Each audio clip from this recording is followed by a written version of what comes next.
Good morning. Well, the first thing I'd like to do is to thank everybody that's helped us put this on. As you saw in the movie, I think at the time we may have had 45,000 or so people working with Berkshire, with 12.8 at headquarters. We're probably up to about 60,000 now, and we still have 12.8. And they take care of putting on this whole meeting. We get help from people in internal audit, and we get terrific help from the people at all of our companies who work very hard to put on the exhibits, and we hope that you not only visit them but patronize them, and we'll give you ample time to do that. As you can see, I enlisted my family for the movie, and I want to thank them. I want to particularly thank Kelly Muchmore and Mark Hamburg for their work in putting this on. It's a real project.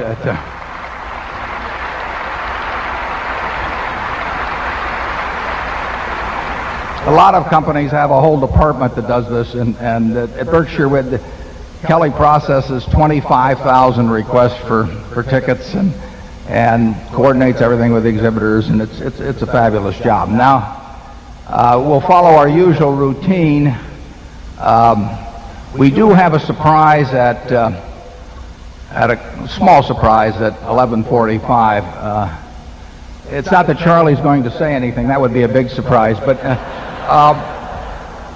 We'll have this small surprise for 11:45. The plan is to go through the business part of the meeting here in just a second, and we'll run from 9:30 to 12. Then, after conducting the business meeting, we'll take your questions. We'll go around the room. We have 10 stations.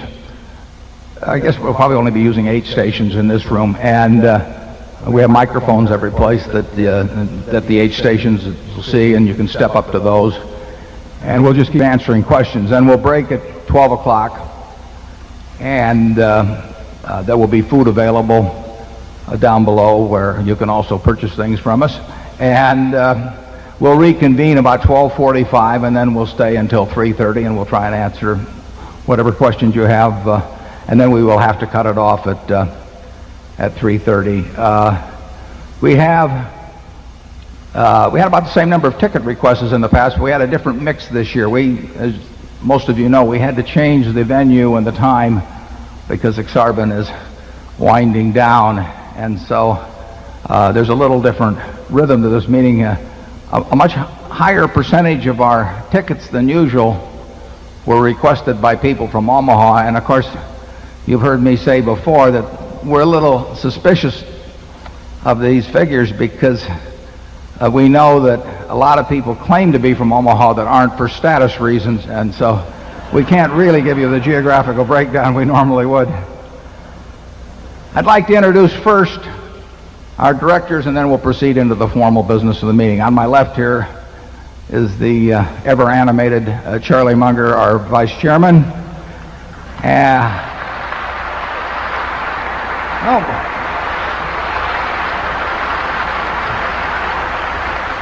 And if the other directors will stand up as I announce their names, we have the better voice in the movie, my wife, Susan Buffett. Susie.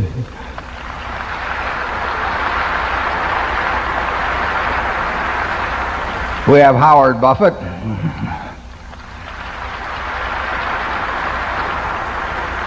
You can see we find these names in the phone book. I mean, and Kim Chase. Kim?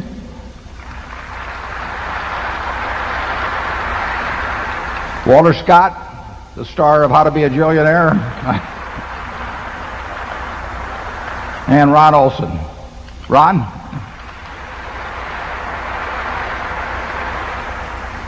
Okay, we'll now take on the formal part of the meeting.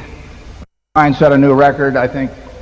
5 minutes 38.4, but with the 4-minute mile has always been our ambition on this. So I will go through this, and then we'll get to the questions. The meeting will now come to order. I'm Warren Buffett, chairman of the board of directors of this company. I welcome you to this 2000 annual meeting of shareholders.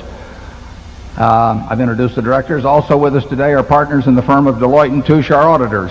They are available to respond to appropriate questions you might have concerning their firm's audit of the accounts of Berkshire. Mr. Forrest Crutter is Secretary of Berkshire. He will make a written record of the proceedings.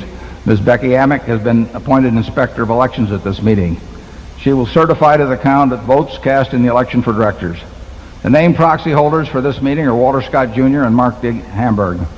Does the Secretary have a report of the number of Berkshire shares outstanding entitled to vote and represented at the meeting? I do. Yes, I do. As indicated in the proxy statement that accompanied the notice of this meeting that was sent by first-class mail to all shareholders of record on March 3, 2000, being the record date for this meeting, there are 1,341,174 shares of Class A Berkshire Hathaway common stock outstanding, with each share entitled to one vote on motions considered at the meeting, and 5,385,320 shares of Class B Berkshire Hathaway common stock outstanding, with each share entitled to 1/200th of one vote on motions considered at the meeting.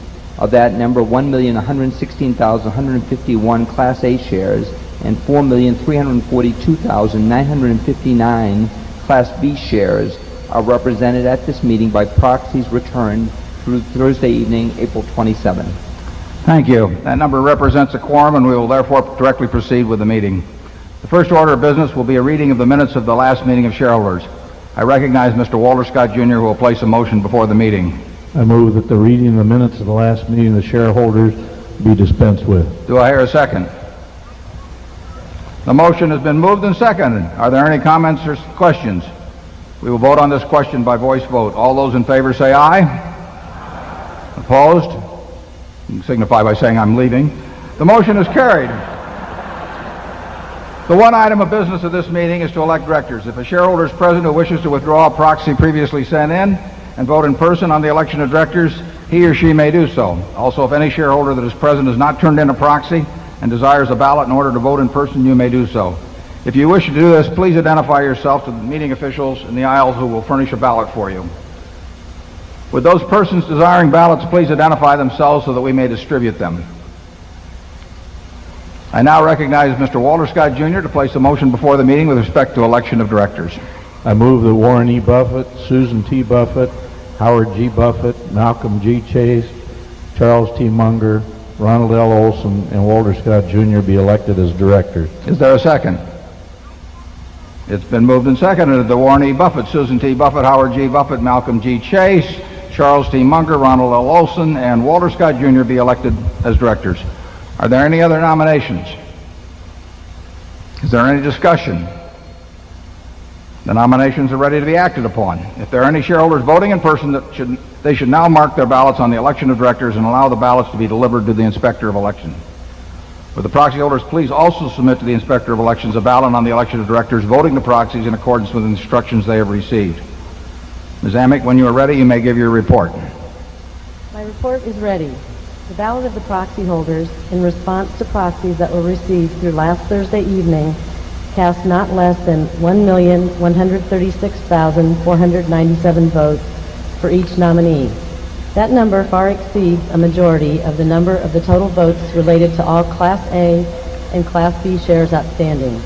The certification required by Delaware law of the precise count of the votes, including the additional votes to be cast by the proxy holders in response to proxies delivered at this meeting, as well as those cast in person at this meeting, if any, will be given to the Secretary to be placed with the minutes of this meeting.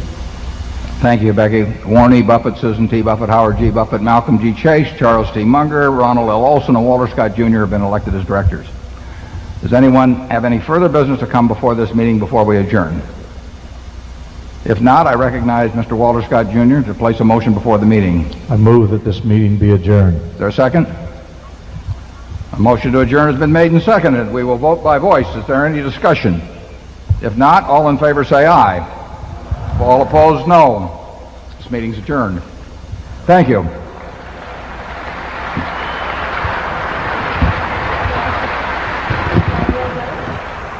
We will advise Guinness of those results, and maybe we'll get in the book. Just want to make one more announcement, and then we'll start in on the questions with Area 1, which I believe will be right over here. About I think about 3,500 of you are attending the ball game tonight. You know what you're supposed to do, incidentally. And in the past, we've had some traffic jams at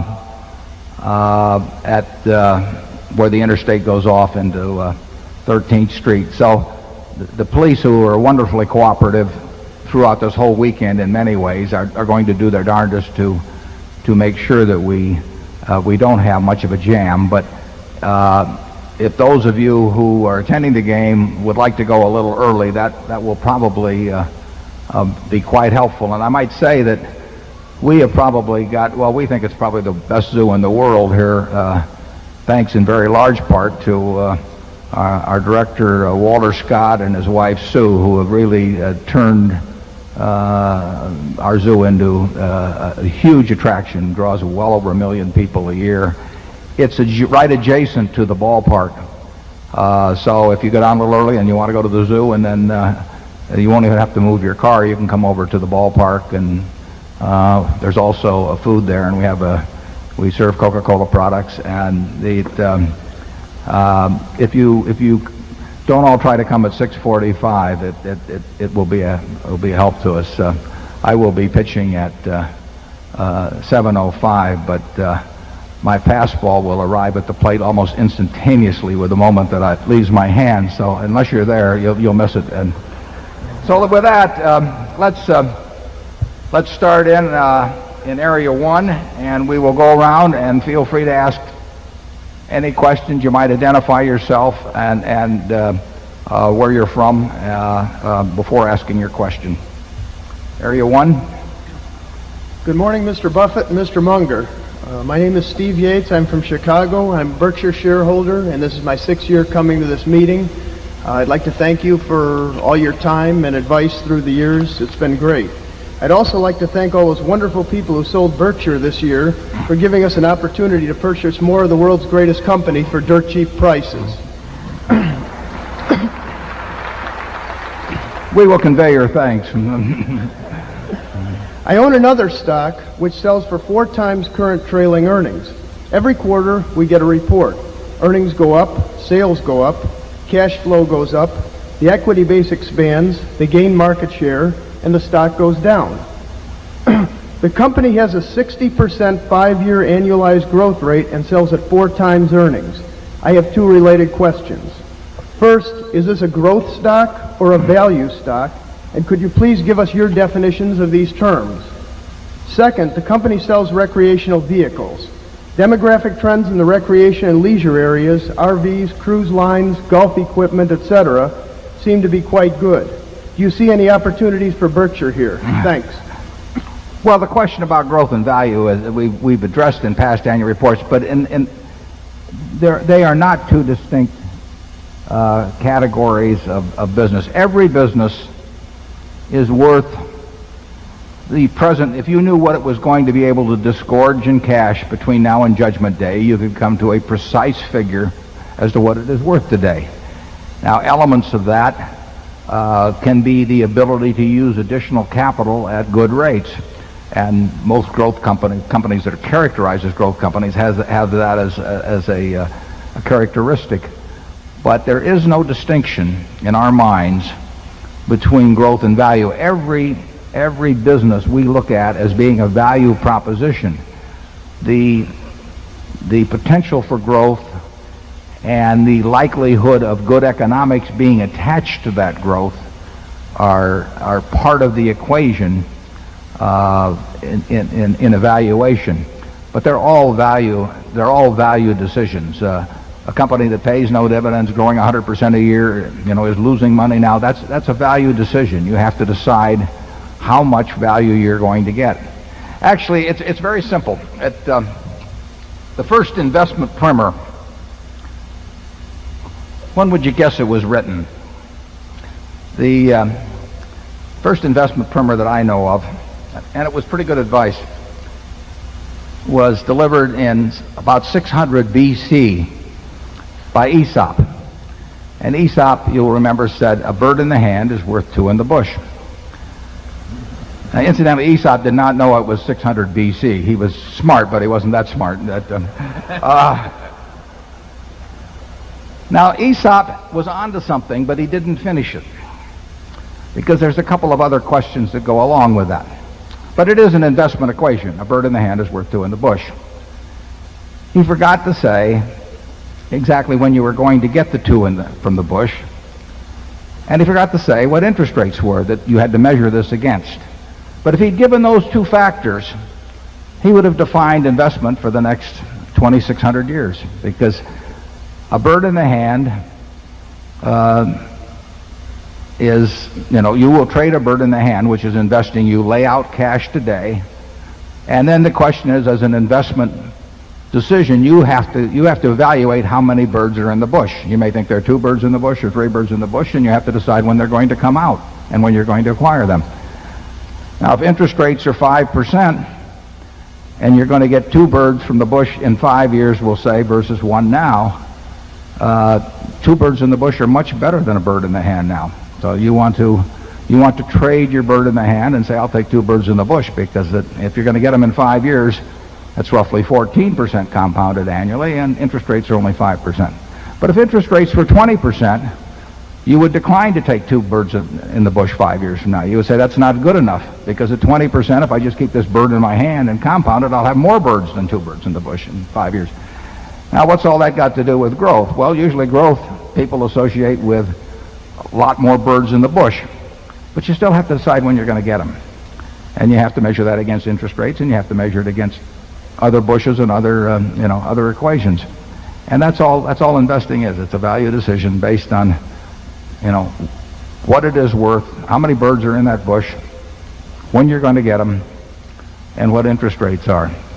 Now, if you pay $500 billion, and when we buy a stock, we always think in terms of buying the whole enterprise, because it enables us to think as businessmen rather than as stock speculators. So let's just take a company that has marvelous prospects, is paying you nothing now, and you buy it at a valuation of $500 billion.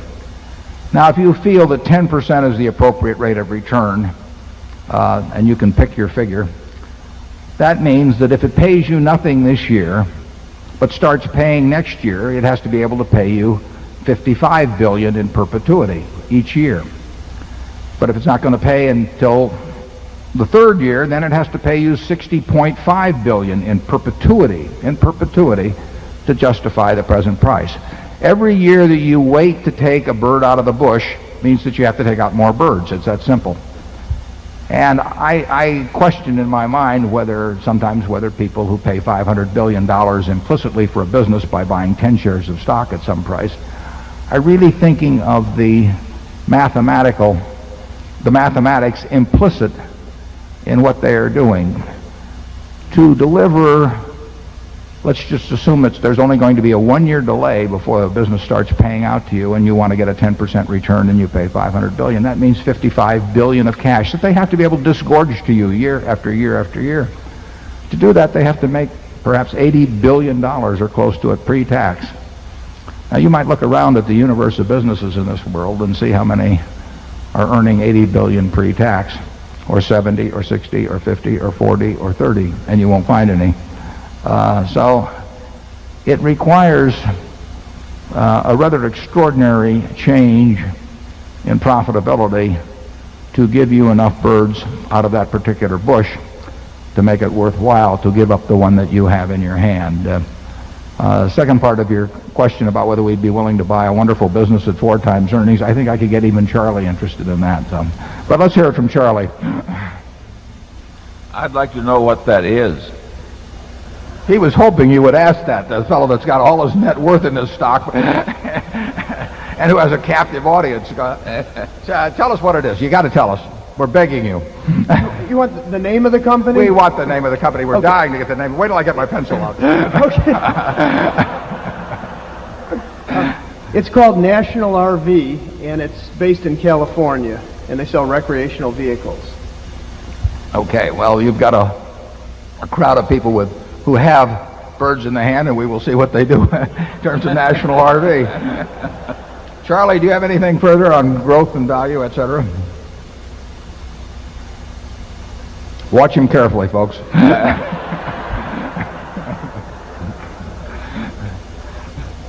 Well, I agree that all intelligent investing is value investing. You have to acquire more than you really pay for, and that's a value judgment. But you can look for more than you're paying for in a lot of different ways. You can use filters to sift the investment universe, and if you stick with stocks that can't possibly be wonderful to just put away in your safe deposit box for 40 years, but are underpriced, then you have to keep moving around all the time.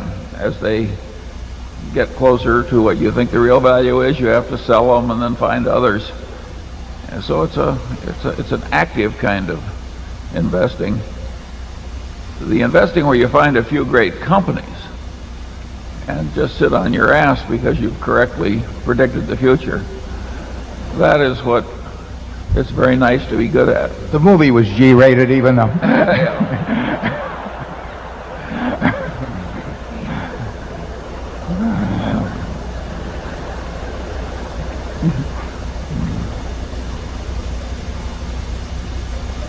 Is that it, Charlie?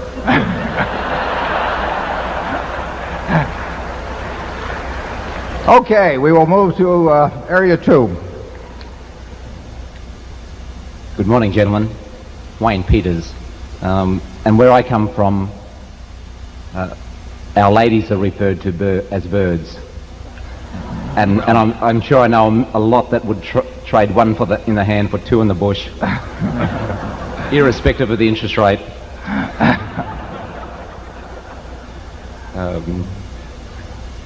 I have two small questions. Firstly, with the speculation, and some would say rampant speculation in the high-tech and internet arenas, could you share your views on the potential fallout from this speculation for the general economy? And secondly, how long did it actually take you to perfect that curveball? And are we going to see it tonight? I don't think I want to give anything away about my pitches tonight. Ernie Banks may be in the audience. I know he's in town, and I just can't afford to do that. But you'll see it tonight, and you can describe it any way you'd like. The question about the high-tech stocks and possible fallout. Anytime there have been real bursts of speculation in the market, that it does get corrected eventually. Ben Graham was right when he said that in the short run it's a voting machine, in the long run it's a weighing machine. Sooner or later, the amount of cash that a business can disgorge in the future governs the value it has, that the stock commands in the market. But it can take a long time. And it's a very interesting proposition. For example, if you take a company that in the end never makes any money, but the trade changes hands representing a valuation of 10 or 20 billion dollars for some time, there's no wealth created. There's a tremendous amount of wealth transferred.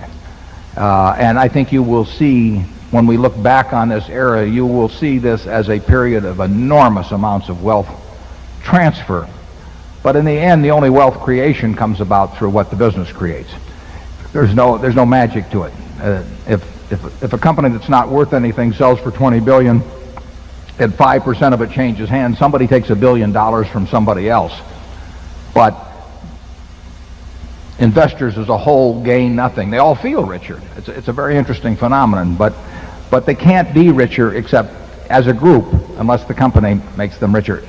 And it's the same principle as a chain letter. I mean, if you're very early on a chain letter, you can make money. There's no money created by chain letters. In fact, there's the frictional cost of envelopes and postage and that sort of thing. So the net, there's some money destroyed a little bit. And there's money destroyed by the frictional costs of trading and investing. That comes out of investors' pockets. But the manias that periodically take place, and not just in stocks. We had a similar mania. Well, I'm not necessarily similar. We certainly had a mania in farmland here in Nebraska 20 years ago, and land which couldn't produce, we'll say, more than $70 or $80 an acre would sell for $2,000 an acre at times when interest rates were 10%. Well, that math will kill you. And it killed the people who bought it at those prices, and it killed a great many banks here in Nebraska who lent based on that sort of thing. But while it was going on, everybody thought it was wonderful because every farm was selling for more than the similar farm it sold for a month earlier. And it was momentum investing in farmland. And in the end, valuation does count, but it can go on a long time, and when you get a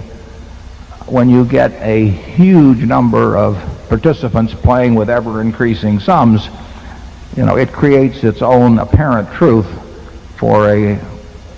can be for a very considerable period of time.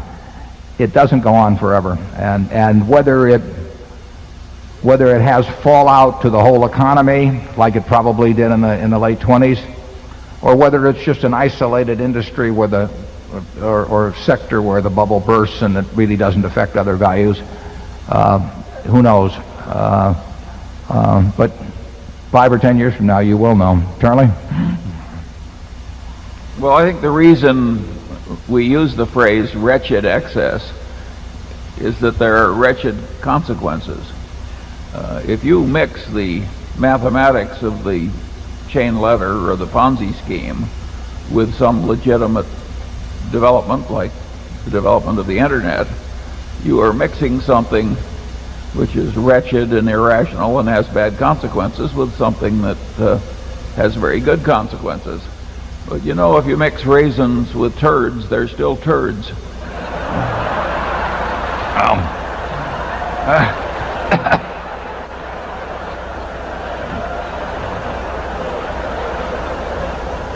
That's why they have me write the annual report.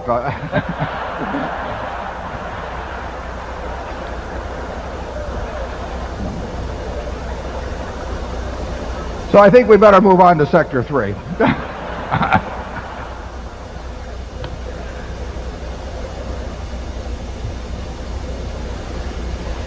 Way back there? Yeah.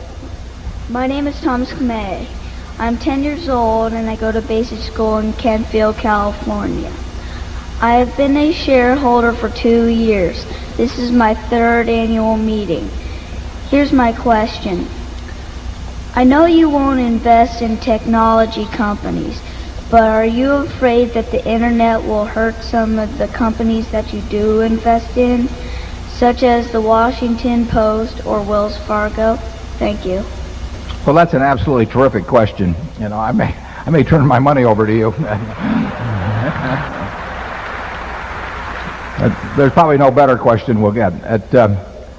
And I hope Charlie answers in an appropriate vein, considering your age.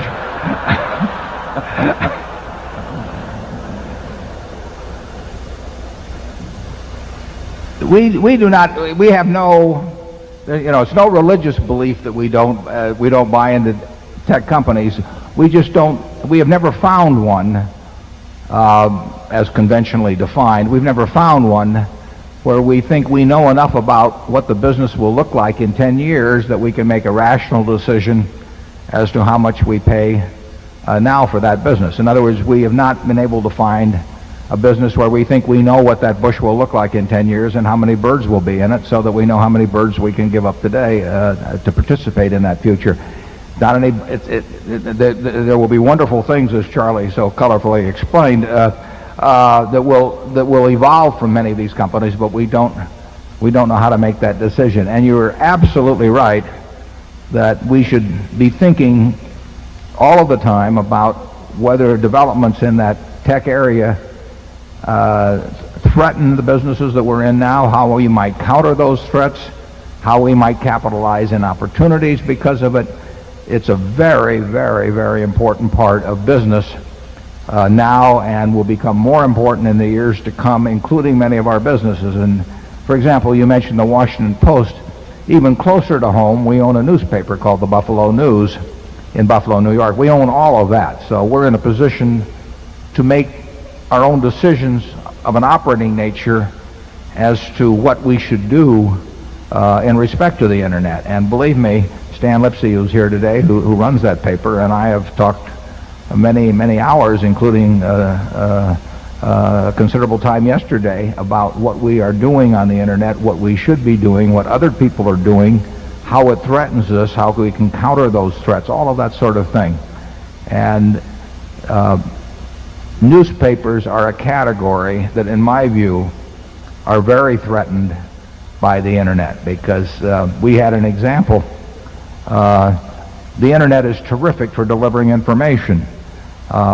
We have a product, World Book, that's terrific for delivering information. And 15 years ago, print encyclopedias were the best tool, probably, for educating not only young children, but for educating me or Charlie when we wanted to look up on something on a subject. And the World Book is a marvelous product, but it requires chopping down trees, and it requires operating paper mills, and it requires binding and printing, and it requires a delivery of a 70-pound UPS package. And it was put together in a way that was, for 400 or 500 years, the best technique for taking that information and moving it from those who assembled it to those who wanted to use it. And then the internet changed that in a very major way. So we have seen firsthand and experienced the business consequences of the improvement offered by the internet in the delivery of information. And newspapers, although not as immediately susceptible to that problem, still face that overpowering factor when you eliminate the delivery cost. I mean, we pay a significant percentage of our circulation revenue to our carriers, and we pay additional money to the district managers, and we pay for the trucks to deliver the product out, and we pay for huge printing presses and all of that sort of thing. And people do chop down trees in order to give us the raw material to transmit information in Buffalo, about what the Buffalo Bills did yesterday on Sunday with all the details. And now you have the internet that has virtually no incremental unit cost to anything and can deliver the information instantaneously. So it's a big factor for newspapers. And the newspaper world, in my view, will look very, very, very different in not that many years. And I find it kind of interesting because the people in the newspaper business are a little schizophrenic about this. They see this, they're afraid of it, they're in almost all cases trying to combat it in some way operationally, but some of them at least continue to go out and buy papers at a price that sort of reflects the economics that used to exist 20 years ago, when to me it's very clear that it doesn't exist anymore. So they sort of have their billfold, in the past, even though they see the future. And I think probably they're making mistakes in many cases. All of our businesses, virtually, Coca-Cola will not be affected in any significant way by the internet. The razor and blade business won't be, although you could dream up things about distribution or so on, but I think that it's very unlikely.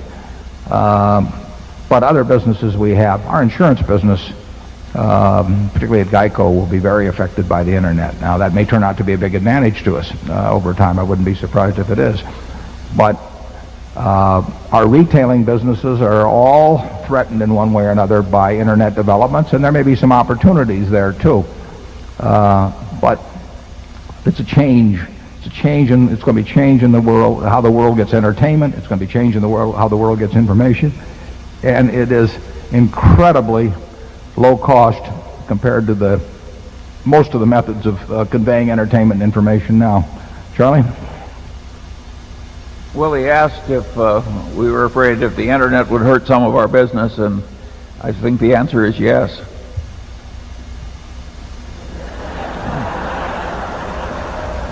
I'm learning to appreciate these short answers, though, Boris, the day goes.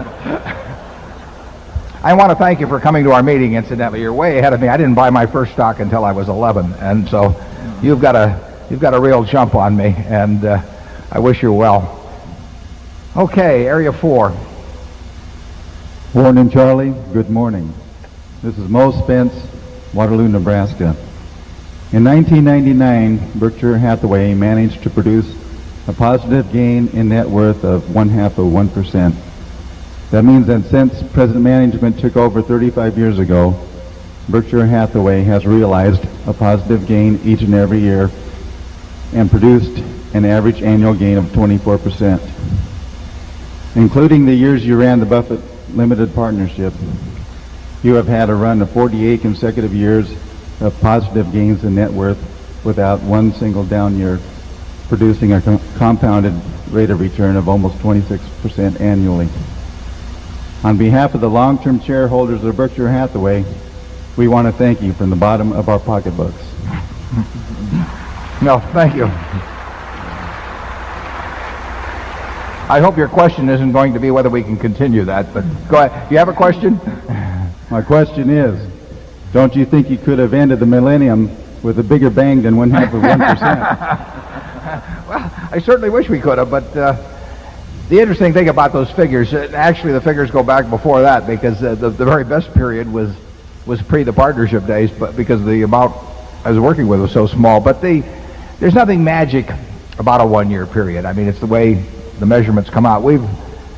If you took all the half-year periods, for example, I'm sure, well, I know that there were a number that were down, you know, and there are going to be lots of years in the future, assuming I live long enough, that we will have plenty of down years. It's been a fluke to some degree that we have not had any down years in terms of underlying value. The stock has gone up and down in ways that are not related to intrinsic value a few times. But that is totally a fluke. I mean, we're not going to be up every day. We're not going to be up every week. We're not going to be up every month or even every year.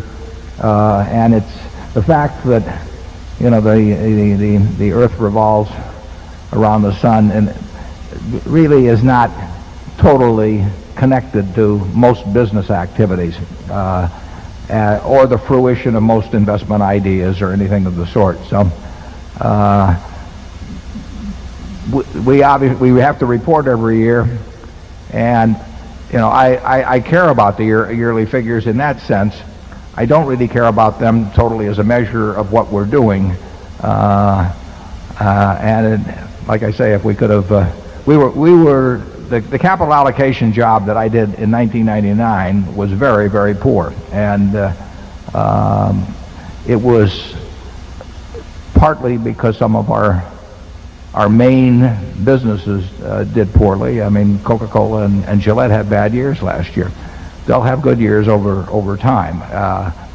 I wrote a few years ago, it's interesting, I called their soft drink business and their razor and blade business as inevitables. And the truth is they've got a higher market share now than they've ever had in history. They're selling more units than any year in history, but certain other factors hurt their business and therefore hurt their stock performance. But I would still call the soft drink, Coca-Cola's position in the soft drink business and Gillette's position in the razor and blade business, I would characterize them as inevitable, that they will gain share over time. Gillette has over 70% of the share of the blade and razor business in the world, which is measured by value.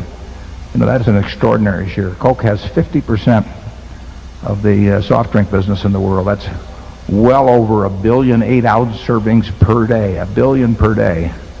8% of those are for the account of Berkshire. So over 80 million 8-ounce servings of soft drinks per day are being consumed by people for where the economic benefit comes to Berkshire Hathaway. In effect, we have over 6% for Berkshire Hathaway's account of the blade and razor business in the world, and it'll go up. So I don't worry about the businesses in the least long term. They will have bad years from time to time, and when they do, our performance will not look good in those years. Charlie? Well, it's been a very interesting stretch. One of the most interesting things about the stretch is that during pretty much the whole period, the company has owned marketable securities in excess of its net worth. And so you have this extraordinary liquidity in a company that has performed very well to boot. That advantage has not gone away, and in fact it's been augmented. Give us reasonable opportunities, and we are prepared. Well, you've heard of what you're supposed to do now. We'll do the rest. Just give us the opportunities. Area 5. My name is Greg Blevins from Bardstown, Kentucky. I have a question about intrinsic value. It comes from comments that you made in your annual report this year.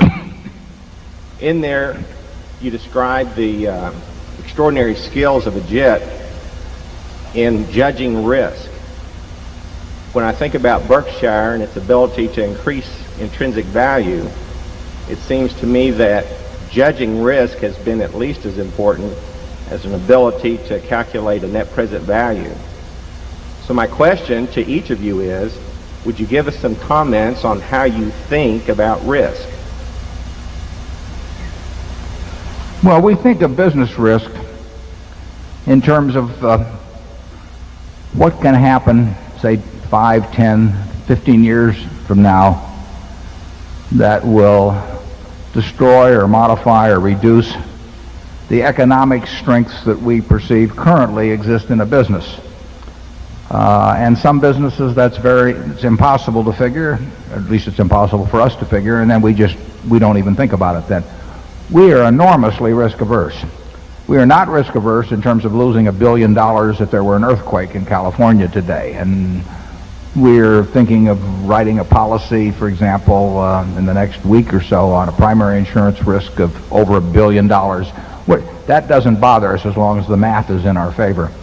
But in terms of doing a group of transactions like that, we are very risk averse. In other words, we want to think that we've got a mathematical edge in every transaction, and we think that we'll do enough transactions over a lifetime so that no matter what the result of any single one, that the group expectancy gets almost a certainty. When we look at businesses, we try to think of what can go wrong with them. We try to look at businesses that are good businesses now, and we think about what can go wrong with them. If we can think of very much that can go wrong with them, we just forget it. We are not in the business of assuming a lot of risk in businesses. And that doesn't mean we don't do it inadvertently and make mistakes, because we do. But we don't intentionally or willingly, voluntarily go into situations where we perceive really significant risks that the business is going to change in a major way. And that gets down to what you probably heard me talk about before, is what kind of a moat is around the business. Every business that we look at, we think of as an economic castle. And castles are subject to marauders. And in capitalism, any castle you have, whether it's razor blades or soft drinks or whatever, you have to expect that. I mean, you want the capitalistic system to work in a way that millions of people are out there with capital thinking about ways to take your castle away from you and appropriate it for their own use. And then the question is, what kind of a moat do you have around that castle that protects it? See's Candy has a wonderful moat around its castle. And Chuck Huggins has taken that moat, which he took charge of in 1972, and he has widened that moat every year. He throws crocodiles and sharks and piranhas in the moat, and it gets harder and harder for people to swim across and attack the castle. So they don't do it. If you look since 1972, Forrest Mars tried with Ethel M, 20 years ago, and I hate to think of how much money it cost him to try that. And he was a very experienced businessman. So we think in terms of that moat and the ability to keep its width and its impossibility of being crossed as the primary criterion of a great business. And to our managers, we say we want the moat widened every year. That does not necessarily mean that the profit is more this year than last year, because it won't be sometimes. But if the moat is widened every year, the business will do very well.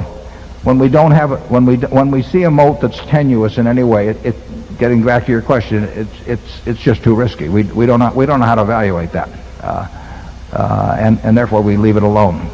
We think all of our businesses, virtually all of our businesses, have pretty darn good moats, and we think the managers are widening them. Charlie? How could you say it better? Here, have some peanut brittle on that one. Okay, 6. Good morning. Morning.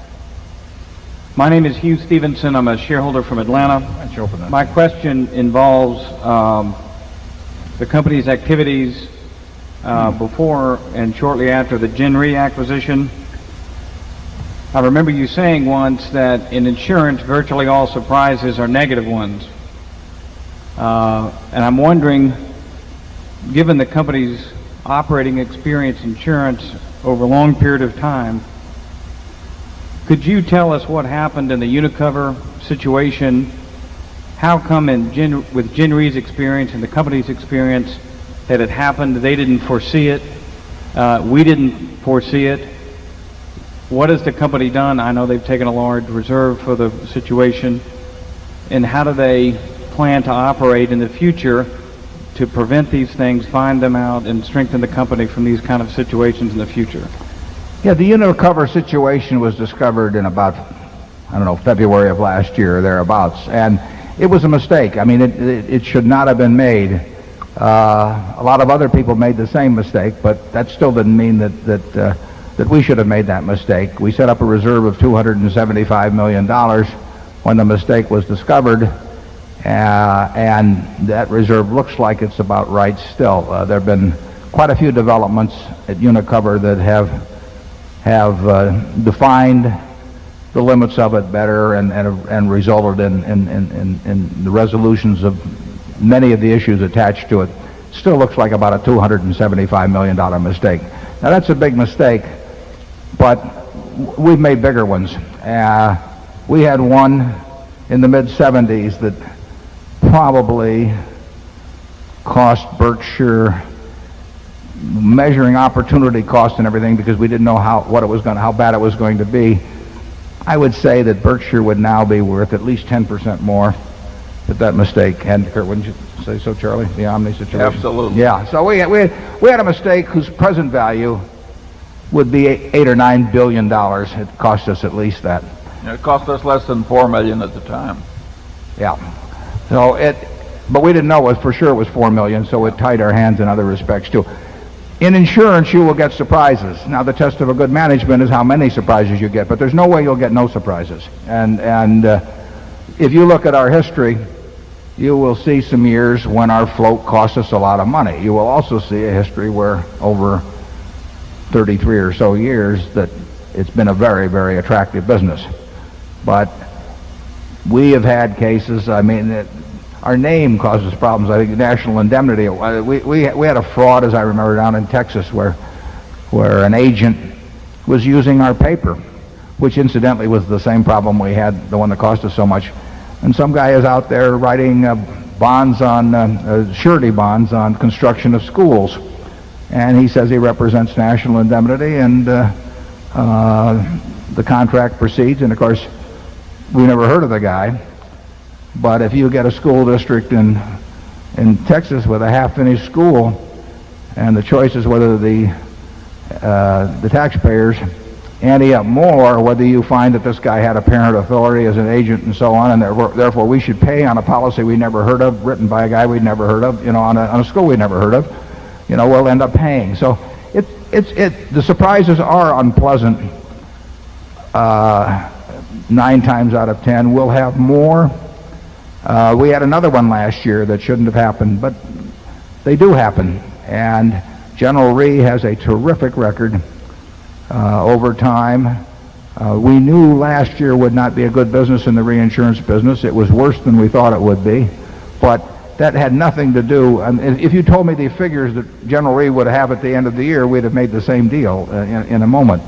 And we didn't do so well with Coke and Gillette ourselves, so that the ratio of mistakes was probably fairly equal between the two organizations, with me contributing my share. I think insurance which will continue to have surprises in it, will turn out to be a very, very good business for Berkshire over time. It's the best one I know about that we can do in increasing scale over time. As a matter of fact, some of you may not have noticed, but we announced another small insurance acquisition just last week. It's a tough field. The average company is going to do poorly. We think we have some very special companies, and we really do think over time we will acquire and utilize float at a cost that's very, very attractive. It won't be zero like it's been in the past. I mean, we are in some lines of business where intentionally, I mean, we would be crazy to try and hold it to zero, because it's way better to have twice as much money at 1 or 2% as half as much money at 0%. But we will fully acknowledge that. I mean, Unicover was a surprise, but that I don't know how many surprises I've had in insurance over the 33 years or so we've been in it. One of the surprises, incidentally, worked to our incredible benefit. Geico has been a great, great company since I first went down to Washington, and even before that, and met Lorimer Davidson almost 50 years ago. But they made a mistake in the early 70s that really did bankrupt the company. But fortunately, there was an insurance commissioner named Max Wallach in the District of Columbia who saw that it could be resuscitated, and that mistake enabled us to make many, many billions of dollars. So mistakes can be useful on occasion too. Charlie? All that said, it is perhaps the most irritating way to lose money there is to be taken by a sort of obvious lie, but it happens. I don't think it's likely to happen again on that scale. Well, I wouldn't say that. I would say that it's unlikely to, in any 20-year period or anything like that, we will get a big surprise, and it will come about very often through one form or another of 3 or 4 methods of obvious fraud that we've observed in the past, but they spring up again. And there are plenty of people that are I have to say crooked in insurance, because it's a product where you deliver a piece of paper and somebody hands you money, and that intrigues people. You don't even hand them a dilly bar, or anything in exchange. They hand you a lot of money, and you give them a little piece of paper. And of course, when you get into reinsurance and all that, then you hand that little piece of paper to somebody else and try and get them to hand you money. And all the way along the line, you have brokers who are getting big chunks of money for sort of papering over some of the weaknesses in the project, and sometimes they may even be in on it. So it's a field that attracts chicanery, and often the same people come back again and again. It's amazing to me. So I would say that we will get a surprise or two over any 10-year period in insurance. It's almost impossible to avoid. We should try to minimize it. We do try to minimize it, but I would not want to bet my life that we've seen the last of a Unicover type situation. They're always just a little bit different enough so that it doesn't get spotted, or somebody down the line doesn't get the message. But I don't know. Don't you think, Charlie, we'll see another one?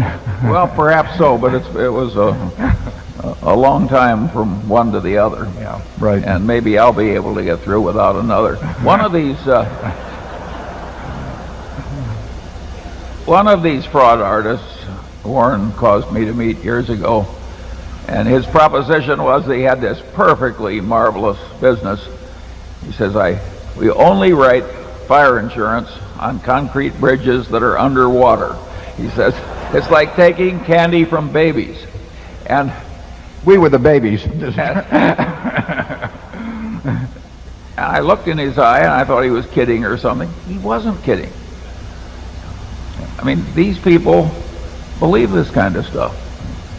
The truth is, if Charlie and I could see everybody we dealt with, we would screen out some perfectly honest people too. I think we could probably screen out the crooked propositions. I mean, they do have similar characteristics to them. And what happens is you get somebody out in the field who is eager to write business or who's being wooed by producers, and the intermediaries get very good at it. It's the same way lousy stocks get sold. I mean, you get people who are getting paid very well to separate you from your money, and that's worked over the years. The good salesmen find out they can make more money, selling phony products with big tickets attached to them than they can selling lollipops. Number 7. Good morning, Mr. Buffett, and good morning, Mr. Munger. My name is Monish Pabrai, and I'm from Long Grove, Illinois. I have been a student and disciple of yourself, Mr. Buffett, for some time, and especially Mr. Munger. And I have adopted quite intensely your theories on capital allocation in the manner in which I run my business as well as my portfolio, and quite pleased with the results so far. My question has to do with the original 1950s Buffett partnerships. There is some conflicting data in the various books about you pertaining to the rules of the partnership and the fees of the partnership. What I wanted to understand is, I think some of the books allude to the principal being guaranteed, I think 6% a year being guaranteed, and then you took a fourth and the partners got 3/4. In some cases they talk about 4%, in some cases they say there's no guarantee. I would just appreciate a clarification on that. Okay, we'll make it short because I'm not sure how much general interest there is to that. But there was never any guarantee. There was a guarantee that I wouldn't get a penny myself. There was none of this 1% fee and all that sort of thing that hedge funds now normally have. So after a short period of time, I told people I'd have all my capital in it, basically. So there was a guarantee I would have a common destiny. There was never any guarantee of principal of any sort. Originally, the thing started by accident, so that there were 11 different partnerships before they all got put together on January 1st, 1962 into Buffett partnerships. So with the 11 different partnerships, they had some different arrangements based on the preferences of the limited partners. I offered them an option of 3 or 4 different choices, and different families made different choices. When we put them together, we settled on the 6% preferential with a quarter of the profits over that, with a carry forward of all deficiencies. Nobody was guaranteed anything on them. Charlie had a much better partnership. His was the third, as I remember, wasn't it, Charlie? Yes, but we were smaller and operating specialist posts on the stock exchange. Yeah. Facts were different. Yeah. Okay, let's go to 8. Mr. Buffett, Mr. Munger, good morning. My name is Pete Banner, and I'm from Boulder, Colorado. In the 1996 annual report, Mr. Buffett, you stated companies such as Coca-Cola and Gillette might well be labeled the inevitables, and you just reaffirmed your view of Coca-Cola and Gillette. My question to you is, do you have the same view of American Express? That is, do you view American Express as, quote, the inevitable? Yeah. I'd like to clarify one point, too. I didn't really say I regard the companies as inevitables. I regarded the businesses, their dominance of soft drinks, or their competitive strength in soft drinks and in razors and blades. As a matter of fact, I actually pointed out in talking about that a few paragraphs later, I pointed out that the danger of having a wonderful business is the temptation to go into less wonderful businesses. And to some extent, for example, Gillette's stumble in the last year or two has not been the product of their razor and blade business, but it's been some other businesses which are not at all inevitable.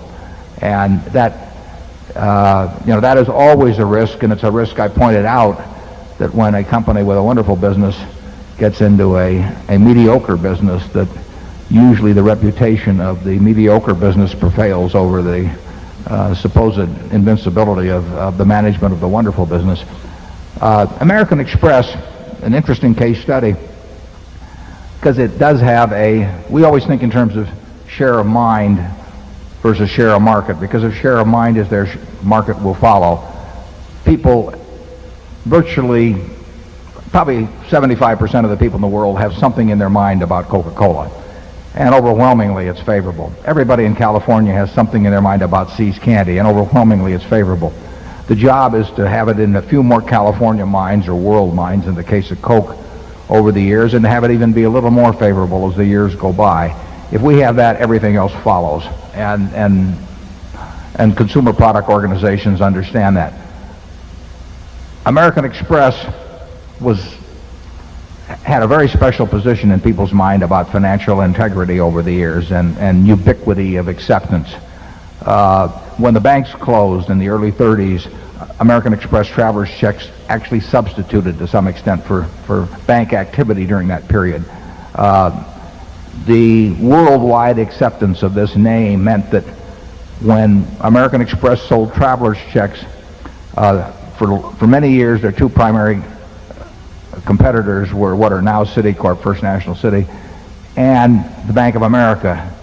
And despite the fact that American Express charged you 1% when you bought your traveler's checks, and you had two other premier organizations, Citicorp, imagine, and B of A, and actually Barclays had one, and Thomas Cook had one, and American Express still had 2/3 of the market after 60 or 70 years, 2/3 of the worldwide market, while charging more for the product than these other very well-known competitors charge. Anytime you can charge more for a product and maintain or increase market share against well-entrenched, well-known competitors, you have something very special in people's minds. Same thing came about when the credit card came around. Originally, American Express went into the credit card because they thought they were going to get killed on traveler's checks, and they thought it was going to be a substitute, and therefore they had to go into it. It was a defensive move. It came about because a fellow named Ralph Schneider and Al Bloomingdale and a couple of people came up with the Diners Club idea. And the Diners Club idea was sweeping, well, initially New York and then the country in the mid-50s. And American Express got very worried because they thought, people are going to use these cards. Nobody had ever heard of Visa at that point or anything of the sort, but people were going to use these cards instead of traveler's checks. So they backed into the traveler's check business. They backed into the credit card business. Immediately, despite the jump that Diners Club had on this business, because Diners Club had the restaurants signed up already, and they already had the high rollers carrying around their card, and nobody had an American Express card. But American Express went in, and they started charging more than Diners Club for the card, and they kept taking market share away. Well, that is a great position to be in people's minds, where they are willing to, when faced with a choice, they're willing to go with a newer product at a higher price and leave behind the entrenched product. And it just showed the power of American Express. American Express had a special cachet. It identified you as something special when you pulled out your American Express card as opposed to your Diners Club card and as opposed to the Carte Blanche card, which was the third main competitor at the time. Visa still did not exist. And you could see this dominance prevail. That told you what was in people's minds. It's why I bought into the stock in 1964. We bought 5% of the company for a huge investment at the time for us. I was only managing $20 million at the time. But you could see that this share of mind, this consumer franchise, had not been lost. In the considerable period of time, American Express got into other businesses. They got into Fireman's Fund Insurance, was a very big acquisition. And to some extent, they let the Visas of the world and all of those get established. They still had this preeminent cachet position, but it was eroding. But I would say that Harvey Golub, along with a lot of other people in the management, have done an extremely good job of reaffirming, intensifying the cachet. There will be probably $300 billion worth of charges, something in that area, put on American Express this year. The $300 billion, those are big numbers even in today's world. The average discount fee is about 2.73%. If you look at the average discount fee on Visa, MasterCharge, it's going to be probably a full percentage point beneath that. So you've got a percentage point on $300 billion, which is $3 billion of revenue that your competitor doesn't get. You can do a lot of things for your clientele. And they've segmented the card, as you know. They've even recently gone to this black card. and which sells for $1,000. And it's got a very special cachet. I would say that, I wouldn't use the word inevitable, but I would say that nourished properly, that the American Express name has had, excuse me, has huge value and is very, very likely to get stronger and stronger as the years go by. But I think that what they went through showed that it could take quite a beating and come back, but I don't think you'd want to test it that way indefinitely. Incidentally, that's one of the things we look for in businesses is how, if you see a business take a lot of adversity and still do well, that tells you something about the underlying strength of the business. The classic case on that was, to me, is AOL. 4 or 5 years ago, I'm no expert on this, but I got the impression there for a period of time when they were having a lot of problems that a very significant percentage of AOL's customers were mad at them. But the number of customers went up every month.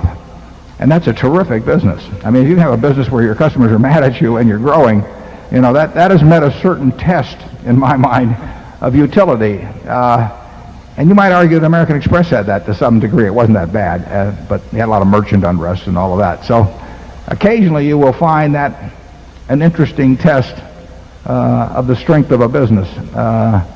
Coca-Cola had some problems, in Europe, but it comes back stronger than ever. They certainly had problems with New Coke, and they came back stronger than ever. So you do see that underlying strength, and that's very impressive as a way of evaluating the depth and impenetrability of the moat that we talked about earlier. Charlie? Well, I think it would be easier to screw up American Express than it would Coke or Gillette, but it's an immensely strong business, and it's wonderful to have it. We own about 11% of American Express, so when there are 300 billion of charges, we're getting 33 billion of those for the account of Berkshire, and it's growing at a pretty good clip. The first quarter it grew very substantially, and both cardholders and charges, and my guess is that our 11% becomes more valuable over time. It's hard to think of anything that would destroy it. The business is very interesting. They made a deal to put American Express cards into Costco. I think that is a very intelligent thing for American Express to have done, and it's a very aggressive place that does a lot of interesting things. Charlie is the director of Costco, so he's Costco is an absolutely fabulous organization. We should have owned a lot of Costco over the years, and I blew it. Charlie was for it, but I blew it. And, okay, we'll go to number one again. My name is Jinqing Wang from San Diego, California. What's that? Oh, yes. First, I would thank both of you. My question is also about growth and value. If you look at the business in this country, most of them, if not all of them, are cyclical to various degree. Certain businesses are, of course, more cyclical than other businesses. So when you buy a business or make an investment in stock, do you have a cutoff? Like if a business loses money in a downturn, we are not going to buy. If its earning begin to decline in a downturn, we are not going to buy. But if the earning growth slows down, then we can look at the business and make an investment. So do you have a cutoff in terms of this cyclical factor? And also, when you buy a business, in terms of the current PE ratio, also do you have a cutoff? Let's say if its PE ratio is more than 15, 16, we are not going to buy the business no matter how much the earning may grow in the future. And so basically it's about the growth and value. Yeah, we have, to answer your question directly, we have no cutoff whatsoever. We don't think in terms of absolutes that way because, again, we are trying to think of how many birds are in the bush. And sometimes the number that are currently being shown could be negative. One of the best buys we ever made was in 1976 when we bought a significant percentage, what became through repurchases 50% of Geico, at a time when the company was losing a lot of money and was destined to lose a lot of money in the immediate future. And you know, the fact they were losing money was not lost on us, but we thought we saw a future there that was significantly different than the current situation. So it would not bother us in the least to buy into a business that currently was losing money for some reason that we understood, and where we thought that the future was going to be significantly different. Similarly, if a business is making some money, there's no PE ratio that we have in mind as being a cutoff point at all. There are businesses, I mean, you could have some business making a sliver of money on which you would pay a very, very high PE ratio, but it's basically, we look at all of these as businesses. We are, for example, at Executive Jet, NetJets, we're losing money in Europe. Well, we expect to lose money in Europe getting established. So does that mean it's a bad thing to buy 100% of if you own the whole company, or 3% of if Executive Jet was a public company and you were buying into it? No, I mean, there are all kinds of decisions that involve the future looking different in some important way than the present. Most of our decisions relate to things where we expect the future not to change much. But you get this, well, American Express was a good example. And when we bought it in 1964, a fellow named Tino DeAngelis had caused them incredible trouble. You know, it was one of those decisions that looked for time as if it could break the company. So we knew if you had been charging for what Tino had stolen from the company against the income account that year, or the legal costs that were going to be attached to it, you were looking at a significant loss. But the question was, what was American Express going to look like 10 or 20 years later? And we felt very good about that. So there are no arbitrary cutoff points, but there is that focus on how much cash will this business deliver, you know, between now and kingdom come. Now, as a practical matter, if you estimate it for 20 years or so, the terminal values get less important. So, but you do want to have in your mind a stream of cash that will be thrown off over, say, a 20-year period that makes sense discounted at a proper interest rate compared to what you're paying today. And that's what investment's all about. Charlie? Yeah, the answer is almost the exact reverse of what you were pointing toward.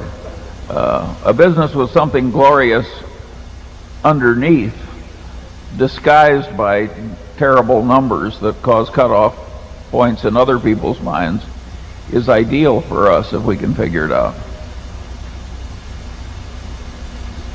Yeah, we've had a couple of those in our history that have made us a lot of money. I mean, we don't want to wish anybody ill, but... Oh, I wouldn't go that far. Okay, well, Charlie...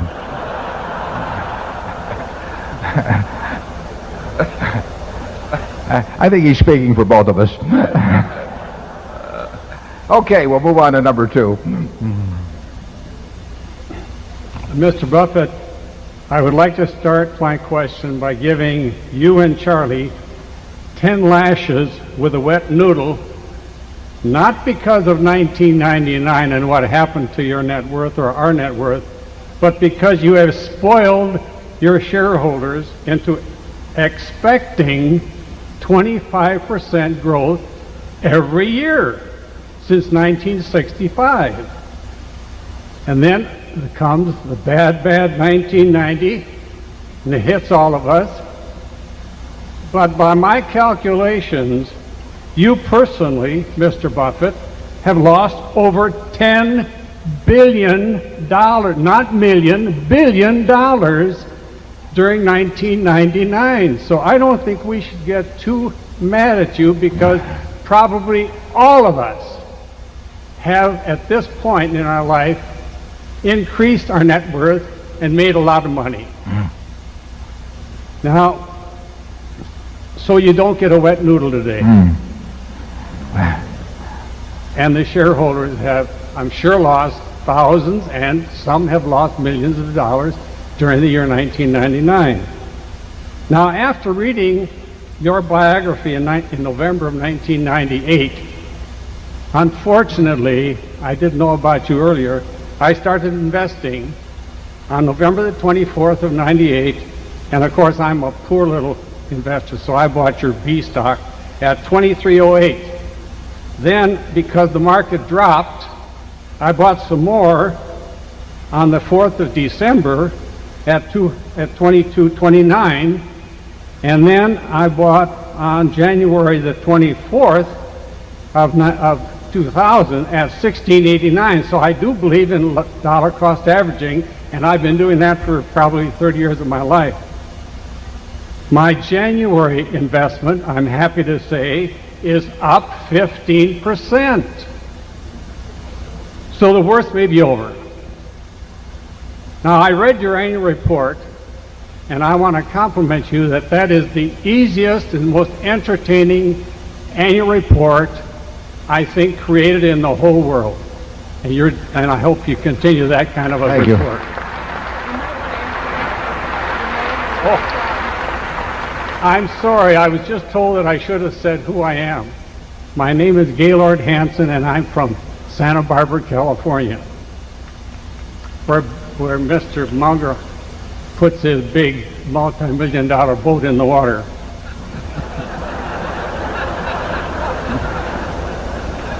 I'm not going to make any comment on that. Please don't.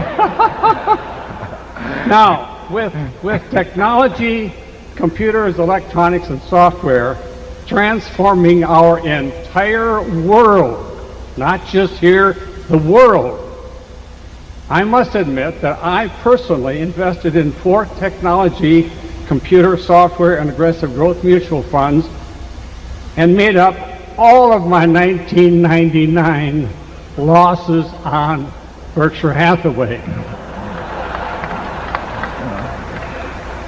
Are we asking too much as shareholders of Berkshire Hathaway for you men to put your brains to work and possibly speculate a little bit, maybe 10% of our money into the only play in town, which seems to be technology, electronic, and I've read your report and I understand a lot of your reasoning that it's difficult, and it is difficult, to project earnings of a lot of people. They're going to go bankrupt or they're going to go out of business, but isn't there enough left in your brain power to maybe pick a few and see what's going on? Because I made over 100% profit in 1999 on my aggressive position in the technology field. So that's Okay, well, the answer is we will never buy anything we don't think we understand. And our definition of understanding is thinking that we have a reasonable probability of being able to assess where the business will be in 10 years. But, you know, we'd be delighted. We have a man here who's done very well, and if he has any business cards, you know, you can always invest with him, and we'd welcome, you know, we'll give you a booth in our exhibitor section, and anybody that wants to do that is perfectly obviously free to do it with you or through anybody else that they select. Now, you have a whole bunch of people out there that say they can do this, and maybe they can and maybe they can't, and maybe you can spot which ones can and can't. The only way we know how to make money is to try and evaluate businesses. And if we can't evaluate a carbon steel company, we don't buy it. It doesn't mean it isn't a good buy. It doesn't mean it isn't selling for a fraction of its worth. It just means that we don't know how to evaluate it. You know, if we can't evaluate the sensibilities of putting in a chemical plant or something in Brazil, we don't do it. If somebody else knows how to do it, you know, more power to them. There are all kinds of people that know how to make money in ways that we don't. But, you know, it's a free world and everybody can invest in those sort of things, but they would be making a mistake, a big mistake, to do it through us. I mean, why pick a couple of guys like Charlie and me to do something like that with when you can pick all kinds of other people that say they know how to do it? I would say this, incidentally, you mentioned a point earlier, which is how the popular press tends to think of things, but we don't consider ourselves, Charlie and I don't, richer or poor based on what the stock does. We do feel richer or poor based on what the business does. So we look at the business as to how much we're worth, and we do not look at the stock price, because the stock price doesn't mean a thing to us. I mean, it doesn't for a variety of reasons, but beyond that, imagine trying to sell hundreds of thousands of shares at the stock price. We can always sell the business. We're not going to do it, but we could always sell it for what the business is worth. We can't sell our stock for what necessarily what the stock price is. So we look at the business entirely as in terms of evaluating our net worth. We figure our net worth went up very, very slightly in 1999. And we would figure that no matter what the stock was selling for. It just doesn't make any difference, because we do look at the businesses. We really look at it as if there wasn't any quote on the stock, because we don't know what the stock is going to do. If the business gets worth more at a reasonable rate, the stock will follow over time. But it won't necessarily follow week by week or month by month or year by year. We had a lousy year in 1999, but the stock price did not calibrate with that in any perfect or close to perfect manner. And we've had good years other times when the stock price is way overpriced or over-described what happened during the year.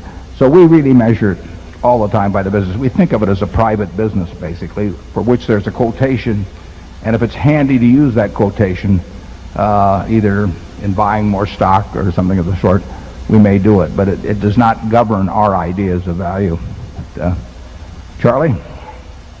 Yeah, generally I would say that if you have a lot of lovely wealth in a form that makes you comfortable, and somebody down the street has found a way to make money a lot faster in a way you don't understand, you should not be made miserable by that process. There are worse things in life than being left behind in possession of a lot of lovely money. I mean, would you want to name a couple?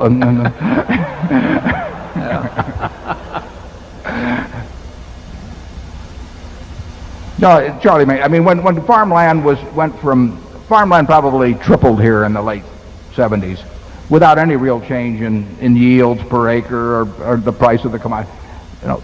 Are we going to sit around and stew because we didn't buy farmland at the start? Are we going to stew because all kinds of uranium stocks in the 50s, or you can go back all kinds of things that the conglomerates in the late 60s, the leasing companies. I mean, you can just go down the line, and it just doesn't make any. We're not in that game. We would know how to create a chain letter, believe me. I mean, we've seen it done so many times. We know the game, but it just isn't our game. Charlie? Okay.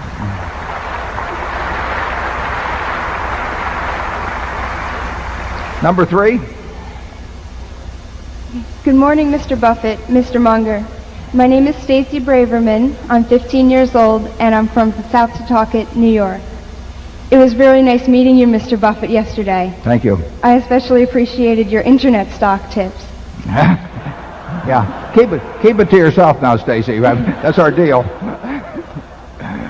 I bought the B shares 2 years ago when I decided that I needed to save some money for college. When the share price dipped below $1,500, I decided to investigate correspondence courses. Maybe you can get a scholarship. So I'm glad to see that things are back on track now. My question is, a lot of the companies that you invest in, like Coca-Cola and Gillette, seem to do better when the dollar is weak and interest rates are falling.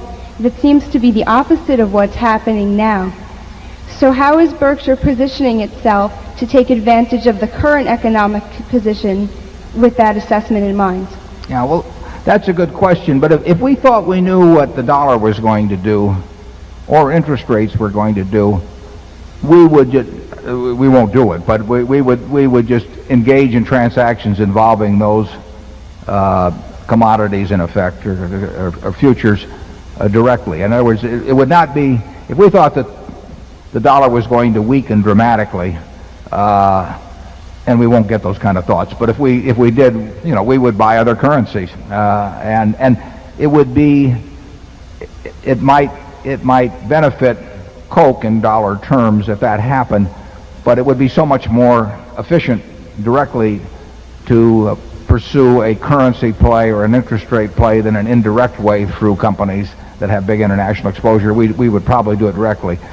We don't really think much about that because just take currency.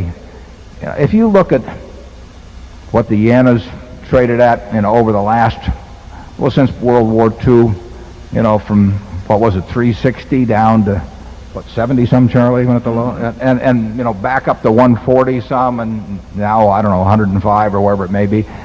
I mean, those moves are huge, but in the end, we're really more interested in whether more people in Japan are going to drink Coca-Cola, and over time, we're better at predicting that than we are at predicting what the yen will do. And if Coca-Cola satisfies people's needs, liquid needs, for more and more people, we will probably get a reasonable percentage of their purchasing power of those people around the world for their right to drink Coca-Cola or for shaving or whatever it may be. So if the world's standard of living improves bit by bit over time in an irregular fashion, and we supply something the world wants, we will get our share in dollars eventually. And what it, quarter to quarter or year to year, how that moves around because of currency moves really doesn't make any difference to us. It makes a difference to reported earnings in that quarter.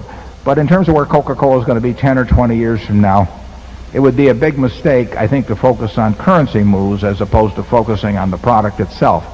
And Japan offers a good example of that because you had this, you really had a move from 360 or whatever it was to the high 70s or thereabouts. I mean, that is an incredible move in currency, and it can overshadow in the short run even what's happening in the business. But long range, what's really made Coca-Cola strong in Japan is the fact that the Japanese people have accepted their products in a big way, and Coca-Cola has built this tremendous, for example, vending machine presence. And the Japanese market is very different than all the rest of the markets in the world virtually, in that such a high percentage flows through vending machines. And my memory is that we may have something like 900 and some thousand out of something over 2 million vending machines in the country. So we got this tremendously dominant position. It's a little like billboards might be in this country. Plus we have this terrific product, Georgia Coffee, which is huge over there. And that's the sort of thing we focus on because that's something we understand. We don't understand what currencies are going to do week to week or month to month or year to year. And we always try to figure out focus on what's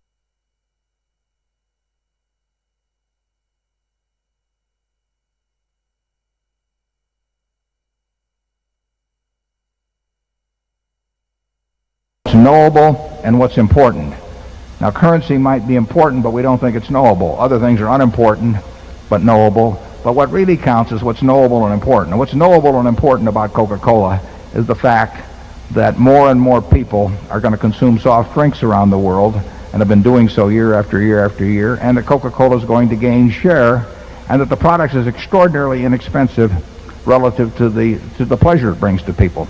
Coca-Cola in the 30s, when I was a kid, I bought 6 for a quarter and sold them for a nickel each. That was a 6.5 ounce bottle for a nickel at Coke.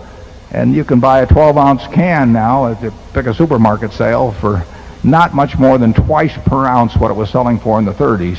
You won't find many products where that kind of a value proposition has developed over the years. So that's the kind of thing we focus on. And interest rates and foreign exchange rates, important as they may be in the short term, really are not going to determine whether we get rich over time. The best time to buy stocks actually was in recent years, has been when interest rates were sky high, and it looked like a very safe thing to do to put your money into Treasury bills at actually the prime rate got up to 21.5%, but you could put out money at huge rates in the early 80s, and as attractive as that appeared, it was exactly the wrong thing to be doing. It was better to be buying equities at that time because when interest rates changed, their values changed even much more. Charlie?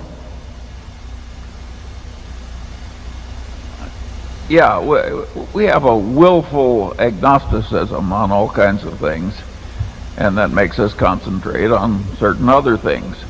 This is a very good way to think if you're as lazy as we are.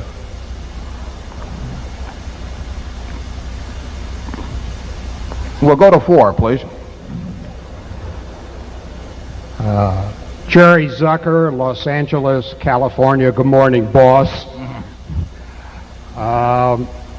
Calling your attention to the annual report and major investments, I appreciate your comments on 2 companies. Number 1, M&T Bank, a new name to that list, but not exactly a household name, at least on the West Coast. And company number 2, definitely a household name, but missing from the list this year, the Walt Disney Corporation. Well, we don't comment much on our holdings, particularly as to purchases or sales, but we do have the CEO, longtime CEO of M&T here today, Bob Wilmers. Bob, would you stand up? He should be up here somewhere. There he is. Bob is a terrific businessman, a terrific banker, and a terrific citizen. I've known him a long time. Good friend of Stan Lipsey, our publisher in Buffalo. Bob runs the kind of a bank that allows Charlie and me to sleep very comfortably. Someone once said there are more banks than bankers, which is something we're thinking about a little bit. But believe me, Bob is a banker and has done a lot for Buffalo.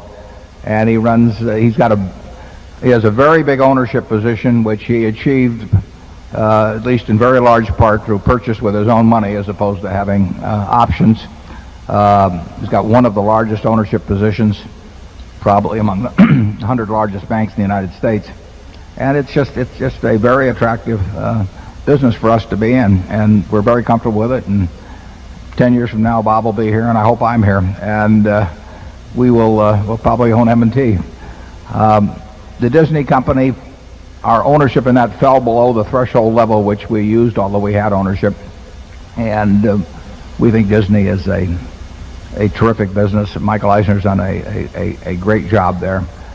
We have, as we put in the annual report, we have mildly reduced equities as prices generally began to get more and more full. We do not think the general ownership of equities is going to be very exciting over the next 10 or 15 years. So we would like to buy businesses.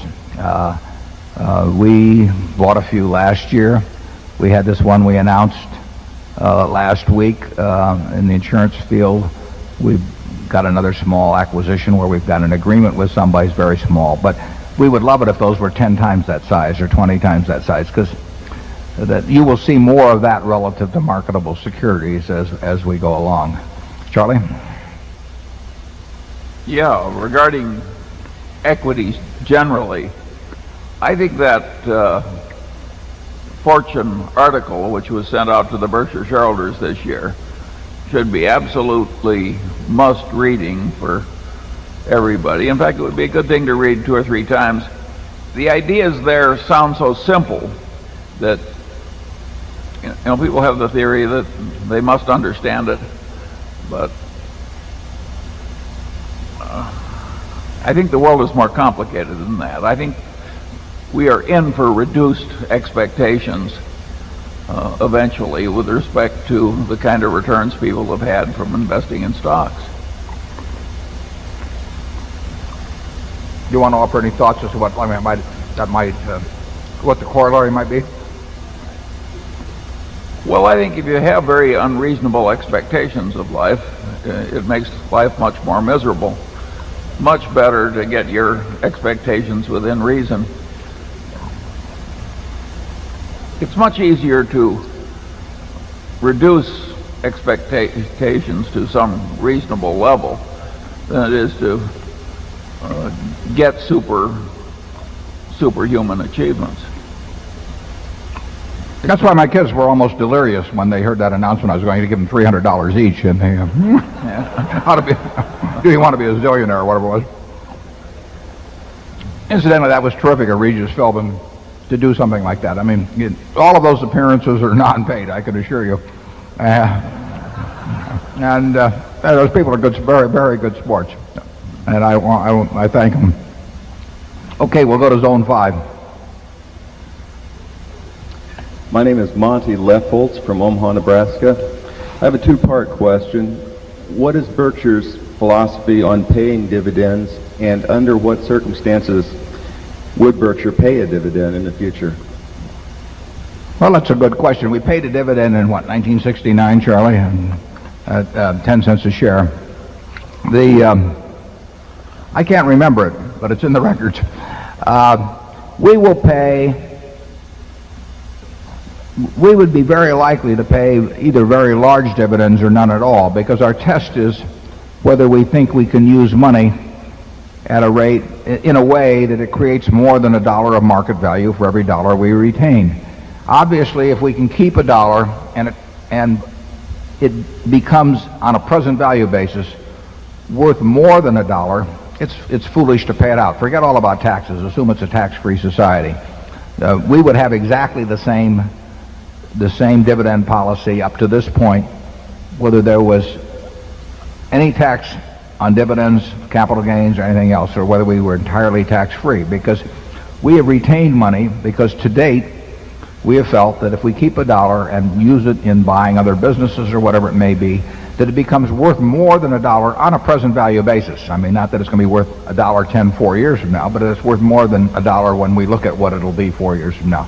That's subjective, but any given decision like that is subjective. Over time, you get an objective test as whether that's met by whether we do indeed create more value than each dollar of retained earnings. We create an extra dollar plus of value.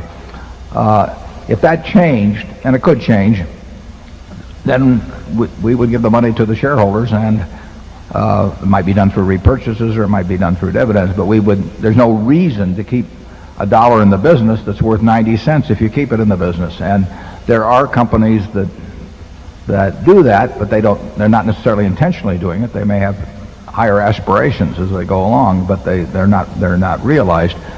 We, I think, would be fairly objective about trying to figure out whether we are indeed creating value or destroying value by retaining earnings. We would never have a conventional dividend policy. I mean, the idea of paying out 20% of your earnings or 10% or 30% of earnings in dividends strikes us as nuts.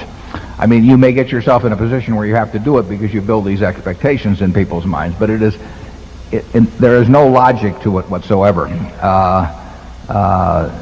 The logic is basic. If you create more than $1 of value for $1 retained, why in the world would you pay it out? Because the people who want to get that $1 as a dividend can instead get $1.10 by selling the stock for, or whatever it may be, $1.20 for the value that was maintained and or retained.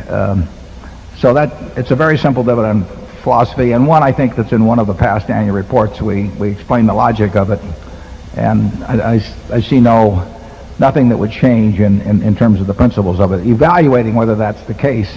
I mean, obviously we aren't going to make a decision every week based on whether we can employ money that week at a higher rate of return or every month.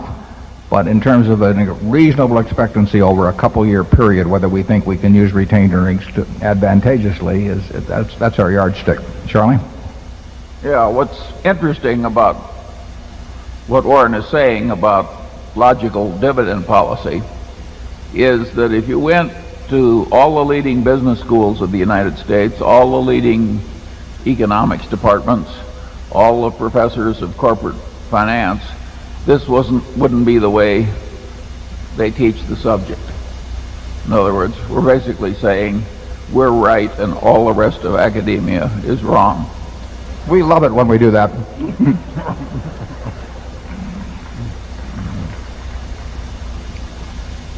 Okay, we'll go to 6.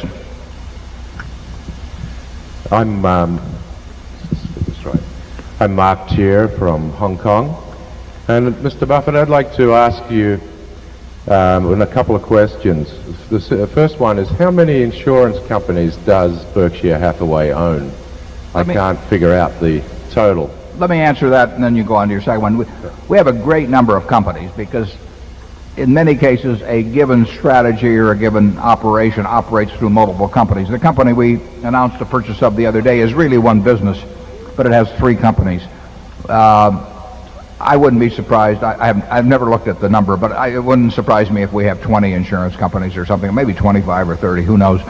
We have about 9 or 10 basic insurance operations for which a given management has responsibility. But there's a lot of state laws applicable to insurance companies and different regulations, and it's often advantageous to have a number of companies operating under one management to achieve one operational goal.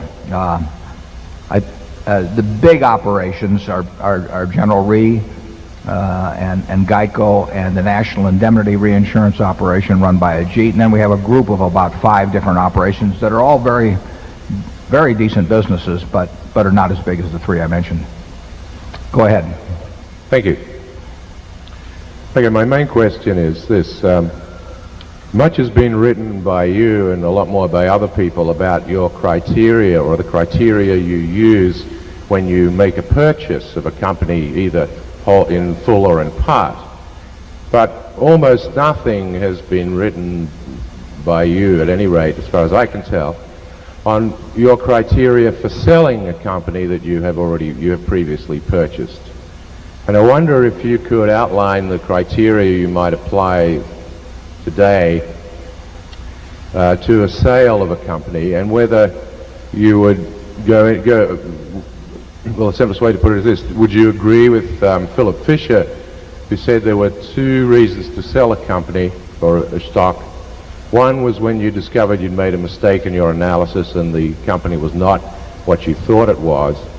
And the second was when something within the company had changed, the management had changed or so on, so it no longer met your original criteria. So are those the principles that you apply, or would you say there are different ones or others? Thank you. I'm glad you brought up Phil Fisher, because he is a terrific mind and an investor. He's probably in his 90s now, but a couple of books he wrote in the early 60s roughly are classics, and I advise everybody here who's really interested in investments to read those 2 books from the earlier 60s. And he's a nice man. I went out to 40 years ago, I dropped into his office in San Francisco, a tiny office, and he was kind enough to spend some time with me, and I'm a huge admirer of his.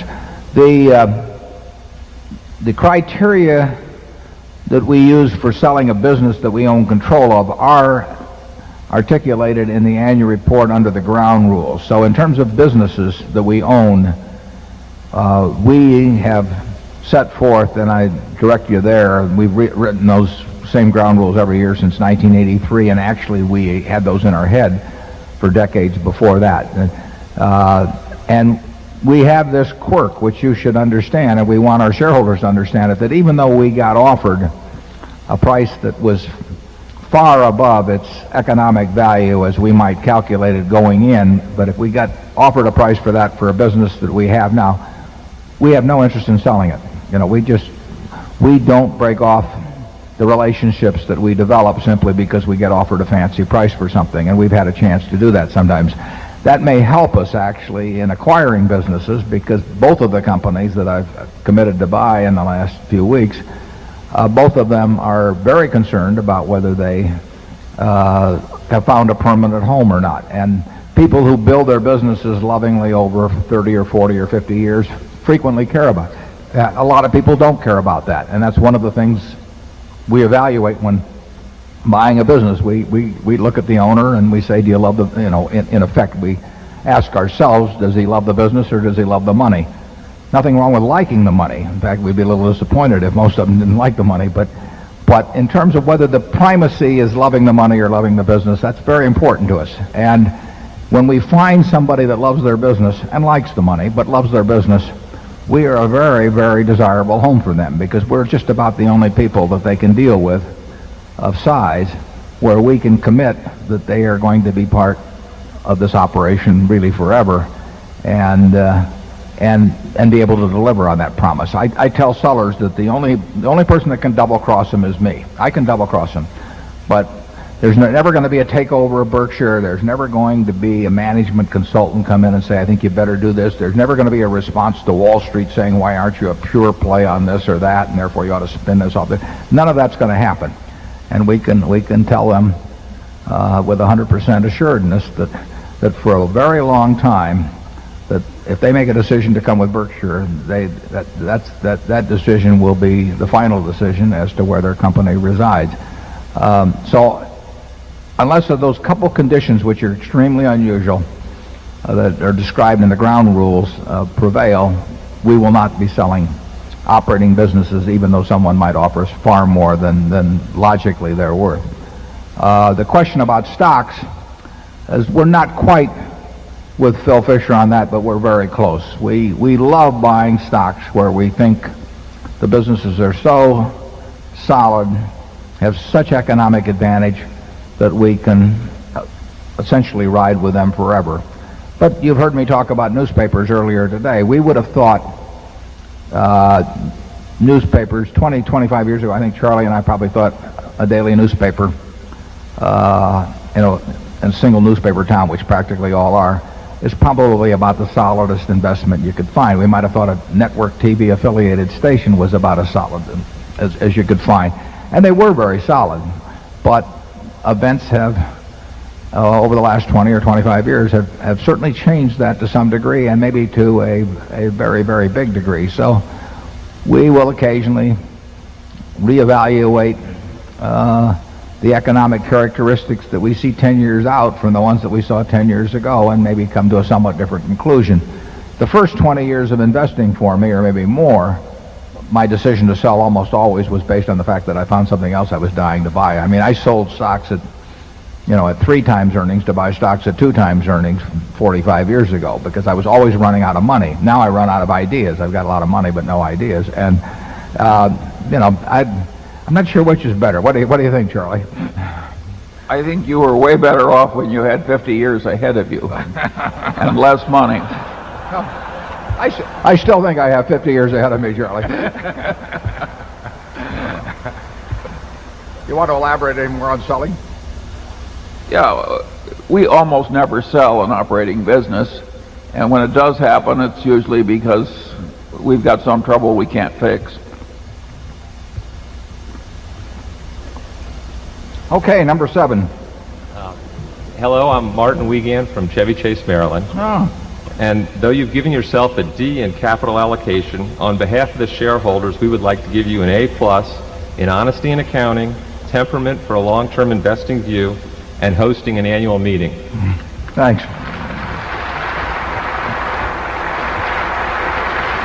I went to school with Martin's father. Good to see you here. Thanks. Now my question. Do General Re's competitors pay their employees with a rational incentive plan aimed at growing float and reducing its cost, or do they use something similar to General Re's old plan? And is this a new, sustainable, competitive advantage for General Re? Well, I think a rational compensation plan, and I think we have rational compensation plans, we certainly aim at that, and we don't care what convention is.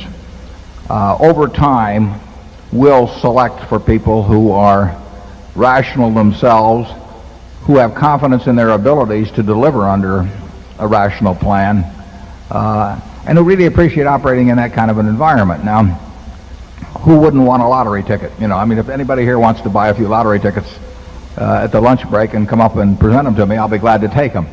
I don't think it will have anything to do with my performance at Berkshire Hathaway or anything in the future. And so we try to make plans that are very rational. And incidentally, we've never had any real problems at all in working with managements to do just that. The two operations that I've just recently agreed to buy, we will have rational compensation plans at those places, and they'll be somewhat different perhaps than the ones they've had in the past, although not much different as I think about it. I think it's been a huge advantage at GEICO to have a plan that is far more rational than the one that preceded it. And I think that advantage will do nothing but grow stronger over time, because in effect, compensation is our way of speaking to employees generally. And when places large as GEICO, you can't speak to them all directly. But it speaks to them all the time. It says what we think the rational measurement of productivity and performance in the business is, and over time that gets absorbed by thousands and thousands of people, and it's the best way to get them to buy into their goals. Whereas if you use as your test what the stock market is going to do, people I think inherently know they got a lottery ticket. I mean, you've seen that in a lot of tech stocks in the last 3 or 4 months. You will find all kinds of options being repriced or issued in great abundance at lower prices without repricing them because they don't want to have the accounting consequences. And those people know they're getting lottery tickets, basically, and that, you know, the market's attitude towards tech stocks is what's going to determine results far more than their own individual results. So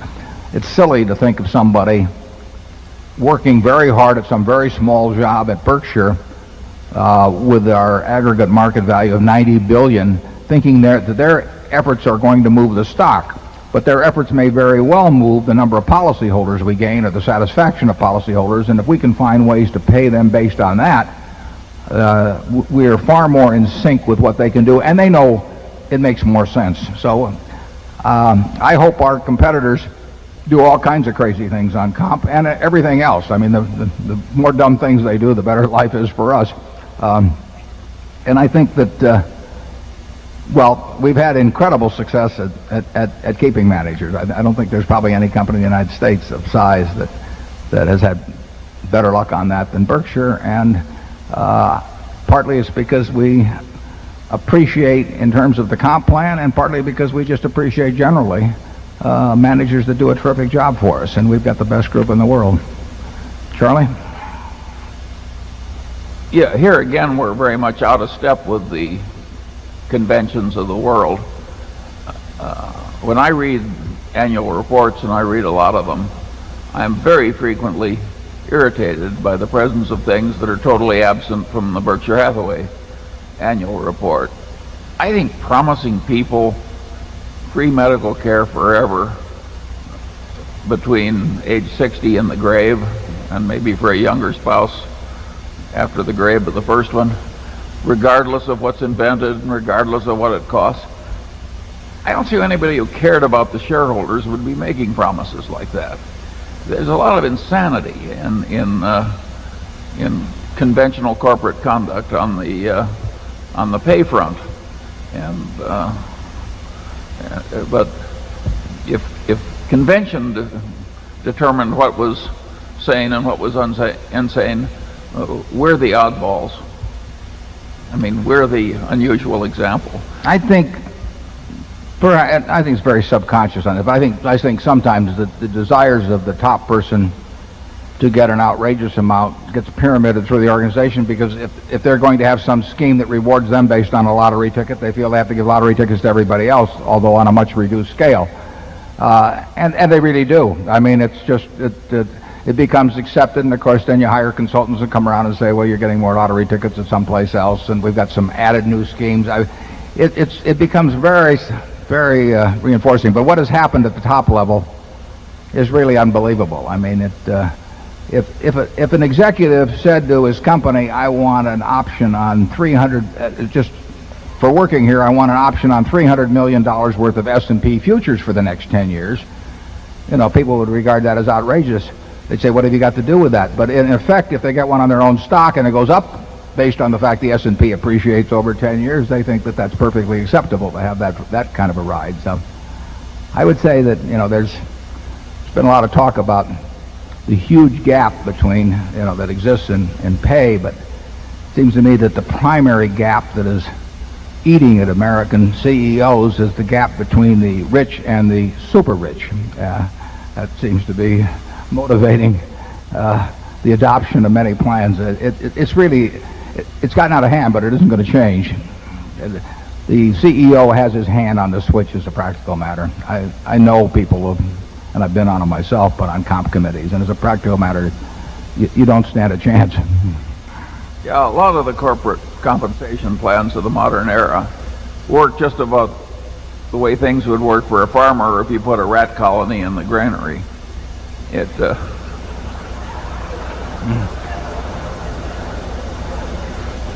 Put him down as undecided.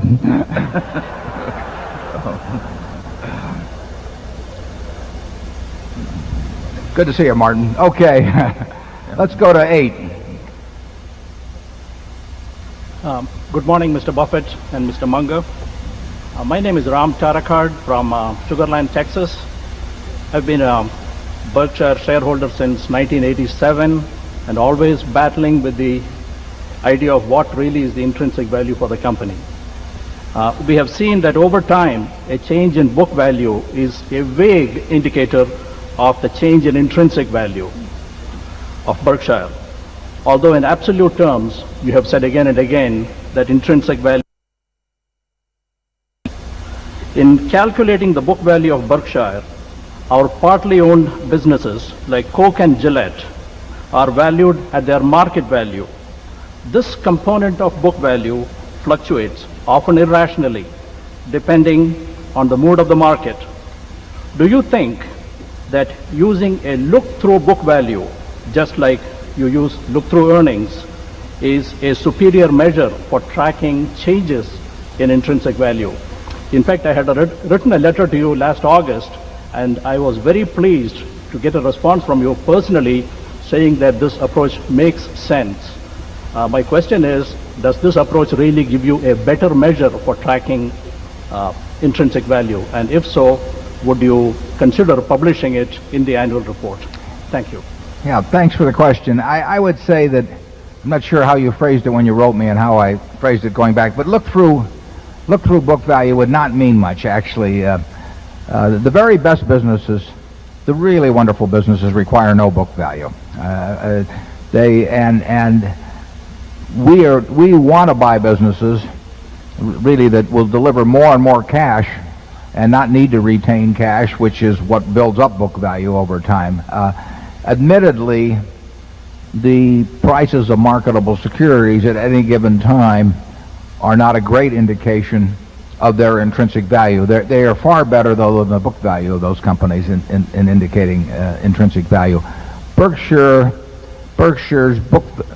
intrinsic value in a very general way, and trends in it are better reflected in book value than is the case at a very high percentage of companies. It's still it's not a great proxy. It's the best.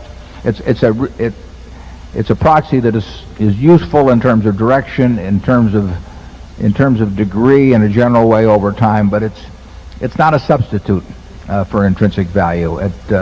In our case, when we started with Berkshire, intrinsic value was below book value. Our company was not worth book value in early 1965. You could not have sold the assets for that price that they were carried on the books. No one could make a calculation in terms of future cash flows that would indicate that those assets were worth their carrying value.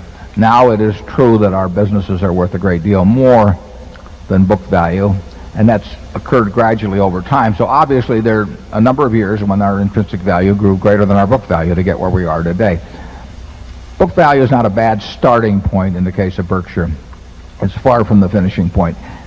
It's no starting point at all of any kind in whether it's the Washington Post or Coca-Cola or Gillette. It's a factor we ignore. We do look at what a company is able to earn on invested assets and what it can earn on incremental invested assets, but the book value we do not give a thought to. Charlie? Well, I think that's obviously correct. He'll come back next year. Number one. Hello, gentlemen. My name's Dan Sheehan. I'm from Toronto, Canada. First of all, I'd like to thank you for this weekend. It's become more and more important to me as it's become more and more difficult to find a rational discussion about the stock market, and this weekend really is a breath of fresh air for most of us, I think. One of the places I refer to a lot is Benjamin Graham, and what worries me now is what he referred to as a period in 1929 and the early 30s as a lab experiment where normal intrinsic values and margins of safety broke down, or seemed to anyway, and I wonder how much you think that might happen now in the next few years, and how much you worry about that with the investments you're making. Well, we generally believe you can just see anything in markets. I mean, just extraordinary what happens in markets over time. It gets sorted out eventually. But I mean, we have seen companies sell for tens of billions of dollars that are worthless, and at times we have seen things sell for 20%. A number of things, not not hard to find, perfectly decent people running them sell for literally 20% or 25% of what they were worth. So we have seen and will continue to see everything. It's just the nature of markets. They produce wild things over time. And one of those wild things, and not to get carried away when other wild things happen, because the wild things create their own truth for a while, and you have to, that's the reason they're happening, and people are getting pleasant experiences and all that. You'll see everything if you're around markets for a reasonable period of time. We don't see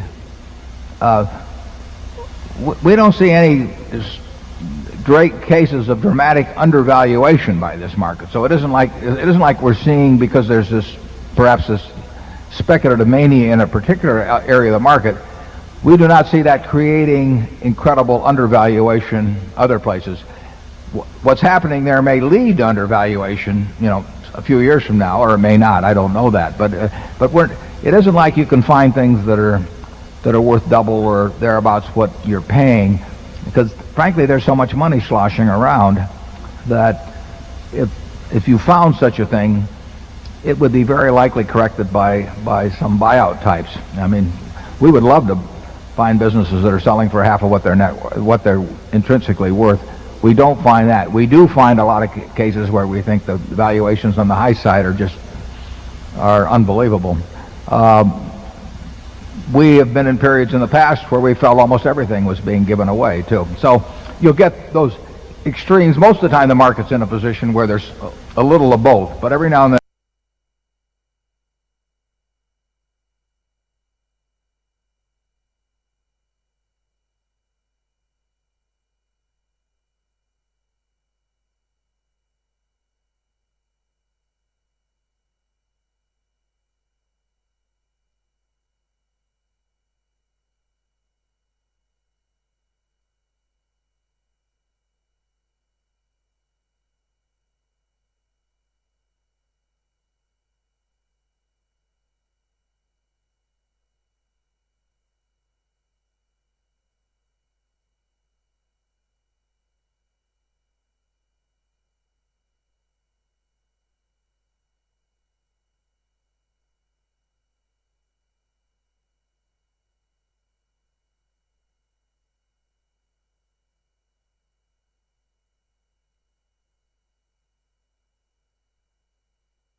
it gets into a position where there's a lot of one or the other.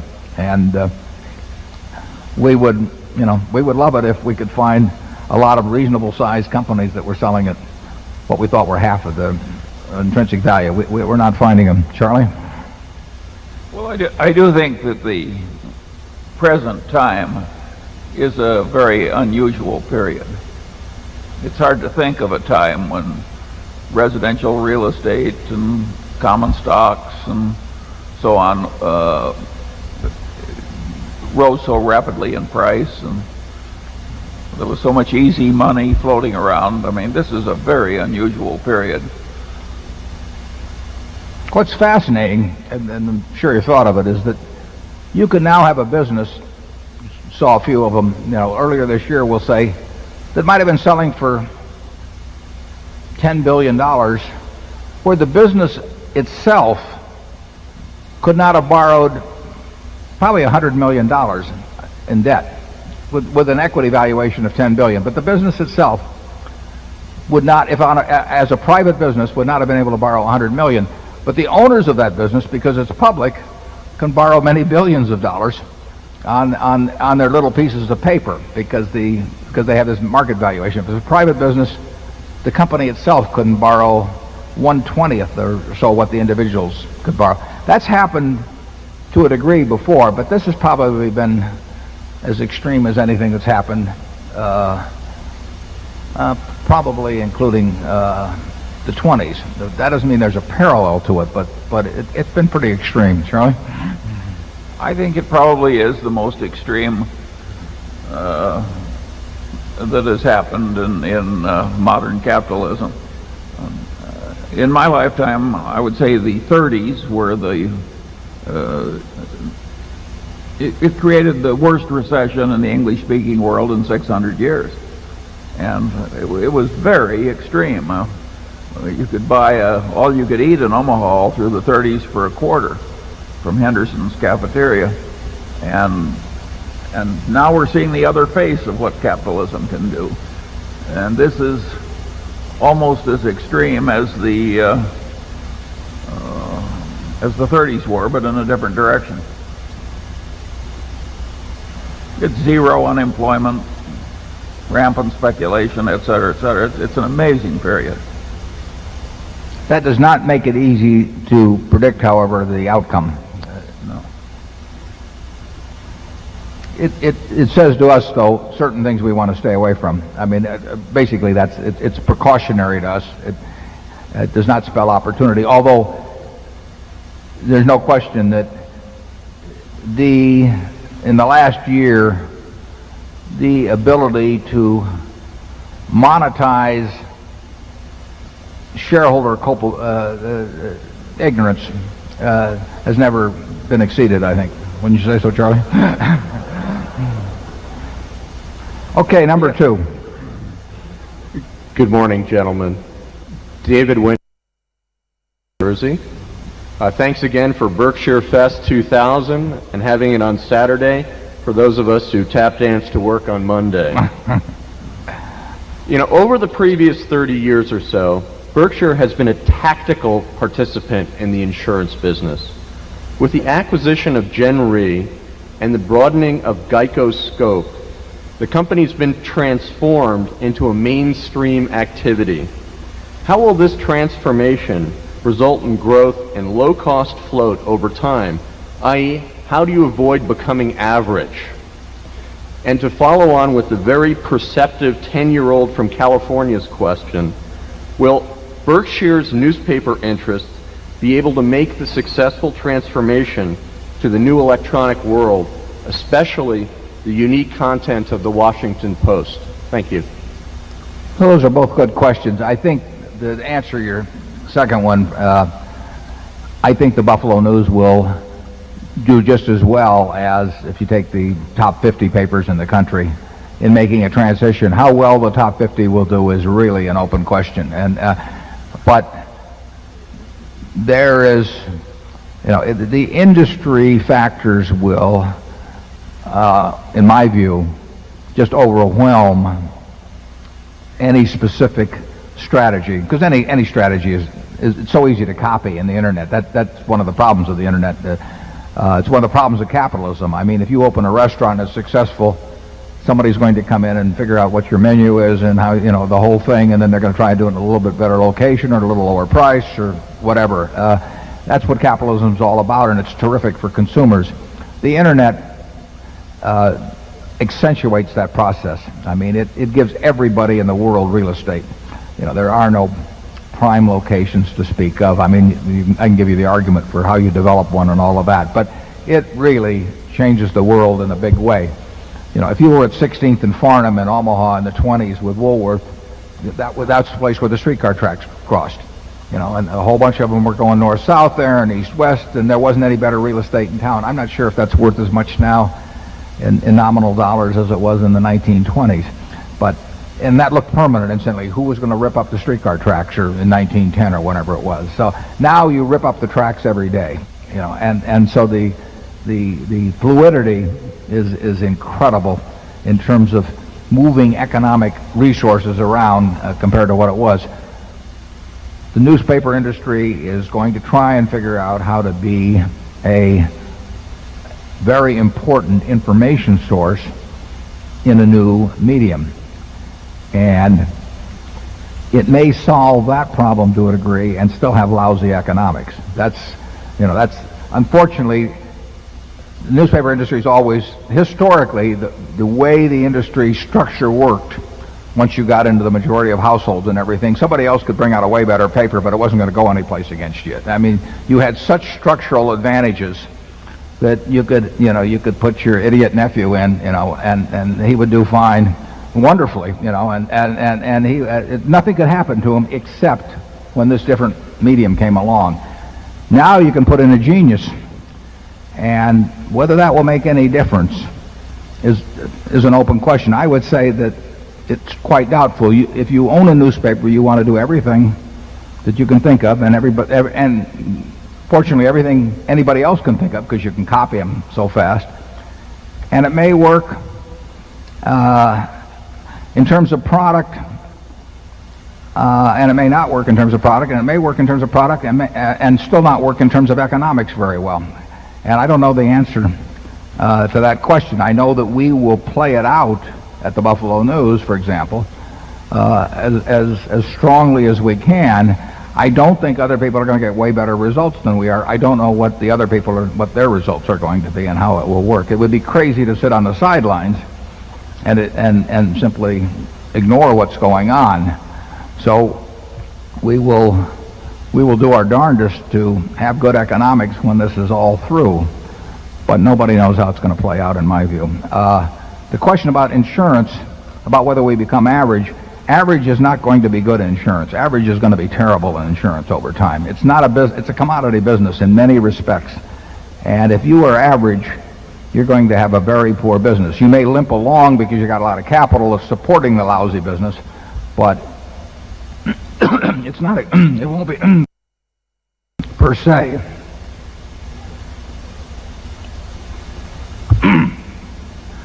But I think in Geico and in General Re and our other operations as well, we do not have average businesses, and there's nothing about the way the industry is going that would force us or lead us to have average operations. I mean, we have special things we bring to the party in both cases I've named, and actually in other cases as well.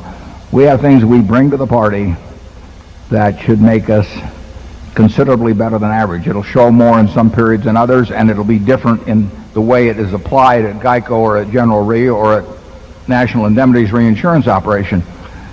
But none of those, in my view, will be average.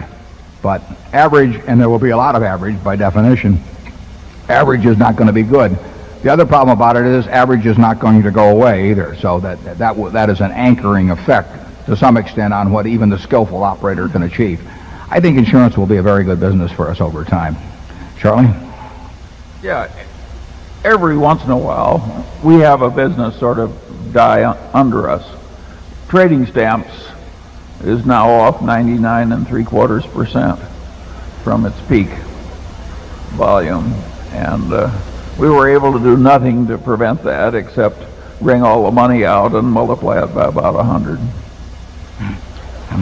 We actually did about, 120 million in the late 60s per year in trading stamps. Far more dominant in our area than S&H was nationally. And we have, by skillful management, Charlie and my constant attention to detail, have taken that business from 120 million a year down to about 300,000 a year or so? Oh, way less than that. Yeah. We thought of having the sales chart here and turning it upside down to impress you, but it wouldn't have worked very well. I think it's the nature of things that some businesses die. It's also in the nature of things that in some cases you shouldn't fight it. There is no logical answer in some cases except to wring the money out and go elsewhere. Yeah, and that's very tough for managements to. In fact, they almost never face up to that. It's very, very rare. And it's logical to be rare. In a private business, you can understand why people face up to it. In a public company, if you take the equation of the manager, he or she may be far better off ignoring that reality than accepting it. Let's go to number 3. Good morning, gentlemen. My name's Mark Ravenel from Melbourne, Australia. You've emphasised the importance of the moat around a business or the sustainable competitive advantage. My question really relates to learning more about that. Professor Michael Porter at Harvard has made a detailed study of this. Did you find his work useful, and can you recommend any other sources of information on this? Yeah, I've never really read Porter, although I've read enough about him to know that we think alike in a general way. So I can't refer you to specific books or anything, but my guess is that what he writes it would be very useful for an investor to read. I've just seen him referred to in some commentary, but I think he talks about durable or sustainable competitive advantage as being the core of any business. And I can tell you that is exactly the way we think. I mean, that in the end, if you were evaluating a business year to year, the number one question you want to ask yourself is whether the competitive advantage has been made stronger and more durable before it, and that's more important than the P&L for a given year. So I would suggest that you read anything that you find that's helpful, or actually the best way to do it is study the people that have achieved that and ask yourself how they did it and why they did it. I mean, why is it that in razor blades, everybody grows up in business school hearing that as a great example of a product that's very profitable, and why, with it obvious that there's going to be no reduction in demand for the next 100 years for the product, why are there no new entrants into the field? What is it that gives you that moat around the razor blade business? Normally, if you got a profitable business, a dozen people want to go into it. If you've got a dress shop here in town and it looks like it's doing well, a couple of other people are going to want to open up a shop next door to it. And here's a worldwide business. Nothing can go wrong with the demand to speak of, and yet people don't go into it. So we like to ask ourselves questions like that. We like to ask ourselves, why was State Farm successful, against people that had incredible agency plants and lots of capital? And here's some farmer out in Bloomington, Illinois, named George Maherl, who's in his 40s. Sets up a company that defies capitalistic imperatives. I mean, it has no stock, it has no stock options, it has no big rewards. It's it's kind of half socialistic, and all it does is take 25% of the market, away from all of these companies that have all these characteristics. We believe you should study things like that. We think you should study things like Mrs. B out at the Nebraska Furniture Mart, who takes $500 and turns it, over time into the largest home furnishing store in the world. There has to be some lessons in things like that. What gives you that kind of a result and that kind of competitive advantage over time? And that is the key to investing. I mean, if you can spot that, particularly if you can spot it when others don't spot it so well, you're on the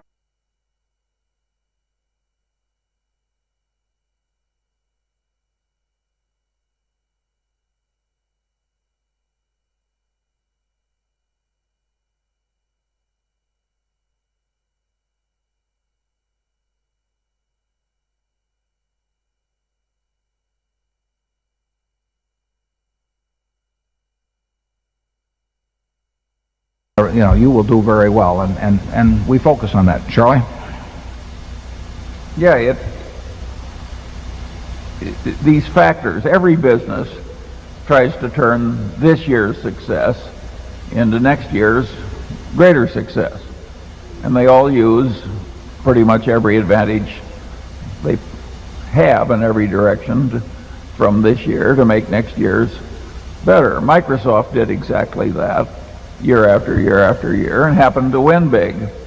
And it's hard to see, for me at least, to see why Microsoft is sinful, because they tried to improve the products all the time and make next year's business position stronger than last year's business position.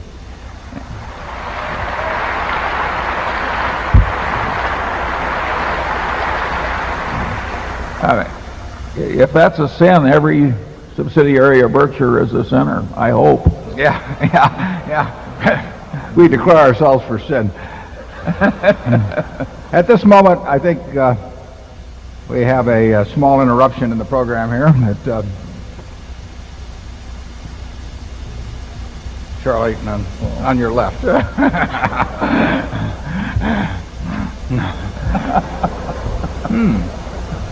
It's just a sample of what it's like to be an officer of Berkshire.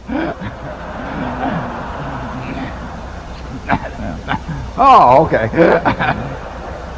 This is the new See's Barbie doll, and never before seen. It will be in the exhibitor section, lower level, and believe it or not, we've come up with 3 more just like this young woman, and they will be down there to take your orders.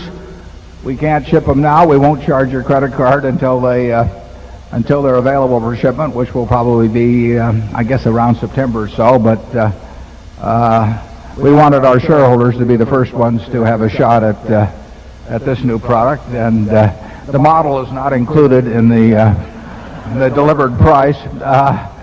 So with that, I think we will take a break now. Let's reconvene at 12:30, and we'll take your questions until 3:30. Thank you.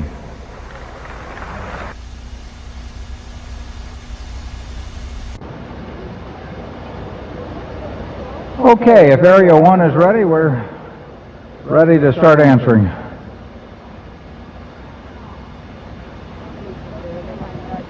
Okay. Hi. My name is Steve Check. I'm from Costa Mesa, California. My question is regarding stock options. I've taken your suggestion and have been attempting to subtract stock option compensation from reported income when evaluating companies. When I read annual reports, I usually find companies estimating option costs using the Black-Scholes model. However, the assumptions going into the Black-Scholes model seem quite different from company to company. These assumptions, of course, are what is used for risk-free interest rates, quote-unquote risk-free interest rates, expected option lives, even though options have stated lives, and expected volatility. Help me out a little bit. What is the best way to calculate option costs? Do you think Black-Scholes is appropriate? If so, how should we normalize the assumptions? And just one short follow-up. How can we possibly estimate future earnings for companies when companies, such as even Microsoft last week, in response to a lower stock price, simply reissue a bunch of new options? Yeah, I can tell you from some personal experience that companies attempt to use the lowest figure they can, even though it doesn't hit the income account. So they like to make fairly short assumptions as to the life of the options, even though they're granted on a 10-year basis, because they'll make certain assumptions about exercise date or forfeiture and so on. I think the most appropriate way, when you've got a pattern, which you have at many companies of what they do on options, is simply to make an educated guess as to the average option issuance that they're going to incur or they're going to elect to do over time. And generally, I mean, what you really want to, if you were to be precise, you would try to figure out what they could have sold those options for in the open market, because that is the opportunity cost of giving them to the employees instead of selling the same option in the market. I think you'll find generally that if you take a value of about a third for 10-year option, if you take a value of about a third, obviously it depends on dividend rate and volatility, a whole bunch of things, but about a third of the market value, strike price at the time they issued, that's the expectable cost. We believe in using the expectable cost versus the actual cost. I mean, that is how we would look at it. If we were issuing options at Berkshire and we issued options on $100 million worth of stock a year, we would figure it was costing us, probably in our case with no dividend, at least $35 million a year to issue those options. And we would figure that if we gave people $35 million in some other form of results-oriented compensation, that it would be a wash. And that is not the way most managements, of course, figure. At least that's my experience. And we would figure we could use that $35 million in a more shareholder-oriented way, and one where the employee was productive, would be sure of getting results, as opposed to having it be at the whims of the market. And I think you'll see a lot of option repricing. Everybody says they won't reprice their options until they do it, and I mean, you'll see that with a lot of schemes. It will be interesting to see whether Conseco is willing to bankrupt all the executives who made loans to buy the stock and had those loans guaranteed by the company, and the company initially said they would enforce those loans, and we'll see whether they do it. I would say in many cases they won't. I don't know what Conseco will do, but a lot of things that are said in connection with executive in option schemes and that sort of thing are what they'll do if it works in their favor, and then they'll do something else if it doesn't work in their favor, and that's not spelled out in the initial approval that's granted. Charlie, you want to have anything to add? Well, Warren's somewhat critical attitude is very understated compared to mine. We're going to leave raisins out of this particular analysis.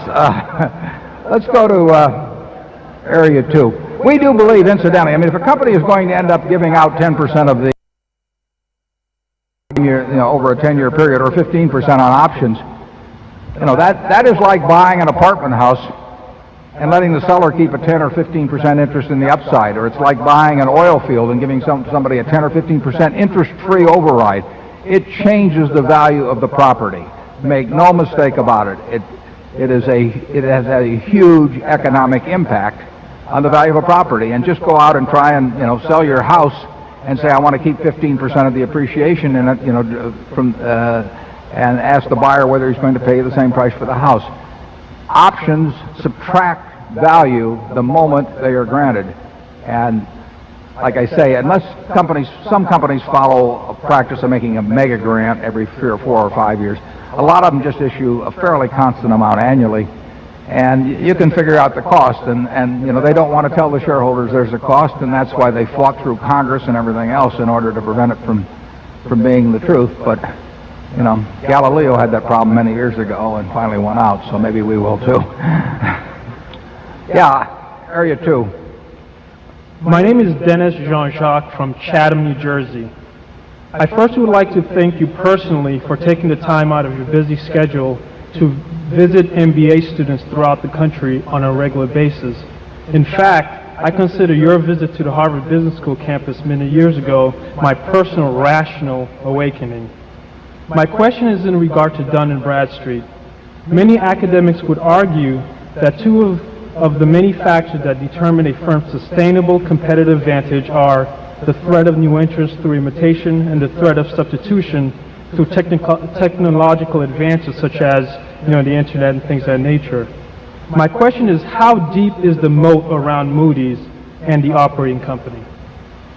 Yeah, we don't want to go into too much detail about our marketable investments, but I would say that the moat is, just in our view, is far wider, deeper, and infested with far more poisonous characters in the case of Moody's than in the case of the operating company. If you've had experience just in terms of making decisions about how you either obtain credit information in the case of the operating company, or if you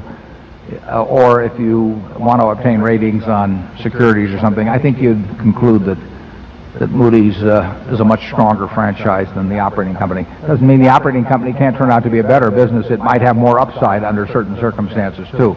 But if you're really thinking of what bad can happen to you, I think that you would regard Moody's as a considerably stronger franchise than the operating company. Charlie? Well, I certainly agree. Moody's is a little like Harvard.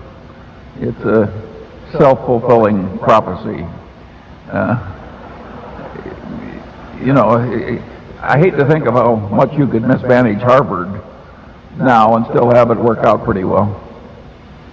If you cut the price of the admission to the Harvard Business School by $10,000 a year, you would have less demand, in all probability, than an increase in demand. I mean, it's totally counterintuitive in that respect, because it's the cachet of the school, in that case, it's not only reinforced, it almost makes it necessary that it be priced toward the top.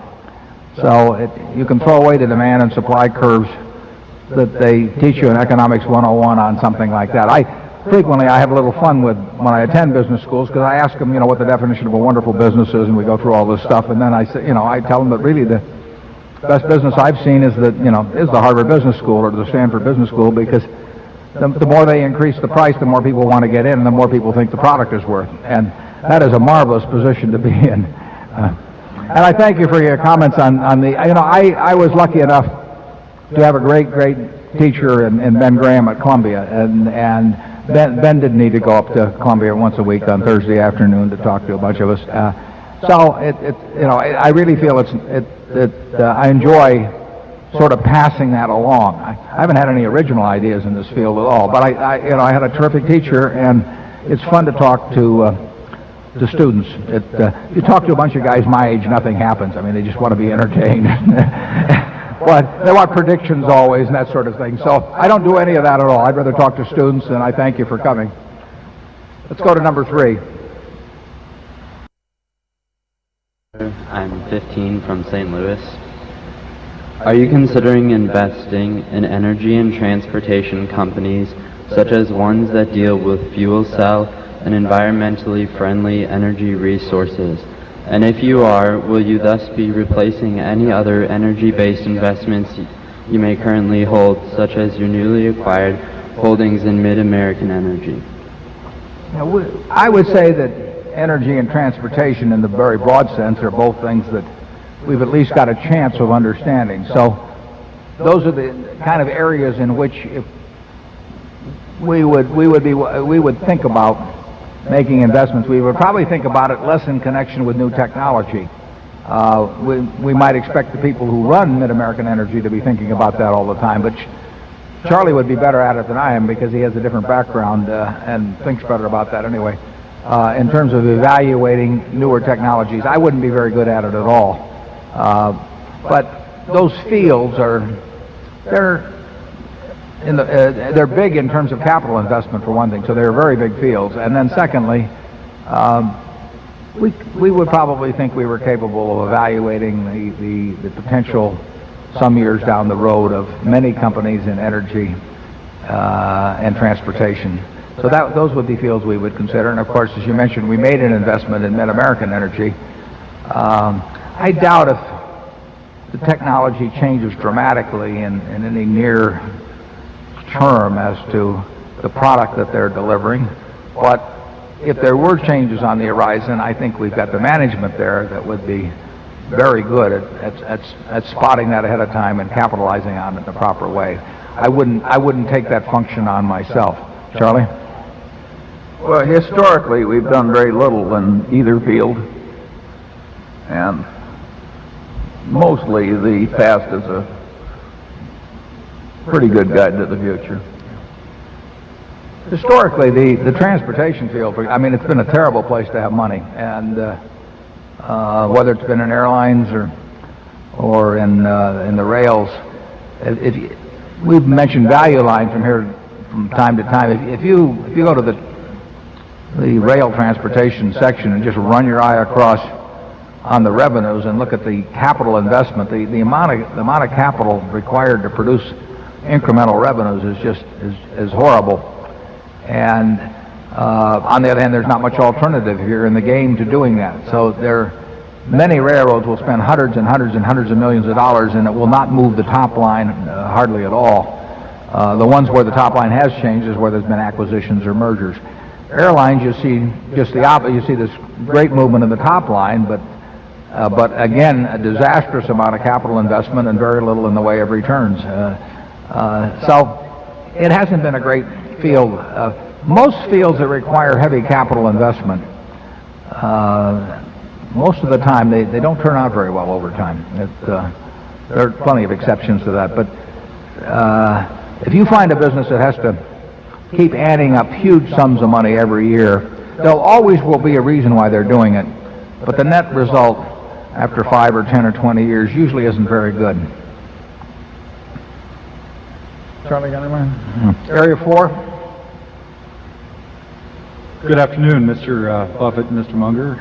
My name is Bob Odom from Seattle, Washington. I'd like to say, first of all, how nice it is to come out to Omaha and how I am made to feel comfortable by its people. I hope you both are as enthusiastic about the meeting as you seem to be in years to come. Mr. Munger, by the way, I am looking forward to your book coming out. My question has to do with Doug Ivester's severance package and what justifies it, considering he had a very short tenure as CEO and that he took the reins from some very strong performance from Consueta and to be relieved of his dismal performance by Doug Daft. My brother, still in the bottling and distribution business of Coke, cut this article from Bottlers World magazine concerning the severance package. He said he also would retire if he were offered this.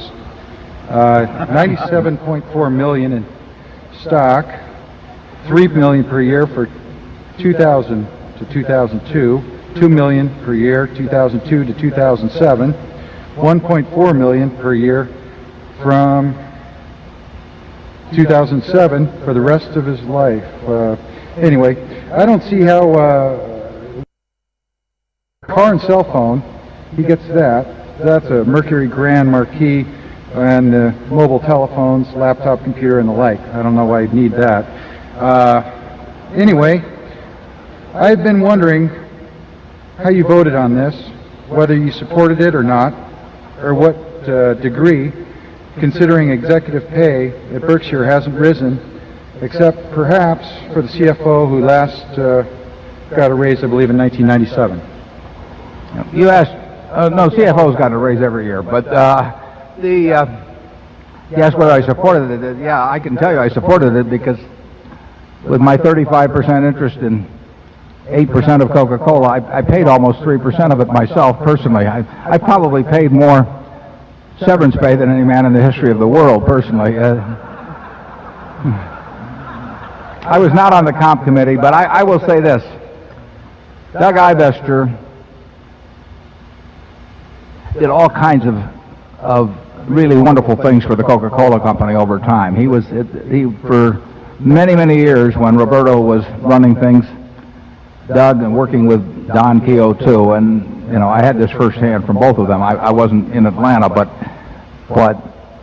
there was no question that he was a huge, huge asset and conceived and carried out many of the things that other people may have gotten even more credit for. Most of what you described, not the little things at the end, but most of what you described was contractually in place at the time that he left. I mean, those were deals that were made, restricted stock and all of that, that really occurred in significant part when Roberto was the chief executive officer and at Roberto's recommendation. Doug's devotion to Coke, his knowledge of Coke, I mean, he lived and ate and breathed Coke, but in my opinion, Doug Daft was the man for the job, and a change was made. But it was not because of any lack of attention by Doug Ivester. It was not because he hadn't done great things as CFO of the company, but I think he was not the right man at the time he took over as CEO. He took over, as you know, when Roberto died quite suddenly. There wasn't any real option in terms of he was Roberto's hand-picked successor. It's almost inconceivable that somebody else would have been chosen at that time. And we made a decision within a couple of years that the company would move faster and better with Doug Daft in charge, and we made a deal in severance which was about 80% or some very high percentage embedded, and like I say, I paid more of it than anybody else, so it isn't like it was all academic. And I think, considering some other factors, which maybe I'll put in a book sometime, that entered into it, it was definitely the right decision for the Coca-Cola Company. Whether the computer should have been included in the car or anything, I would not want to defend small item by small item, but I think the Coca-Cola shareholders are going to be many billions of dollars ahead over time by what was done then, and it wasn't easy to do.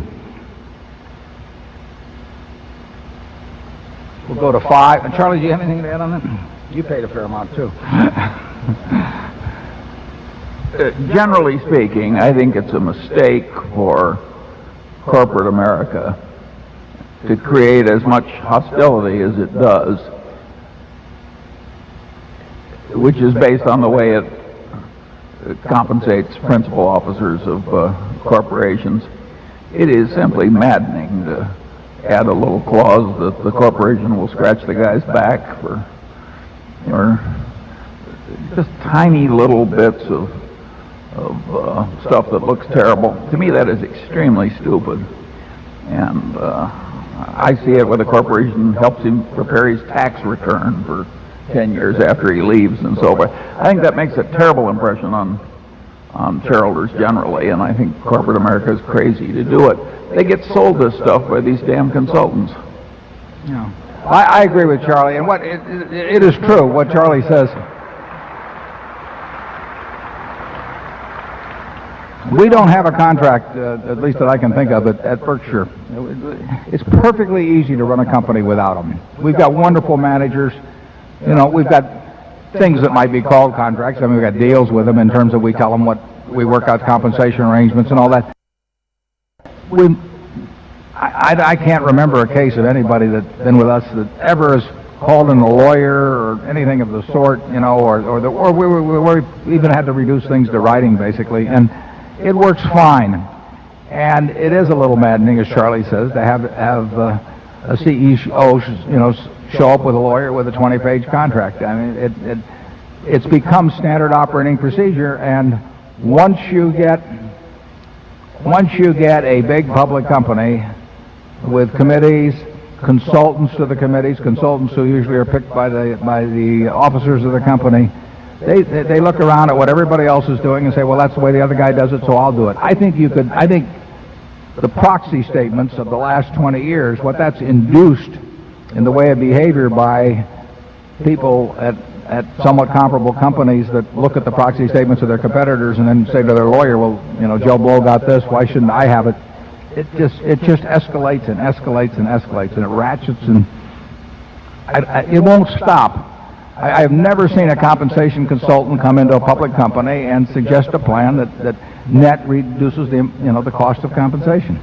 And I see all kinds of people leave companies who have made tremendous amounts of money, and nobody wants to hire them at half the price or a quarter of the price or a tenth of the price. You know, I mean, it's not a market system.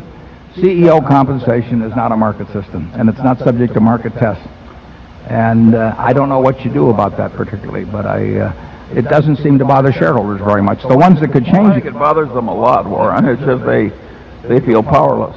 Yeah, but the institutional shareholders could change that. My guess is that the top 30 institutions probably control,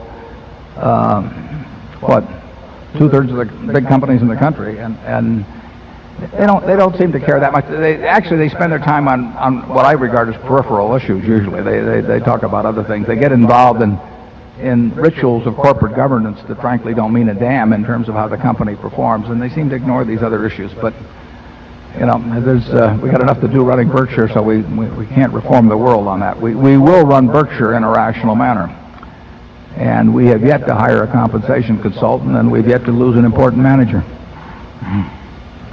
Okay, we'll go to number 5.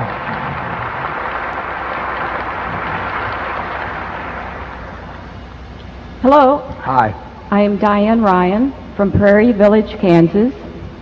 This is the 4th year I've attended the stockholder meeting, and I'd like to say every year I feel like I've learned a little bit more.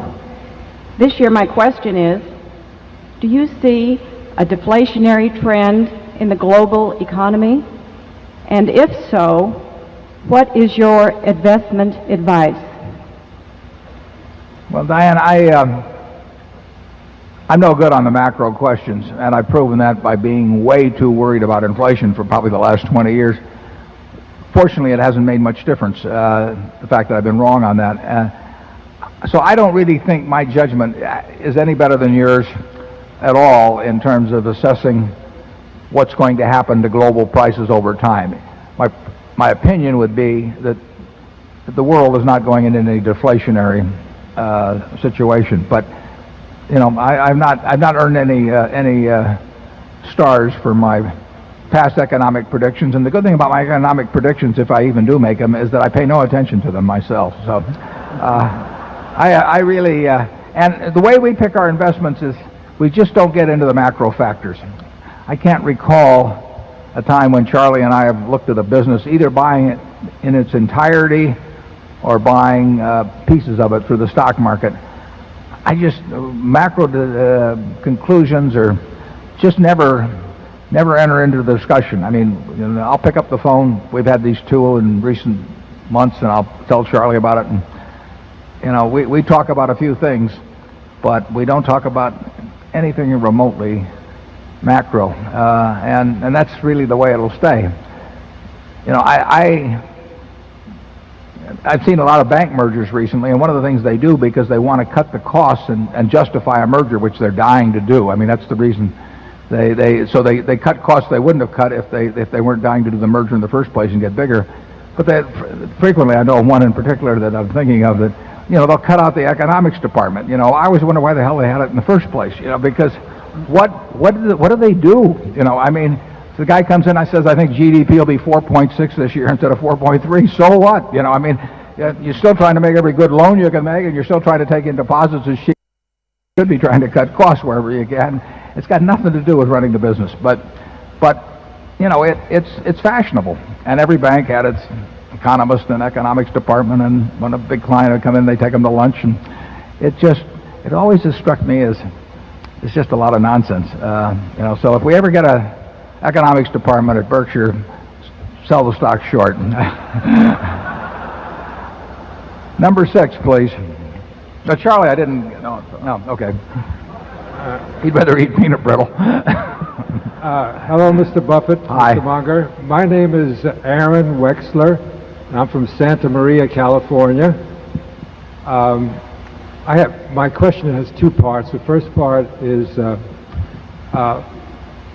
when you and Bill Gates had a television show some time ago, you were asked about the people who had different role models, and you said, well, if I know a person's role model, I can pretty well tell what kind of a person he is and what kind of a future he has. Mr. Buffett, my role model is Warren Buffett. Do you think I'll have a chance? Well, I hope you're choosing me on the basis you hope to expect to live to an advanced age. I'd like to think that that's what I bring to the party. It does pay to have the right models. I mean, I was very lucky very early in life that I had certain heroes, and I've continued to develop a few more as I've gone along. And they've been terrific, and they've never let me down. And it takes you through a lot. And I think that, you know, it just stands to reason that you copy very much the people that you do look up to, and particularly if you do it at an early enough age. So I think if you can influence the role models of a 5-year-old or an 8-year-old or a 10-year-old, you know, it's going to have a huge impact. And of course, everybody virtually starts out with their initial models being their parents, so they are the ones that are going to have that huge effect on them. And if that parent turns out to be a great model, I think it's going to be a huge plus for the child. I think that it beats a whole lot of other things in life to have the right models around. And I have, like I say, even after as I gotten older, I picked up a few more, and it influences your behavior. I'm convinced of that. And if you you will want to be a little more or a lot more, depending on your personality, like the person that you admire. And I tell the students in classes, I tell them, just pick out the person you admire the most in the class and sit down and write the reasons out why you admire them, and then try and figure out why you can't have those same qualities. Because they're not the ability to throw a football 60 yards or run the 110 flat or something like that. They're qualities of personality, character, temperament that can be emulated. But you got to start early. It's very tough to change behavior later on. And you can apply the reverse of it, following Charlie's theory. You can find the people that you don't like and say, what don't I like about these people? And then you can, if it takes a little strength of character, but you can look inward and say, have I got some of that in me? And it's not complicated. Ben Graham did it. Ben Franklin did it. And it's not complicated. Nothing could be more simple than to try and figure out what you find admirable, and then decide, that the person you really would like to admire is yourself. And the only way you're going to do it is take on the qualities of other people you admire. Anyway, that's a 2-minute answer on something Bill and I did talk a little bit about. Charlie? Yeah. There is no reason also to look only for living models. The eminent dead are in the nature of things some of the best models around. And if it's a model is all you want, you're really better off not limiting yourself to the living. Some of the very best models have been dead for a long time. Charlie has probably read more biography than any 3 people in this room put together. So he has put this into practice. And as somebody mentioned earlier, Janet Lowe has a biography of Charlie coming out here in later this year. So you can read all the secrets of Charlie's life. Okay, number 7. Good afternoon, gentlemen. My name is Gary Brodstrom from here in Omaha, Nebraska. And my question is, if Alan Greenspan just decided to retire and that job was offered to either of you, would you take it? Well, I can tell you my answer is no, in a hurry. I think Charlie will give you his answer. So I would say no more quickly. You notice we gave you very unequivocal answers, and of course that alone would disqualify us from the job at the Fed.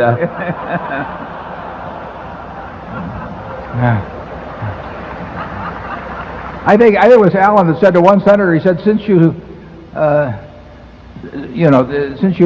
seem to have stated my remarks so accurately, you must have misunderstood them. And I don't think you could find a job in public life that would entice either one of us.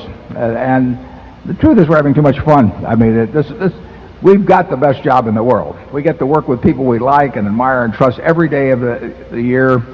We get to do what we want to do, the way we want to do it. And we should pay, and this is true of some other CEOs too, but we should pay to have this job. I mean, it is really interesting. I've often thought if you could get, you had a sealed envelope and you had the compensation committee say what they would pay to have the job filled, but then you had the chief executive, also say what he would do before he would leave, there would be a huge, huge gap. And I mean, there are all kinds of, it's a lot of fun to start with, interesting problems you come up with, interesting things to do, something different every day. I mean, you can't beat the job, and to get paid for it is just the frosting on the cake. And I don't see any jobs like that in public life myself. And well, Charlie, if you got anything to add, Charlie takes on these public jobs. He runs a hospital and a few things, and he can tell you the wonders of it. Charlie? Oh yeah. There's an old saying that he lied like a finance minister on the eve of a devaluation. I never wanted to have a job where lying was a required part of the activity.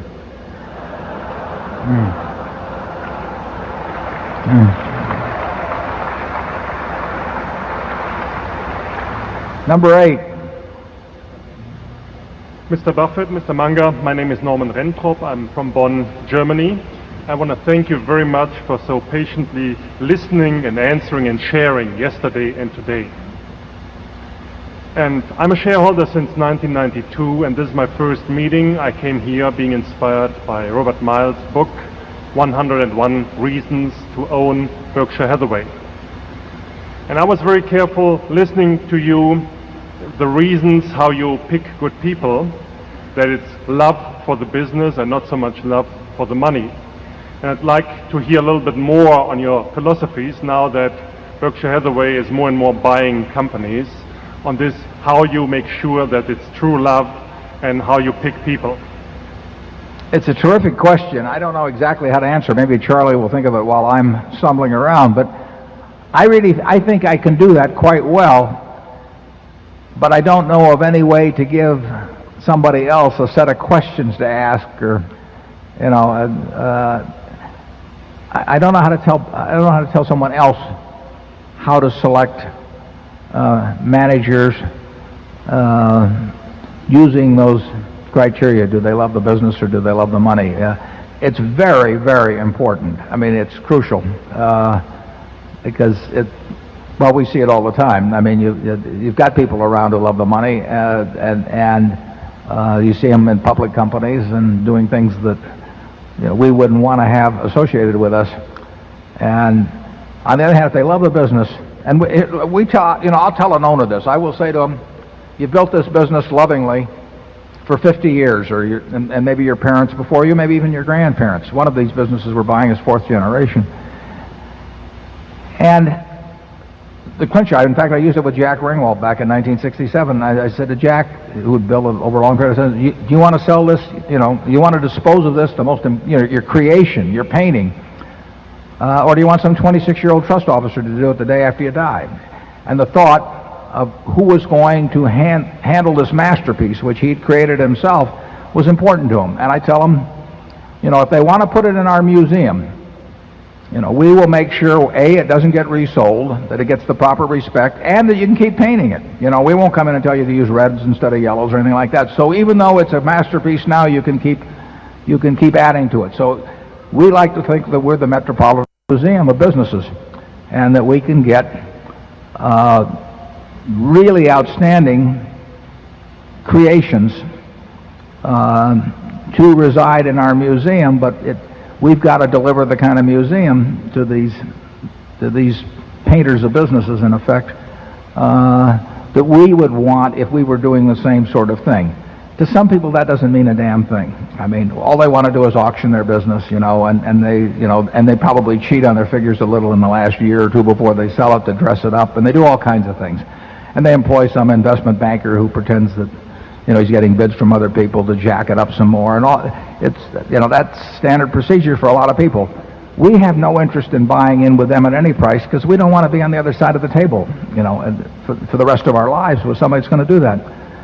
If somebody loves their business, and I love Berkshire, I mean, you create something over a period of time, it means something to you. I mean, you know, some people get it out of how they decorate their home, or some people get it out of, you know, all kinds of different things, their golf game or whatever, but some of us get it out of building a business. And it has to be enormously important what kind of a home it finds. And there comes a time in many situations for estate taxes, or because the kids don't get along, or whatever the hell it may be, why people need to do something with that business, but they don't want it auctioned off, and we have a good home for that.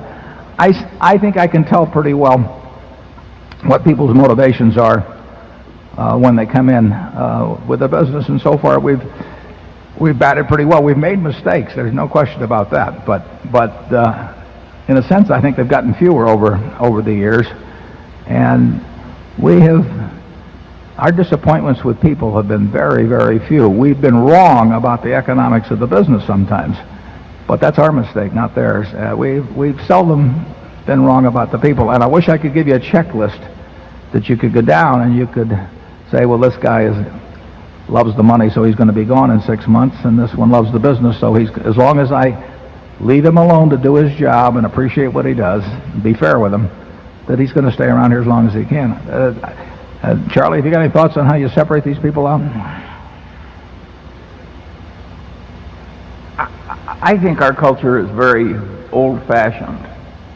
In other words, I think it's Ben Franklin and Andrew Carnegie, and it's very old-fashioned. And what I think is amazing about Berkshire is how well these very old-fashioned ideas still work. Can you imagine Andrew Carnegie calling in a compensation consultant or an investment banker to tell him whether he should buy another steel mill? Or no, we don't get imitated much. I mean, we're imitating, the behavior of a period that has been gone for a long time, but I don't see.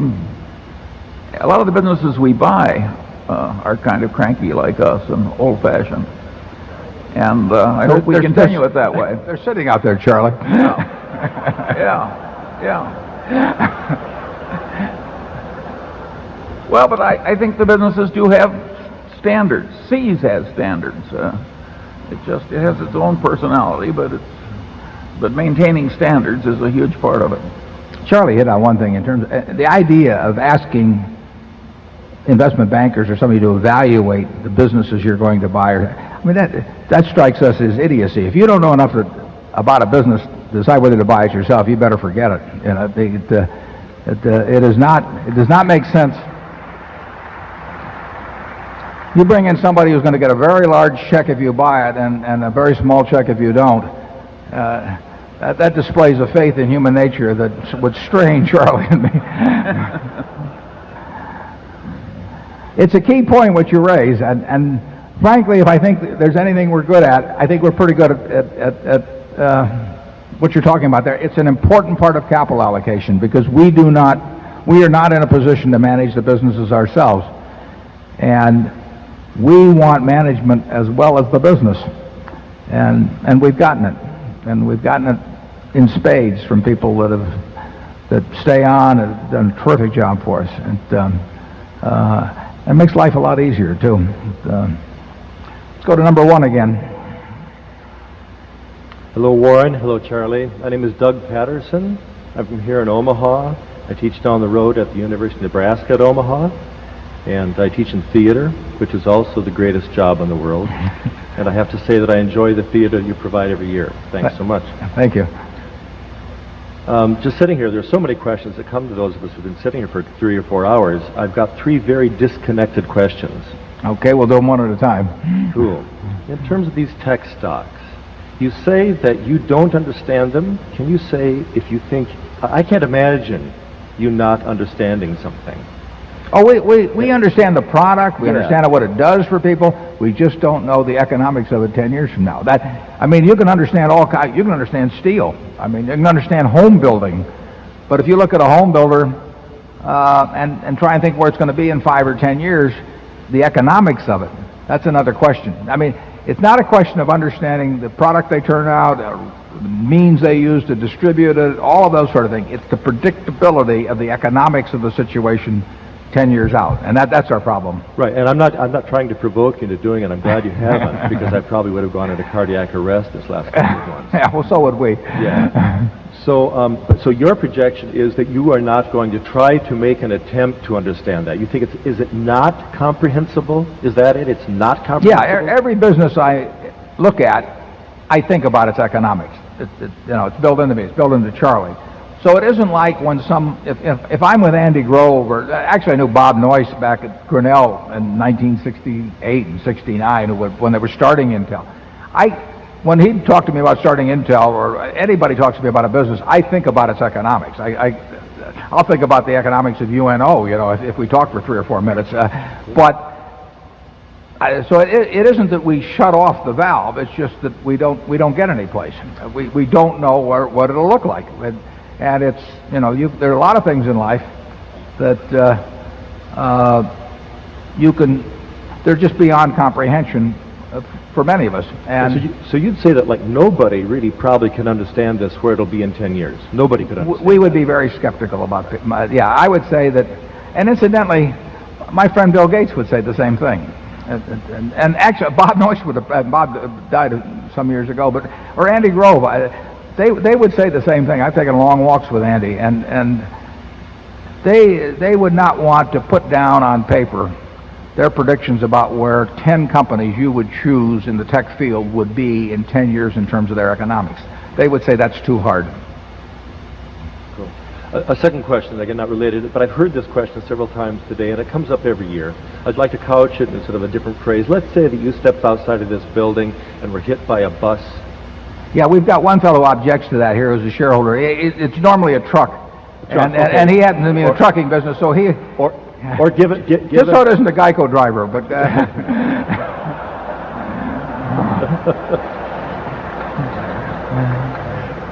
given Omaha, it could be a road grader. Yeah, right. What kind, I mean, that would be a sudden, I mean, maybe you'd come out of it with a great fastball. Maybe that's it, but you wouldn't have your facility of stocks. What kind of advice would you give people that hold Berkshire Hathaway at a moment such as that? Well, I've got the ultimate test on that because my estate at that point would be 99.75% invested in Berkshire, and I feel totally comfortable considering the arrangements that have been made and the businesses we own and the managers we have in place in terms of that. But no one will be more affected financially, let alone in other manners, by that truck than me. And so it's a thought that's crossed my mind. And, you know, it's a more important question to me than to anybody else, and I've answered it to my satisfaction. The directors have some of my thoughts on the subject, but the world will go on, the businesses will go on, and I think you'll have terrific management in place. I appreciate that. Fine. And thank you for taking all three of these. They're so disconnected. Okay, thank you. Given your comments about newspapers, may we assume that you're probably not going to buy the Omaha World Herald? I think that's a fair assumption, but that would probably be true regardless of my thoughts about newspapers because they're not going to sell. Charlie, have you got anything to add on any of those? Well, that story about the World Herald is interesting. The truth of the matter is that if Warren had been offered the Omaha World Herald 20 or 25 years ago, he would have cheerfully bought it. And now he doesn't want it. And that isn't because of the economics. That's true. Yeah, I mean, I have not been offered, never will be offered it. It's all, the ownership's all set. But what Charlie said is true. If it were still owned by an individual and they offered it to me. For economic reasons, I wouldn't want to buy it, and for other reasons, I wouldn't want to buy it. Well, you wouldn't want to buy it now because your life would be less congenial afterward than before. Yeah. There'd be more people after you. There'd be no plus in life to owning the World Herald at all. You know. Then, as Charlie said, that's probably not the way we would have thought 30 years ago. I know. Not at all. No. I think we're right now. Number two.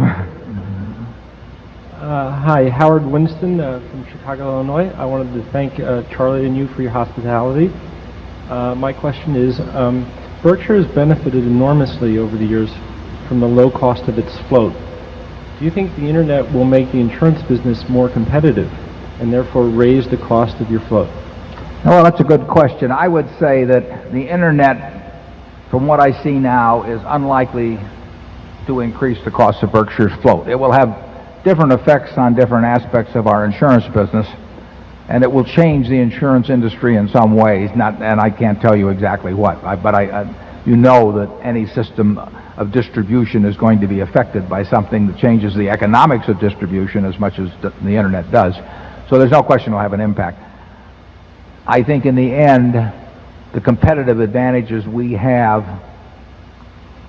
among our group of insurance companies, net will not be hurt by the internet. But I could be wrong on that, and therefore I don't think that our cost of float will be changed much. I don't think industry economics in aggregate for insurance companies are going to be changed very much. The economics haven't been that good. I think they'll be about, you know, in that same range. And I don't think our competitive advantage will be cut, so therefore I think our cost of float in the future is going to be higher than it has been in the past, but that's for reasons other than the internet. I still think we'll have an attractive cost of funds over time on float. It's a good business for us. I don't think it's necessarily a good business for the average company. Charlie? Well, there's a marvelous issue buried in your question. Will the internet, by making competition so much more efficient, make business generally harder for American corporations, meaning more competitive? lower returns on capital? And my guess would be yes. Yeah, my guess would be yes, too. I would say that on balance, for society, the internet is a wonderful thing, and for capitalists, it's probably a net negative. So all of you can be happy that the progress of the species will affect your economic futures for the worse.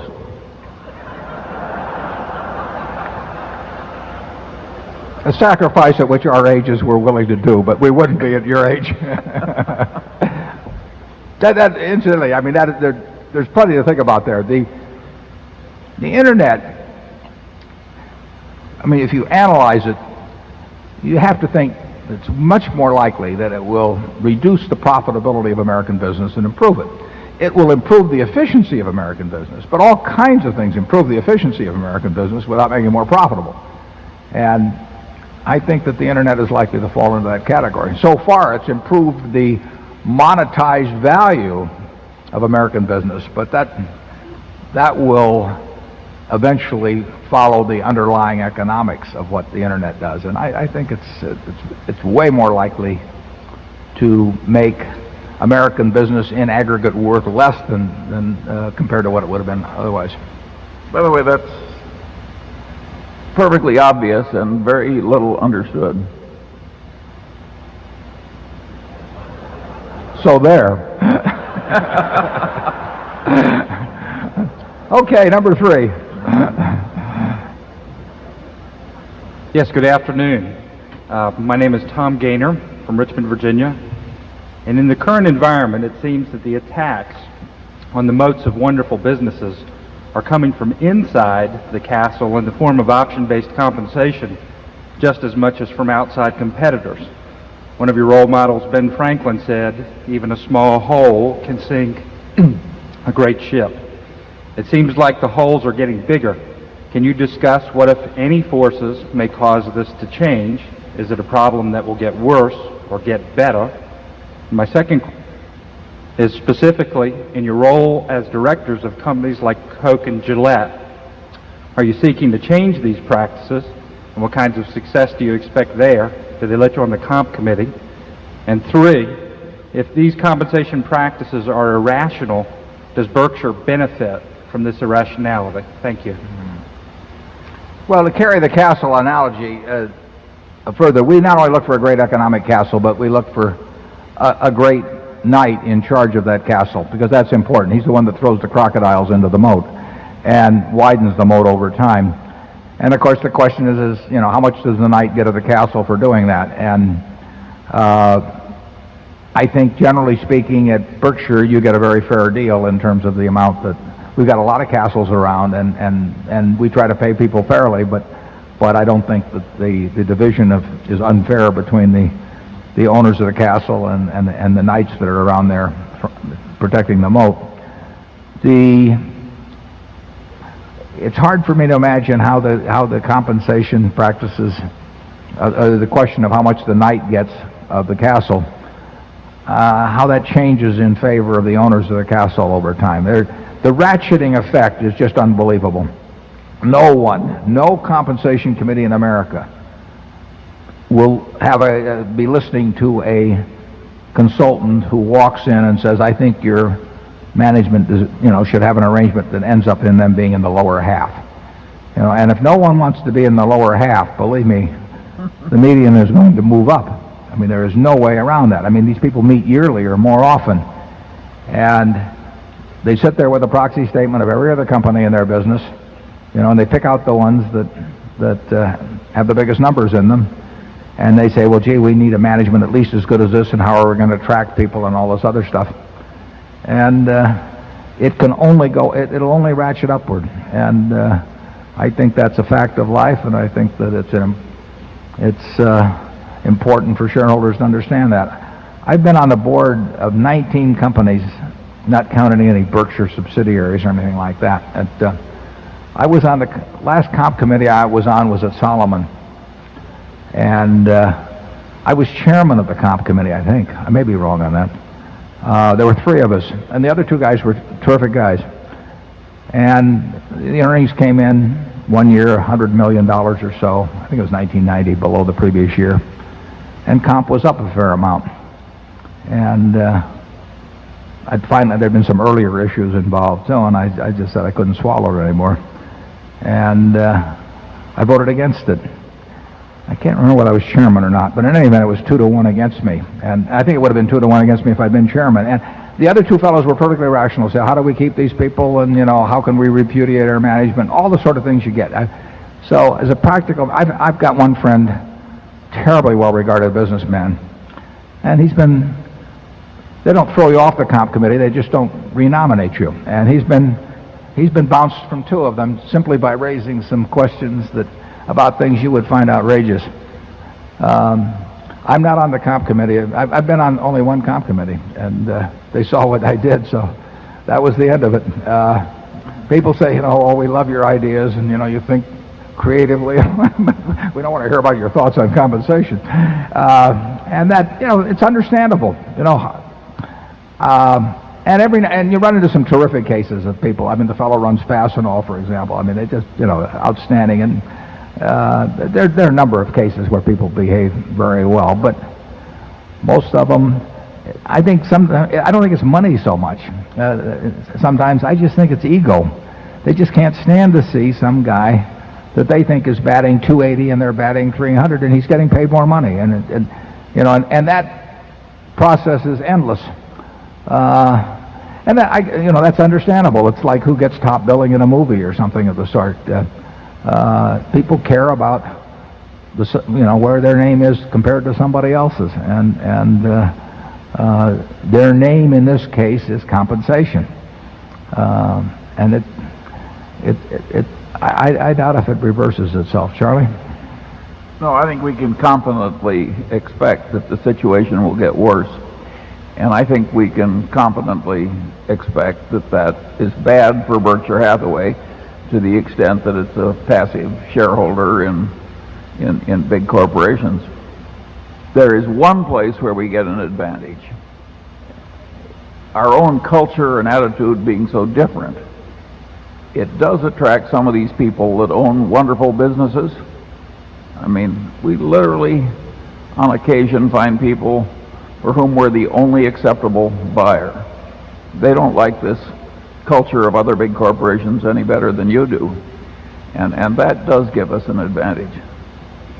Yeah, you asked us a question also about the how active we might be in saying these. We're not going to ever sit here and tell you what we say in other boardrooms, because it would reduce any effectiveness we might have, and we probably don't have that much effectiveness anyway. But you can only belch so many times at the dinner table and get invited back, and we've probably done enough of our share of that. And we try to run Berkshire in a way that we find admirable, and we try to spell out our reasoning on it and everything else, and we hope that maybe somebody latches onto that as a model someplace. But going around condemning people by name does not work. And so we hate the sin and love the sinner and all that sort of thing, and it doesn't have much effect. Number 4. Good afternoon, Warren and Charlie. My name is Eris. I'm from Winnipeg, Manitoba, Canada, and my first time in Nebraska, in Omaha, first time hearing you guys live. And there's a big ice cream man behind you. There we go. There you go. And you think there are no management perks at Berkshire? Oh boy. All right, let's get out to business. Okay. Anyways, my question is in reference to your article in Fortune magazine last November, where you talked about corporate earnings and what the market. Are you guys listening? Or? I'm listening. We can chew gum and listen at the same time. All right. As I was saying, but if we you had talked in your article in Fortune about corporate earnings and what the market is paying for them, painting a pretty gloomy picture for equities and market levels going forward. Now, as you may know, there exists a very strong trend in demographics. We see in Canada and the United States the aging of the population and more importantly, the bulk of this population reaching their peak savings years all at the same time. You're getting a little rude, but go ahead. I can't believe this. I just Warren want- actually called me rude. I wanted to prove to you I was listening. Go ahead. Anyways, okay. So anyways, there's a major, retirement crisis. There's a majority of Canadians and Americans between the ages of, especially between 22 and 55, are worried that they won't have enough money to fund their retirement or let alone last. So for this reason, this population is expected to invest in equities as opposed to fixed income instruments to get the necessary long-term rates of return to fund their nest egg for retirement. And therefore, many are calling for massive amounts of money to flow into the markets over the next 5, 10, 15 years through stocks and mutual funds, and consequently fueling market prices and market levels, many predicting the biggest growth ever in the stock markets. So what is your opinion on this potential trend, separately or in conjunction with what you said in that article in Fortune? Thanks very much. Good. And I'm not being rude here, but we don't think it means a thing, frankly. The savings rate, the private savings rate, is not high now. It doesn't need to be high. What really determines how the people who are either aged or very young, because either way, people who are in their non-productive years depends in aggregate on aggregate production of goods and services, and then the division between those who are in their productive years and in their non-productive years, and that's what Social Security argument's about and everything. The biggest single thing working for people in their non-productive years on both ends, young and old, is the fact that the pie keeps growing, and that makes it easier to attack the problems of the non-productive. And when I say non-productive, there's obviously nothing derogatory about that term. It just relates to who's in employable age and who isn't. And our society is going to do extremely well in terms of being able to take care of the people who are in non-productive years. If there is a shift, obviously, as people live longer, and of course there should be a shift perhaps in defining, I think there should be, in defining what's productive, because 65 was decided back in the 30s, and I think that's changed.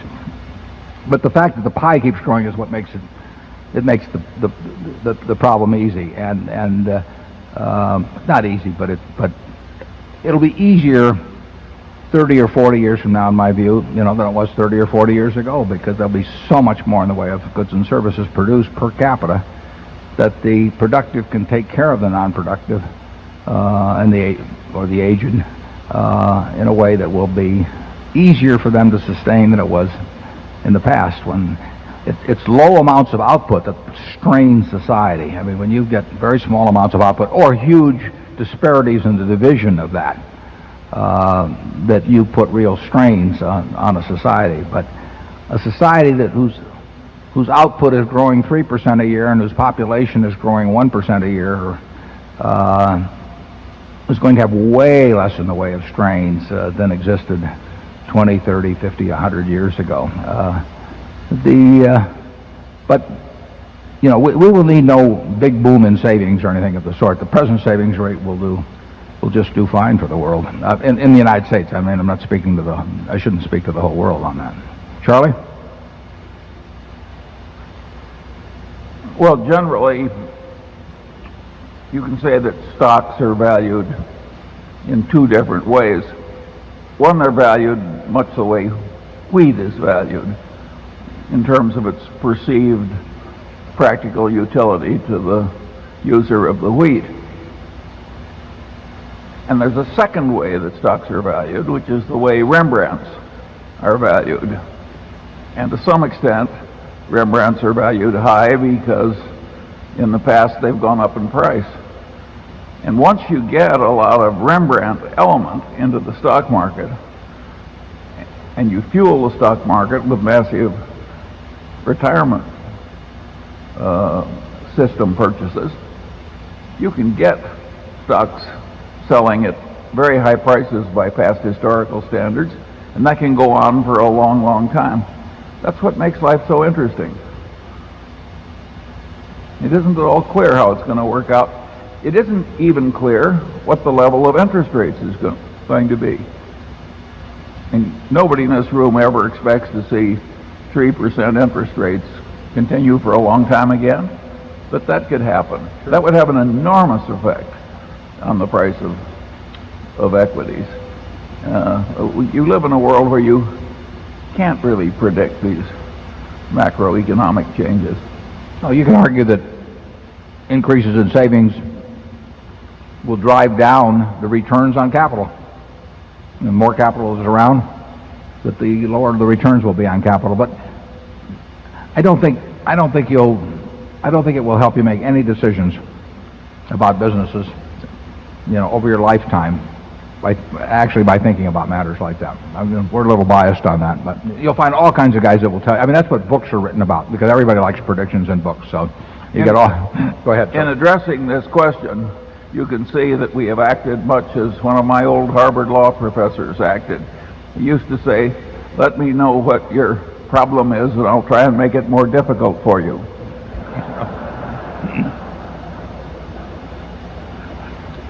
Area 5, please. My name is Eric Tweedy from Shavertown, Pennsylvania. Thanks again for another great meeting. During last year's meeting, my wife picked up a copy of a book called Buffettology at one of the shops around town. That is written by Mr. Buffett's former daughter-in-law. A very well written book, very interesting, and it attempts to outline the Warren Buffett approach to investing. My question is, I don't know if either of you gentlemen are familiar with the content or have read it, and if so, if you could comment on if you think it is a good outline of that type of investing. My second question related to that, I wonder if Mr. Buffett could comment on why you bought the original textile mill in Massachusetts, and if that represented an earlier phase when you were more of a strictly Graham-style value investor versus your current investment style. Probably the best. I would say that the most representative book on my views is the one that Larry Cunningham has put together, because he essentially has taken my words and rearranged them in a more order. He's taken them from a number of years, and what he has put together there best represents my views. And we've got 20 years of annual reports or so or more on the internet, plus articles in Fortune, all kinds of things. So it's probably a bias I have, but I like to think that I laid out those views as better than somebody who's rewriting them. But I'll let you make that decision.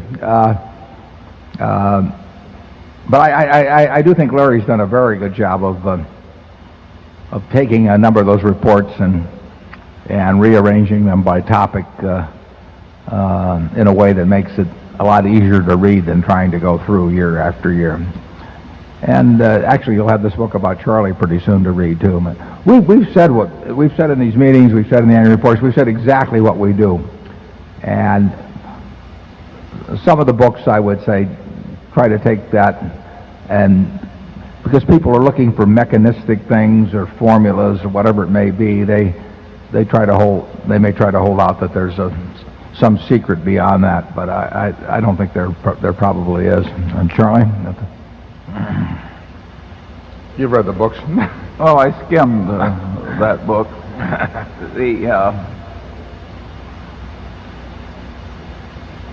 I think what we have done all these years is, it wasn't all that hard to do, and it's not all that hard to explain. All that said and done, I think a lot of people just don't get it.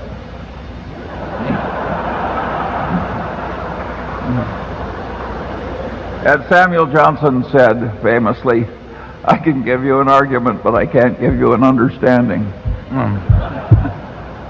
What was the second part again? I just asked you if you could maybe comment on why you bought the original Berkshire textile mill. That's why I didn't remember. If I could say one of the things, someone tapped me on the shoulder and asked me for you not to forget to give the current year's recommended books. I got to recommend the book on Charlie. But I'll let Charlie recommend one too. the original purchase of Berkshire was a terrible mistake, and my mistake. No one pushed me into it. It was I bought it because it was what we used to call, or the cigar. It was a cigar butt approach to investing, where we would look around for something with a free puff left in it. You know, it was soggy and kind of disgusting and everything, but it was free. And Berkshire was selling below working capital, had a history of repurchasing shares periodically on tender offers, and it was selling it. First purchase was, I think, at $7.50 a share. In fact, I've got the broker's ticket up in the office, 2,000 shares, and it looked to me like they were going to have a tender offer periodically, and it would probably be at some figure closer to net working capital, which might have been $11 or $12 a share, some such number, and we would sell on the tender. And that was, we had other securities we owned that way, and we bought some that way. And then, actually, I met Seabury Stanton one time, who was running Berkshire, and he told me and made me an insider, so I couldn't do anything, but he said he was thinking of having a tender, and he wondered what price we'd tender at. And as I remember, I may be wrong on this, I could look back on it, but I think I said 11 3/8. And he said again to me, well, if we have a tender at 11 3/8, will you tender? And I said, yes, I will. And then I was frozen out, obviously, of doing anything in the stock for a little while, but then he came along with the tender offer, and as I remember, I opened the envelope and it was 11 1/4. I may be wrong, it was maybe an 11 1/2 and 11 3/8, but it was an eighth below what he had said to me and what I'd agreed to. So I found that kind of irritating, and I didn't tender, and then I bought a lot of stock, and I bought Kim Chase, who's a director. His father had some members of the family, not his direct family, but a related family, that wanted to sell a block, and we bought several blocks, and before long we controlled the company. So at an eighth of a point difference, we wouldn't have bought it, the company, if they'd actually tendered at that price. We had a somewhat similar thing happen with Blue Chip, actually, later on, too. Now, we would have been much better off if we hadn't bought it, because then things like National Indemnity and all of that, instead of buying it into a public company with a great many other shareholders, we would have bought it privately in the partnership, and our partners would have had a greater interest. So Berkshire was exactly the wrong vehicle to use for buying a bunch of wonderful companies over time. But I sort of stumbled into it, and we kept moving along, and when I disbanded the partnership, I distributed out the Berkshire because it seemed like the easiest and best thing to do, and I followed through, and I enjoy it enormously. I'm glad it all worked out this way. It did not work out the best way economically, in all probability. It was the wrong base to use to build an enterprise around, but maybe in a way that's made it more fun. Charlie, do you have any thing to add on that? You can tell them about the Blue Chip story. No, one such story is enough. But it is interesting that a wrong decision has been made to work out so well. We've done a lot of that, scrambled out of wrong decisions. I'd argue that's a big part of having a reasonable record in life. You can't avoid the wrong decisions, but if you recognize them promptly and do something about them,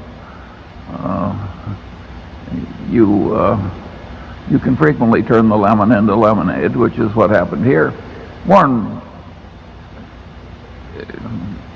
twisted a lot of capital out of the textile business and invested it wisely, and that's why we're all here. But Berkshire comes from three companies that came together: Diversified Retailing, Blue Chip Stamps, and Berkshire. Those were the three base companies. And Diversified started when we bought a company called Hochschild Kohn in Baltimore in 1966, a department store, and that company disappeared over time. Fortunately, in 1970, we sold it to Supermarkets General. Blue Chip, we've told you about the record of that. So we started out with three disasters and put them all together. And it's worked out pretty well. But it was a mistake to be working from that kind of a base. Don't follow our example in that respect. Start out with a good business and then keep adding on good businesses. But the example of quickly identifying the mistakes and taking action. Their example is a good one. Yeah. Okay, number 6. Good afternoon, Mr. Buffett, Mr. Munger. Kathleen Lane from New York. I have a question out of left field for you. You say you like to be entertained. This question will entertain you. It's also a serious question. I know you don't like to speculate about the future. You won't do so. I appreciate that. But some people do. For example, Edgar Casey was one.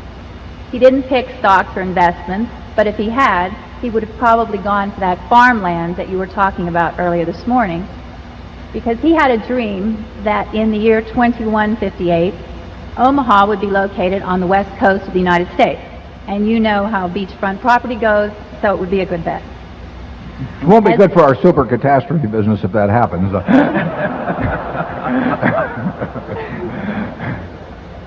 As you both said earlier, we're living in an extraordinary time. Financially especially, you can't help it but hear disaster scenarios concerning the impending collapse of worldwide financial markets, about major physical changes in the world as we know it, about a future when the world's resources will be better measured by their prospects for ensuring our basic survival than their value as speculative commodities. That's where that farmland would come in again. Nobody does better what you two do. But even if your investment acumen wasn't what it is, I would invest with you because you're honest. In short, I came here to ask you, what would you tell a single mother to exchange her Berkshire sharehold for gold coins? When, under what circumstance? Well, I can't imagine ever exchanging any of my shares for gold coins. But, you know, I would rather trust in the intrinsic value of a bunch of really fine businesses run by good managers selling products that people like to buy and have liked to buy for a long time, and them exchanging their future efforts, the money that comes from their wages for See's Candy or Coca-Cola or whatever, than take some piece of metal that people dig out of the ground in South Africa and then put back in the ground at Fort Knox, you know, after transporting it and insuring it and everything. I've never been able to get it real excited about gold. Now, my dad was a huge enthusiast for a gold standard. So, I mean, I grew up in a family where gold was revered, if not possessed. And I gave it its full chance, but I've never understood what the intrinsic value of gold is. And you know, we'll sell you some at Borsheim's, but I would never exchange. The idea of exchanging a producing asset for a non-producing asset would be pretty foreign to me. And I would say this in terms of the predictions, and I know the spirit in which you asked the question, but there's a market out there all the time, and people love to hear predictions. I mean, if I said I was going to offer a bunch of predictions today, I mean, we would have 1 million people here. I mean, they're dying to have predictions, and speeches at Rotary clubs or trade associations or whatever. They just plain love it, and that's what a whole industry is built upon. You know, the people coming out of Washington that talk about political predictions, and I don't read those in the paper at all, because it's space fillers basically. And you mentioned Edgar Casey. Ben Graham knew Edgar Casey pretty well, but I just have never seen any utility to any of that at all. There will be some huge surprises in the world. There's no question about that. But I don't think that betting on any specific one is a very smart policy. In fact, we usually bet against them in terms of super catastrophes. We know there will be a 7.0 or greater quake in California in the next 50 years. We don't know where it'll be or when it'll be or anything like that. We're willing to pay out a lot of money if it happens tomorrow. And because people do worry about catastrophes, and in this case it's perfectly proper with insured values, but it just isn't any way, in our view, to get through economic life. Charlie?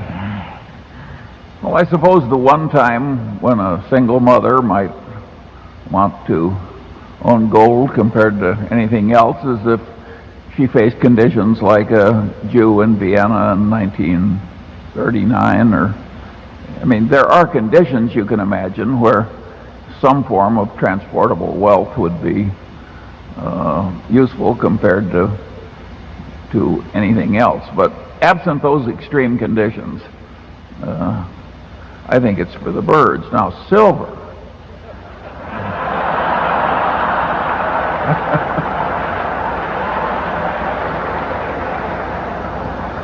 It's hard to think of anything other than fleeing the country. And,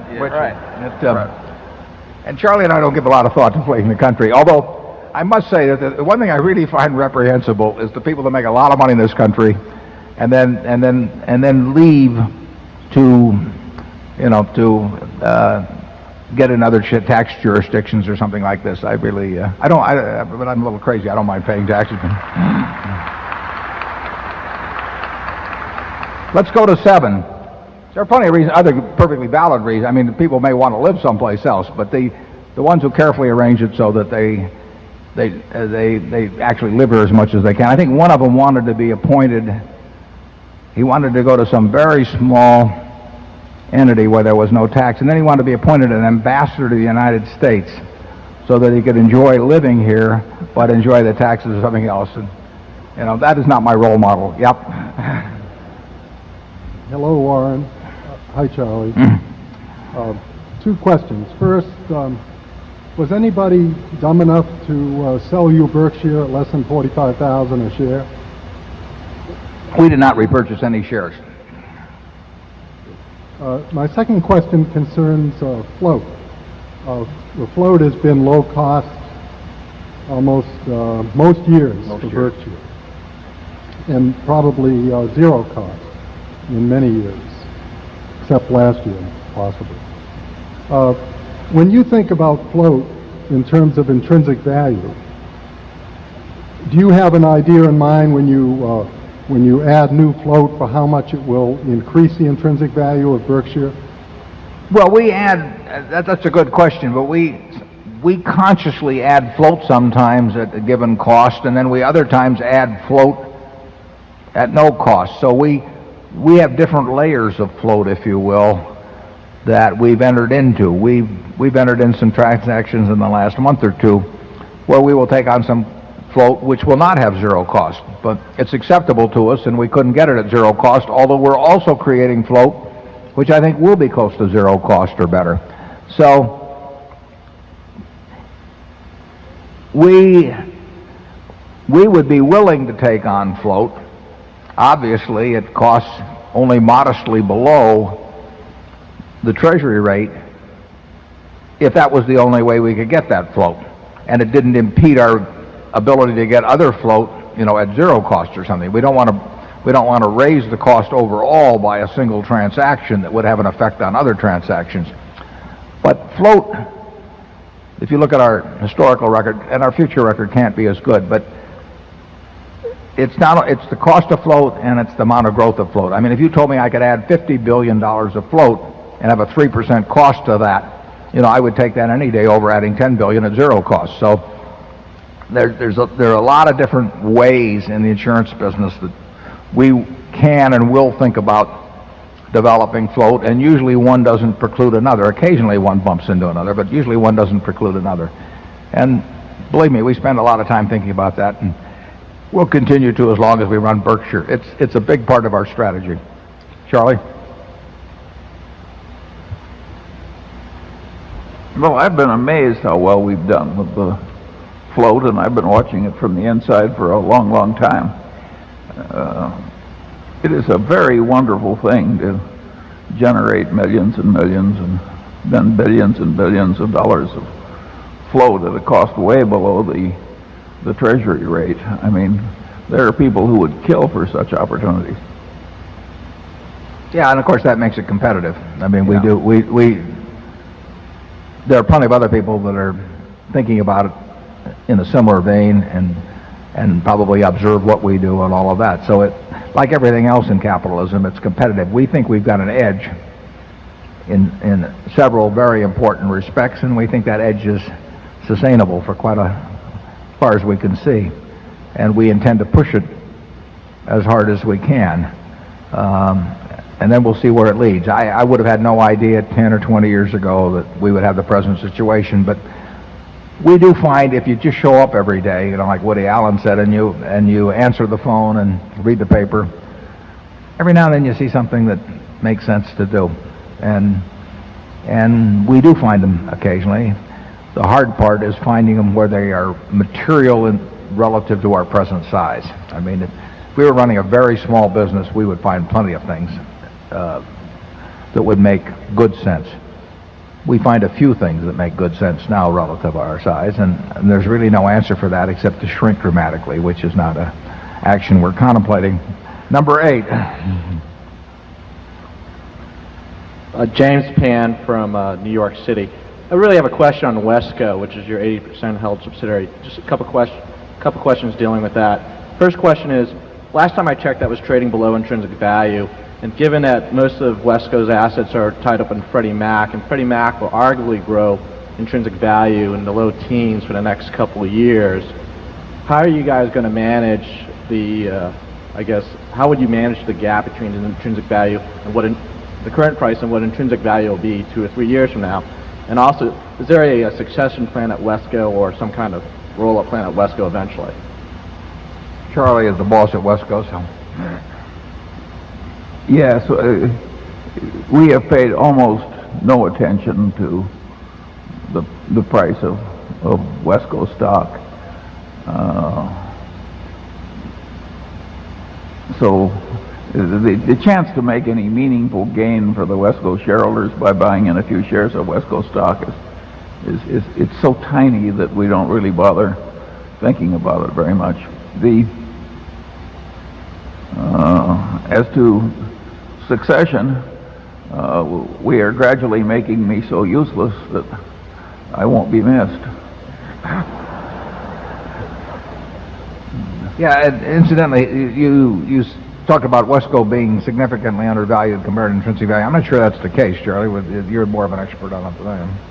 Well, there's certainly no huge gap, and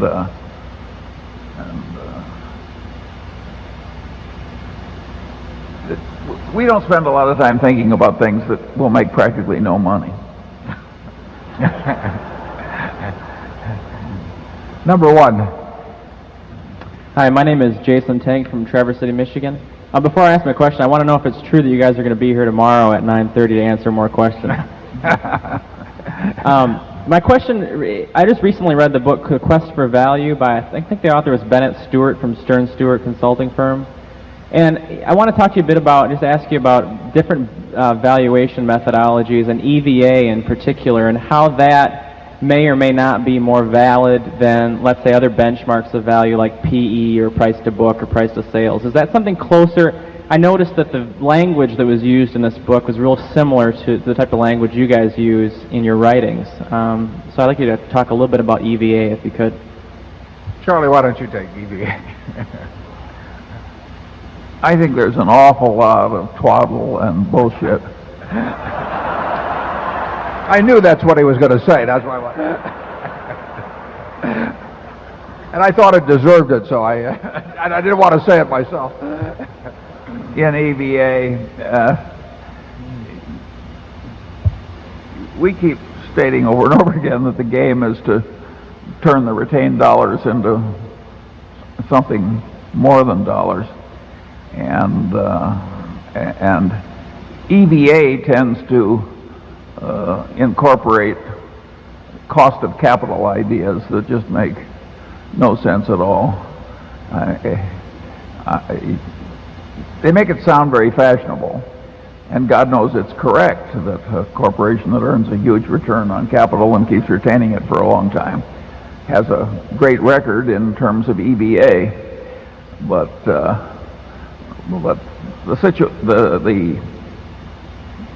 mental system as a whole does not work. It's like medieval theology.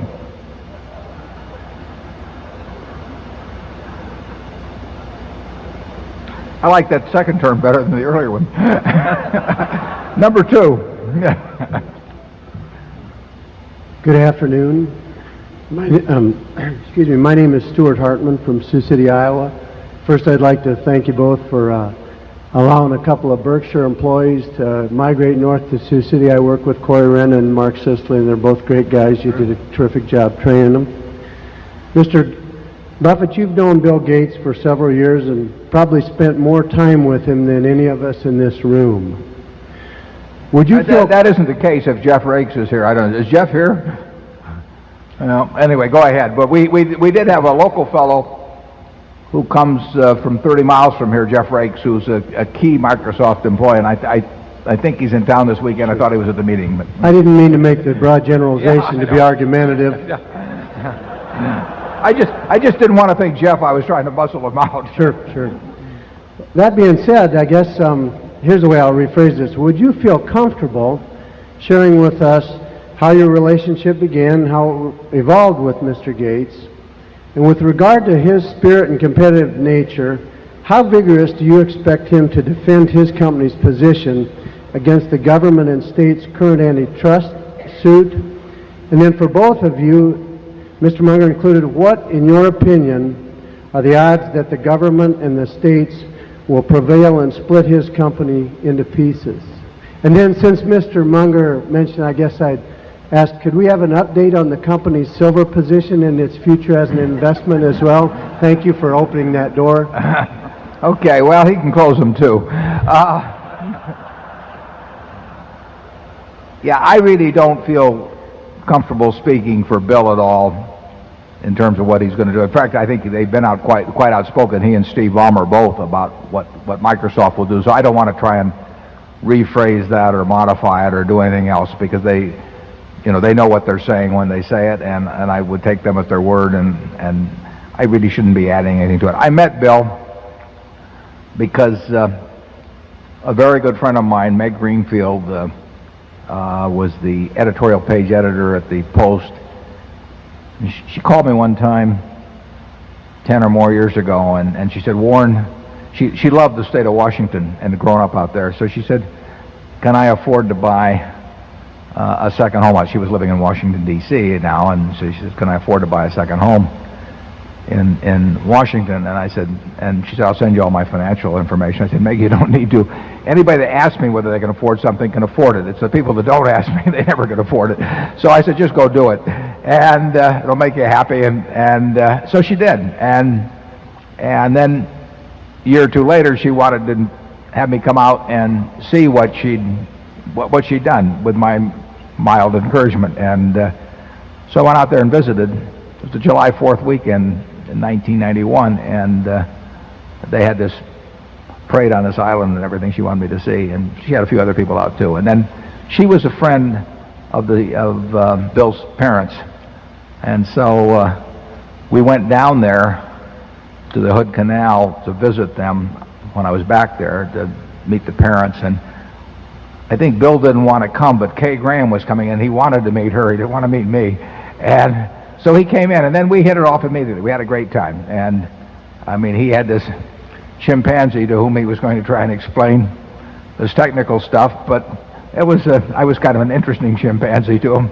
So, he's a terrific teacher. So we spent a number of hours, and we just plain hit it off. And I found it very interesting what he had to say, and we've had a good time ever since. And we played bridge together and golf together, so I can tell you that he's quite competitive in those games. But I can't tell you anything about Microsoft or anything. I don't know that much about it. It wouldn't be right if I did know anything personal to be talking about it. Charlie, you know Bill.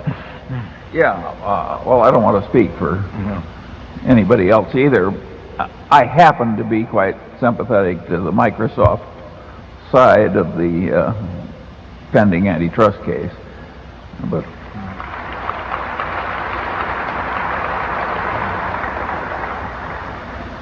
and regarding silver, all I can say is so far it's been a dull ride.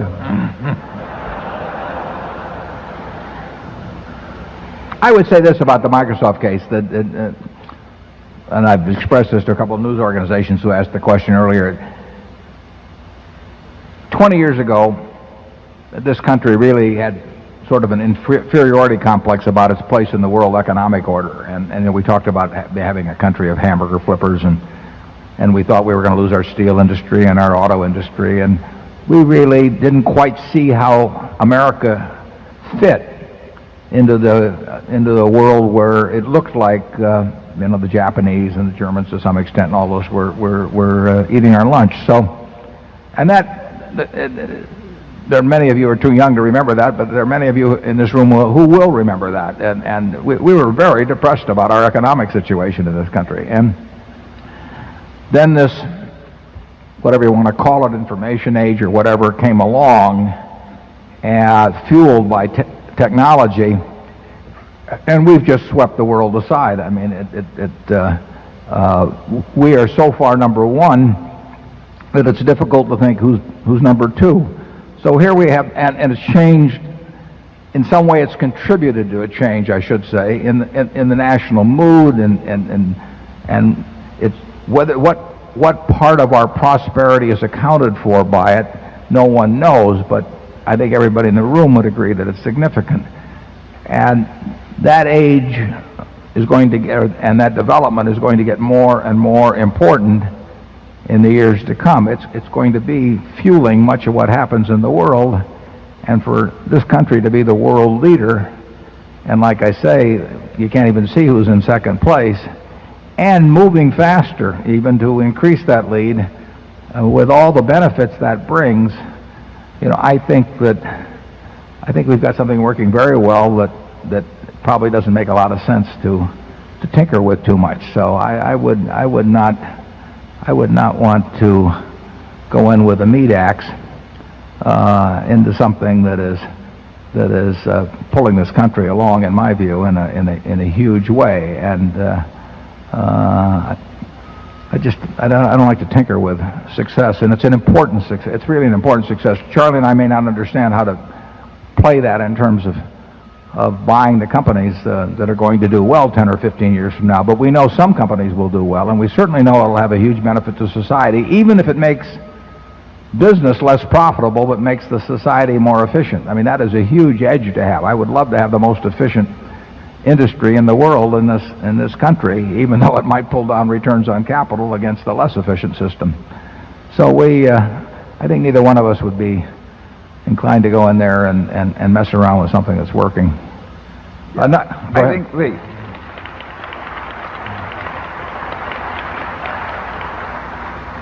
If you look at the big picture in patriotic terms, having lost totally in radios, stereos, television sets, etc., and in many other places, and having lost position in other major industries to the Japanese and others, we finally get huge leadership in a new and wonderful field, software, that's needed all over the earth. And somebody who's drawing a salary from the United States government gets the bright idea that you should dramatically weaken the one place where we're winning big.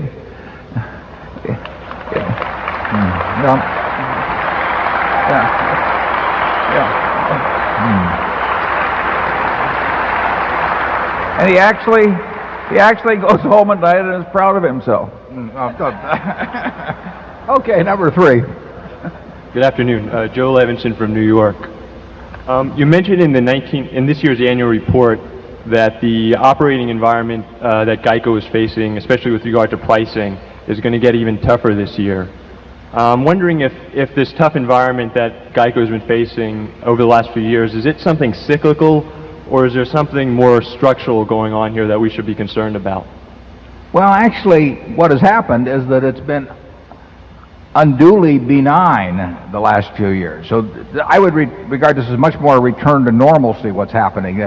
The profits in auto insurance industry-wide have been far higher than I think are sustainable, and higher than I would have predicted 5 years ago would have occurred.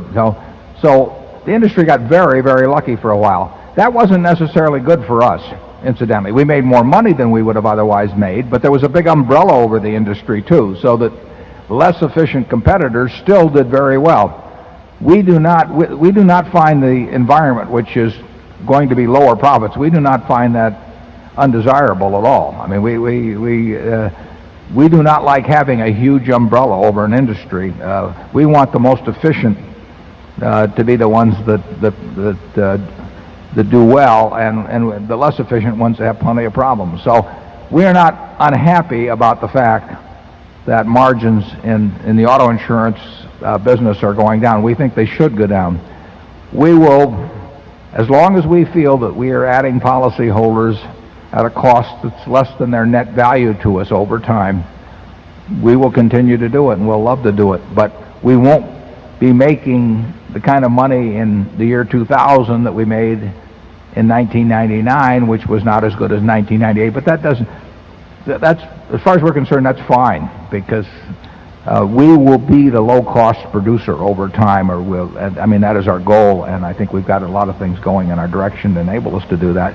The low-cost producer in a huge industry is going to do very well over time, and then the question is it costs money to sign up people and bring them into our fold. Then we have to keep them in our fold, and we lose some every year. It's an hourglass problem to a degree, but that's all part of the equation. And the GEICO equation is fundamentally good. It's not as good as it was a couple of years ago, just in terms of overall profitability, because there isn't this big umbrella over the whole industry. But that umbrella was going to go away, and it doesn't hurt us to have it go away at all. The second thing is that we are, as I pointed out in the report, it is costing us more to develop inquiries than it did a couple of years ago. We knew that would be the case. It's going to cost more 3 years from now than it costs now. So we believe in pouring it on, and we think that we can attract business at a lower cost and then run it at a lower cost than most of the competition, if not all, and we intend to plow ahead with that. We will write, I said the industry, in the annual report I ventured that the industry might write at 3 points worse than last year. Well, 3 points on 120 billion of volume is $3.6 billion difference in the profitability, if that forecast happens to be correct. That bothers us not at all. In fact, we will not only take that 3 points of industry worsening, but on top of that, we will spend even more money to bring in business, which will make our figures specifically look that much worse in the near term.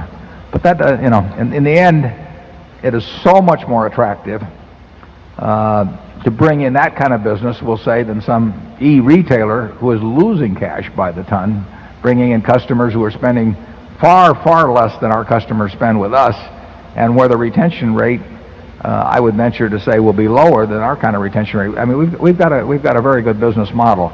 It's not as good as it was a couple of years ago. It's probably better than it will be a couple of years from now, but it's still far superior, I think, to the business model of most of the competition. We've got a great machine at GEICO, and we've got a sensational man running it, and Tony Nicely. I mean, he is the best in the world at running that business, and he's been there since he was 18 years old, and he knows it every way from Sunday in terms of how to run that business. I've known Tony for a good many years. I've never heard him say anything that didn't make sense. I mean, it's really interesting.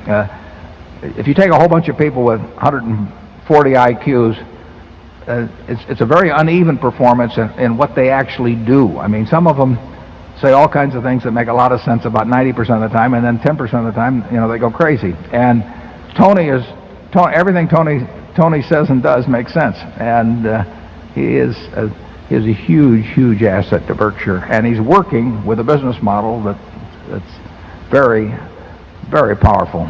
Charlie? Nothing to add. Okay, number 4.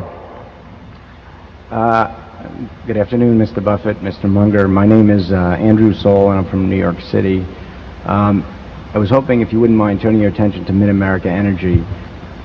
You've spoken about how much you respect the management of that company, but if you could elaborate upon what you see are the long-term competitive advantages of Mid-America Energy, where you see the company 10 years from now, and is it your hope or your intention to make Mid-America Energy the lowest cost provider of electricity in the United States? Well, you're not going to do a great deal about the embedded costs that you have in generation. I mean, if you have a group of plants, they are in the United States, they're relatively low-cost generation, but if somebody else has a hydro plant or something that has built-in advantages that are going to enable them to turn out electricity, cheaper than we can do it in Iowa with coal, so be it. I mean, it is relatively well positioned as a generator, but we have nothing we could do there to specifically dramatically change the cost of generation compared to other competitors. And you shouldn't expect to make extraordinary profits in a business that is selling an essential like electricity to virtually every consumer in the country. I mean, the whole idea behind the utility industry is not to allow extraordinary profits. But we think it's a very good business. We do think that Dave Sokol has demonstrated ability in the time he has been running that to come up with a lot of ideas about doing various things that have made sense, various projects. Not everything works, but his batting average is very high. And a good mind like that, we'll expect that he'll produce more ideas over time. But it's not the sort of thing you get fireworks in. It's conceivable that, we would get a chance to do something very big in that field at some time, just because it's a big field. I mean, it is the kind of field where you can write a $5 billion check, so it's not the jelly bean business. But whether we do or not depends on a lot of things, including regulatory restraints, because there are a lot of rules in that business, starting with the Public Utility Holding Company Act of 1935. But there may be ways to do some very big things, and we've got the right management to do it. We've got the financial wherewithal to do it, and we'll see what happens. I think Mid-America is we'll get, in my view, we're very likely to get a very decent return on it, but we shouldn't get an extraordinary return, because it isn't that kind of business. Charlie? Nothing to add. Okay, number 5. Mr. Buffett, my name is John Shane from Nashville, Tennessee. I want to join the other shareholders and thank you for the results you've achieved, but also for the example that you've set for business generally. My question is about float proceeds and whether they can go into common stocks. You've been asked that question before in prior years. Once I asked you something on that, and I think at least one other shareholder has. But I'm wondering if you might go into a little more detail.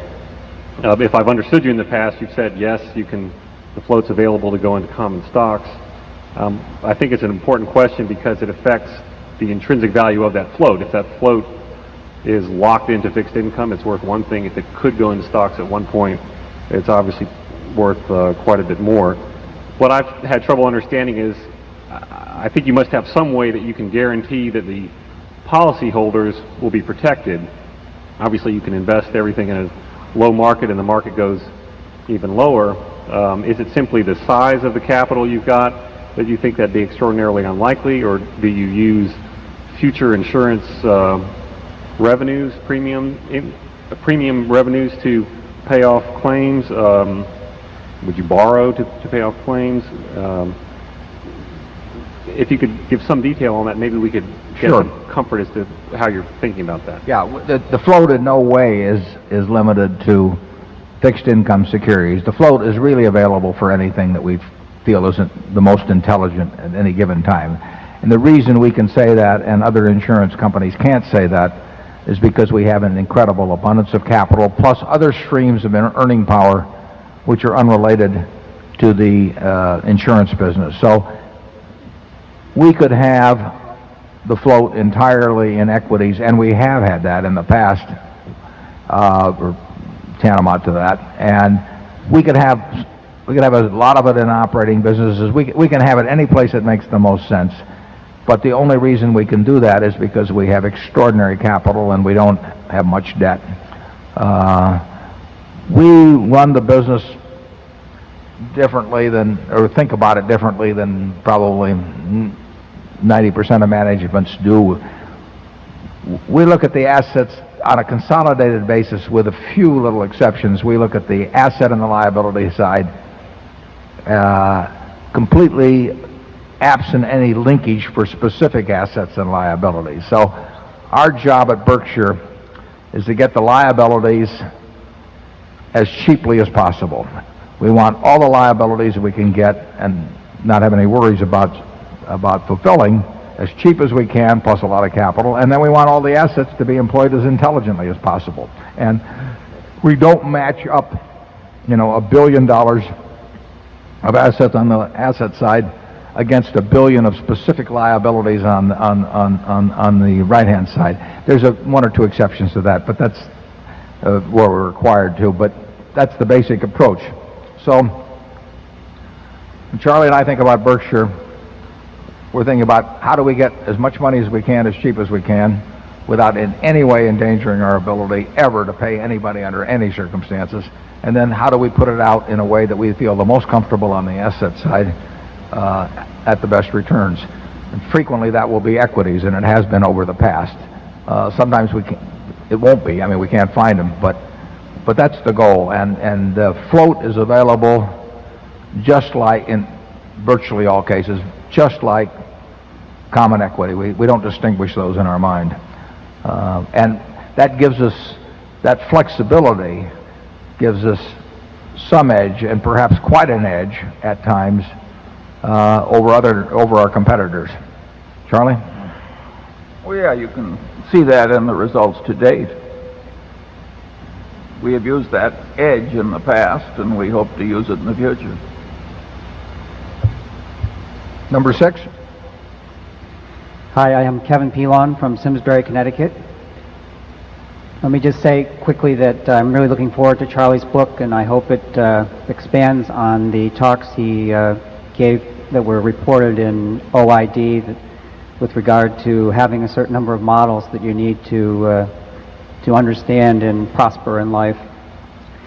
I have 2 questions, and I'll ask them quickly in succession because you may want to punt on the first one. The first question is, I'm interested in any comments you might have that would expand on your general interest in the branded apparel companies, Liz Claiborne and Jones. And the second question is, I wonder if you would comment on the future of Freddie Mac with all the current brouhaha. Every year there's new brouhaha, as you know, with the buyback of the 30-year bond and the search for a new benchmark, and the Treasury saying that perhaps the agency securities were not backed by the full faith and credit of the government. Yeah, we're not going to be able to help you too much on some of those because we may have some views, but they may be things that we don't really want to talk about. The Liz Claiborne and the Jones Apparel investments you're talking about, the Jones Apparel is a decision that was made by Lou Simpson at Geico. Lou runs a separate portfolio of equities for Berkshire. They're held in Geico, but obviously they're for the account of Berkshire. And that portfolio is well over $2 billion, and to some extent it can be expanded or contracted based on what Lou would like to do. And he runs that 100% on his own, and he's compensated based on how that portfolio does. He makes decisions, buying and selling, without talking to me at all, which is the way we like it. Sometimes there's an overlap in our decisions, but for example, when I first found out about Jones Apparel, I'd never read an annual report of the company. I didn't know what they did or anything, but that's Lou's baby, and he's very good at managing money, and he's a fellow that has 100% of my trust. So I know his general criteria for investing, which is quite similar to mine, not identical, but quite similar to mine, and he's got a familiarity with businesses that again is quite similar to mine, but not identical. And he runs a good portfolio, and it makes life a little easier for me not to have that 2 and a fraction billion that added to all the rest that I'm having trouble investing. Liz Claiborne came about a little differently. I got a call one weekend actually on purchasing a large block that someone was going to sell, and we bought that on a Monday morning in London. I remember that it was never reported on any exchange. I'm not quite sure even how it happened, but the broker that handled it arranged the trade over there. And you know, they've had a very, very decent record. They buy in their shares. I like the business that they run. It's not a Coca-Cola type business or a Gillette type business or even an American Express business, but we were offered that stock at a very attractive price, and it's worked out fine. The Freddie question, I'd rather not get into it, frankly, because there's a lot of political overtones to that. Charlie? I can pass as well as you can. Okay. Number 7. Girish Paku from Croton, New York. First regarding, I just have a couple of questions. First regarding the succession issue, I just can't imagine that you would allow someone else to paint over your picture afterwards, I guess, post-truck. So I was wondering,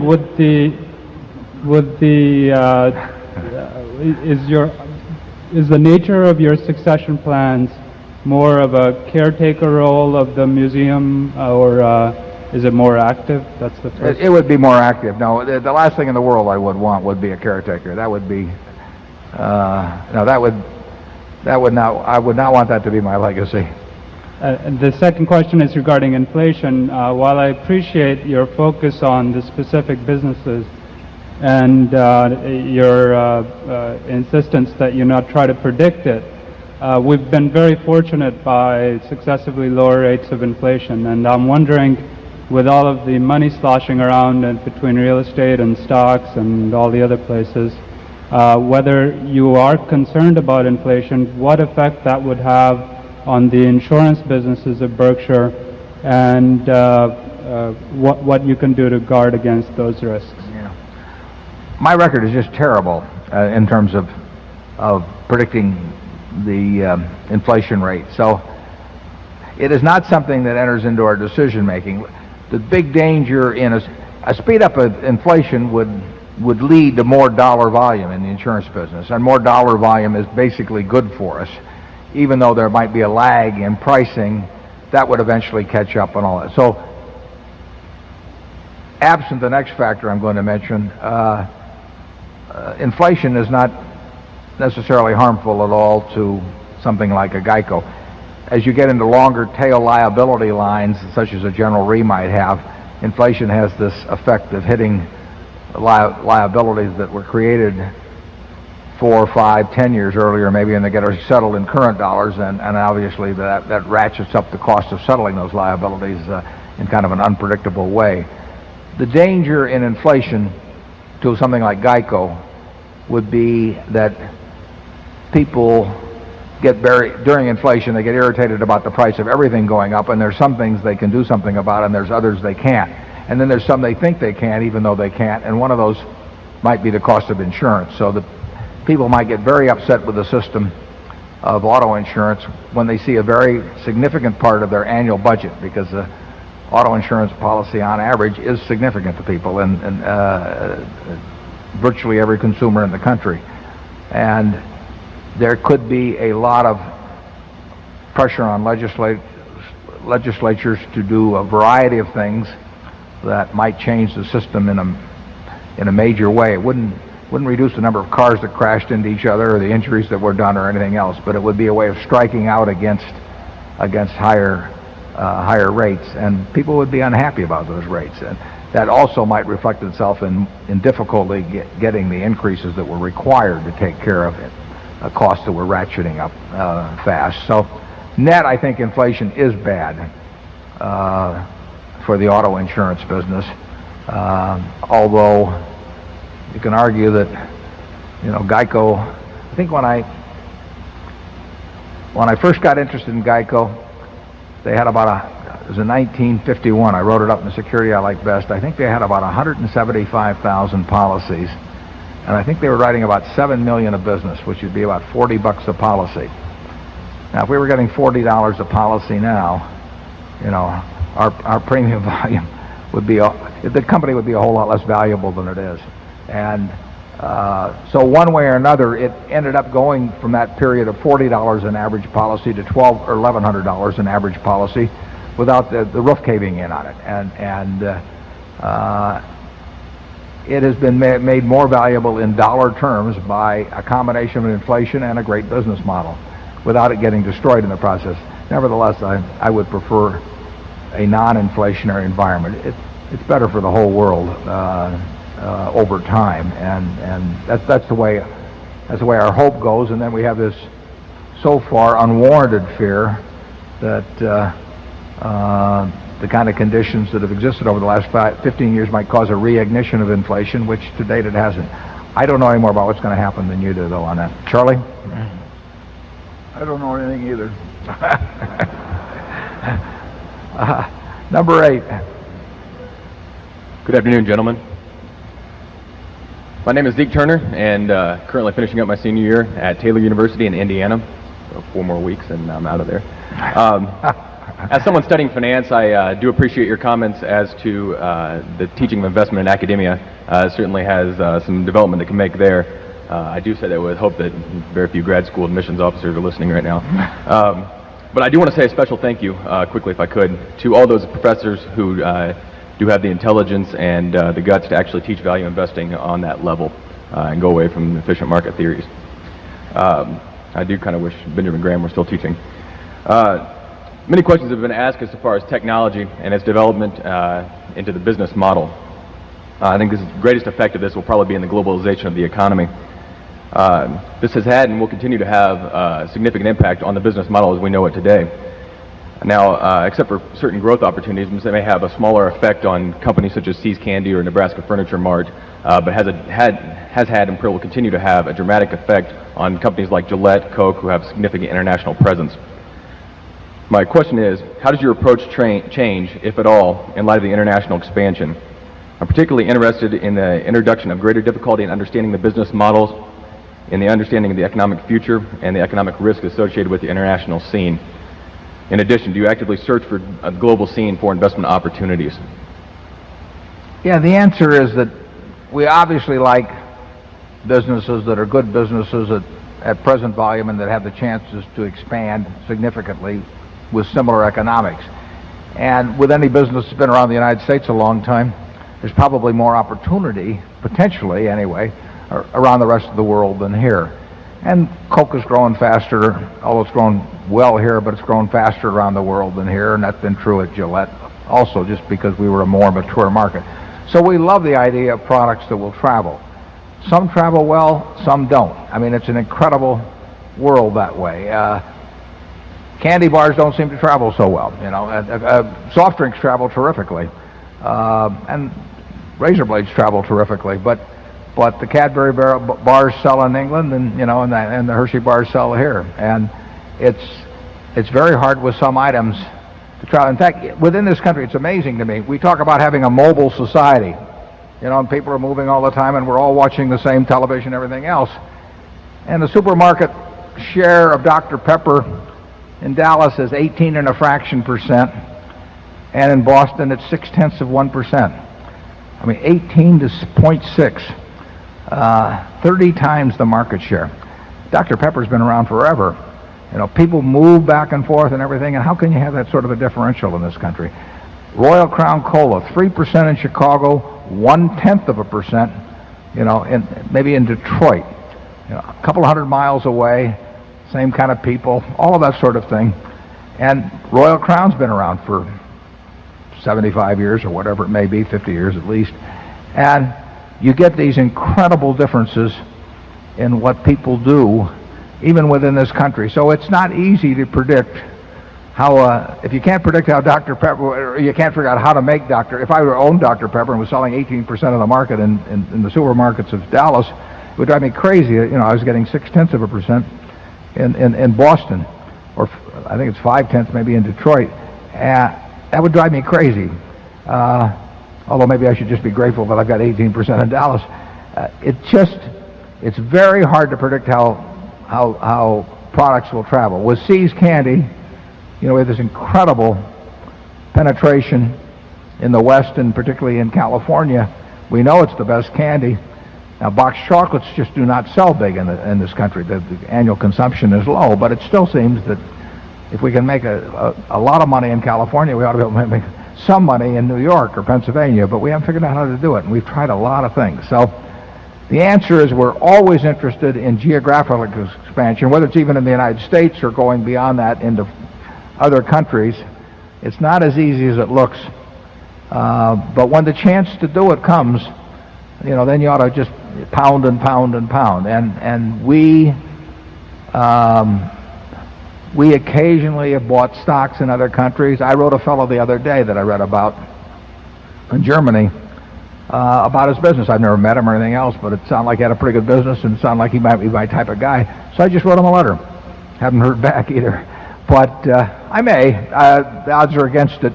But it sounded to me like I'd buy his business if he chose to write back and wanted to do something. And we're very willing to do business, in any country in the world where we think we understand the nuances of the corporate governance system and taxation and that sort of thing. I mean, we don't understand all 200 countries by a long shot, but there's plenty we would love to be in business in. We looked at a very significant company in Japan a couple of years ago, and some other fellow I know bought it and has done very well. It would have made sense for us, and we missed it. We will continue to look at things internationally. It makes a lot of sense, and we got a lot of capital to employ. We're more likely by some margin to find things here, but we may find a big one outside of this country. Charlie? Nothing to add. Okay, number one. I'm John Bailey from Boston, Massachusetts. You commented in the annual report that only part of GEICO's marketing expense last year was required to maintain the business. This seems to get to the heart of owner earnings, where in the first part you can value the existing business very well through this observation, and you get a direct measure of the dollars invested in new business. And it seems that you should be able to make similar observations about other businesses that you may be interested in investing in. So could you use this as a jumping off point to describe examples perhaps of how you contemplate companies' marginal investment opportunities or their return on marginal capital, and how much weight do you give to the value of the existing business in your investment decisions, or the value of the, so to speak, in-force book? Well, we, as we explained earlier, are looking for ways to create more than $1 of value per dollar we lay out. We'd love to create $3 of value or $4 of value, but we'll settle for $1.10 if that's all we can get. We don't consciously make decisions that are 90-cent decisions for a dollar laid out. None of this is that precise when you get into the application of it. What we do know is that there's enough of a margin at, say, a GEICO expansion effort that it's pretty compelling that it makes sense.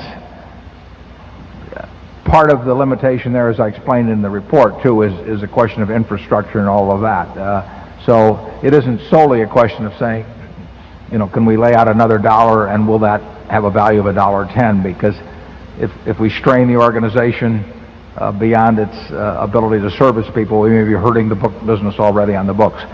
I use the GEICO example in the report because it's big enough so it's meaningful to shareholders. I mean, we're doing things all the time that cost us money in the short run that we think will more than produce a commensurate value over time, but not on the scale that we're doing it at GEICO currently, and we may step up that scale even. So I thought it important to lay out those figures, even though I can't be precise. When I say, that it might be $50 million to maintain, I don't know that figure. It could be 70, it could be 30, maybe I'm off even more than that. But that's my best guess, and I think the shareholders are entitled to my best guess, and they're entitled to know how much we are spending beyond that maintenance cost to build the business for the future, which we don't obviously capitalize on the balance sheet. So those, Geico's by far the most dramatic, and we don't have comparable expenditures like that going on elsewhere. But we are spending significant money, for example, to take NetJets to Europe, and we'll be spending it this year and next year, and then as soon as that starts looking good, we'll be going to Asia and spending more money. I mean, all of those decisions are made that way. They're not on the scale of the Geico decision, though, at all. We want to give you the information in the report that, related to the size of the enterprise, would be material to Charlie or me if we were reading the report and not involved in the business in trying to figure out what our investment was all about. That's the goal and what we write. And then to keep it to a size that doesn't have to be sent UPS.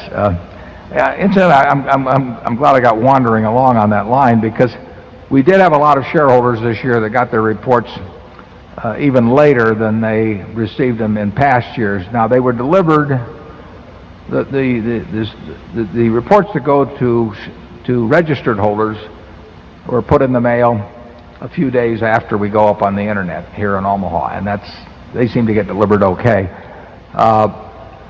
Street name holders, which are 10 times in number what the registered holders are, so we're really talking about 9 out of 10 shareholders, get their reports from a firm in New Jersey that is designated by their broker to take the reports from us and remail them. We pay those people a fair amount of money to do that. We know when we deliver those reports to them, which is promptly, and we know when they tell us that they send them out, and we inquire every day or more than once a day to find out whether they've gone out. And we got a lot of complaints this year that people hadn't received them at a time when you would have thought they would have received them. So we can we know when the designated mailer received them. We don't know for sure when they got them out, and we don't know for sure what happens at the post office. But the mailing went out about the same as in previous years, but the receipt apparently was somewhat later, and all we can say is that we apologize, but we don't have any better system. The people that have them in their own name will always get them dropped in the mail a couple of days after the report appears on the internet. We can assure you of that. We can't assure you of when the street name holders will get their reports, because that is a mailing that we don't handle, and no other companies handle them, to my knowledge. There is a firm that seems to do about 95% of that, and is designated by the specific broker with whom you have your shares. Charlie, you got anything to add? Okay, number 2.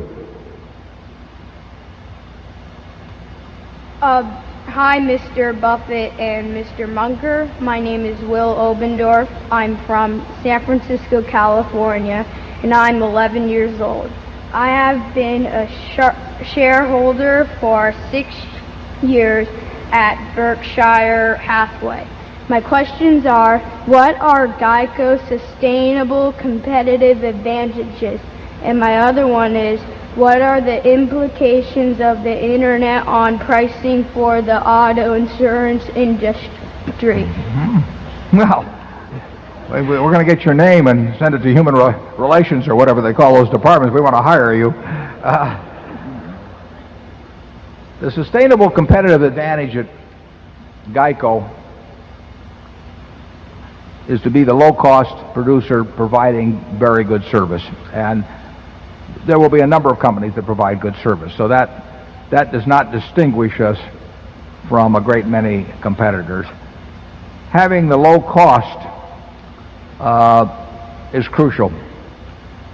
There are companies that specialize in given groups of policyholders, but smaller groups, such as USAA, that have very good costs. So they are very, very competitive with us in their chosen area.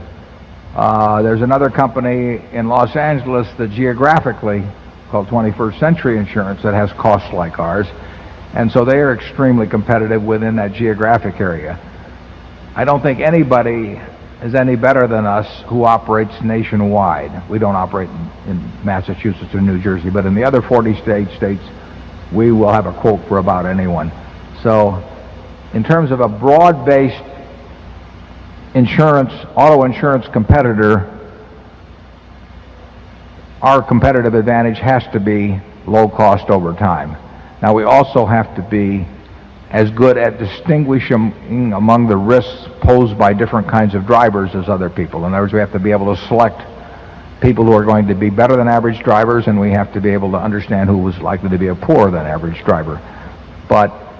And the ability to do that, to distinguish those people, would be a competitive advantage. I think that many companies tend to be fairly equal on that point. So it's really at this cost level. And we care very much about cost the same way that Charlie mentioned a company called Costco does, in terms of retailing. They figure their expense ratios out to hundredths of a percent, and that is important.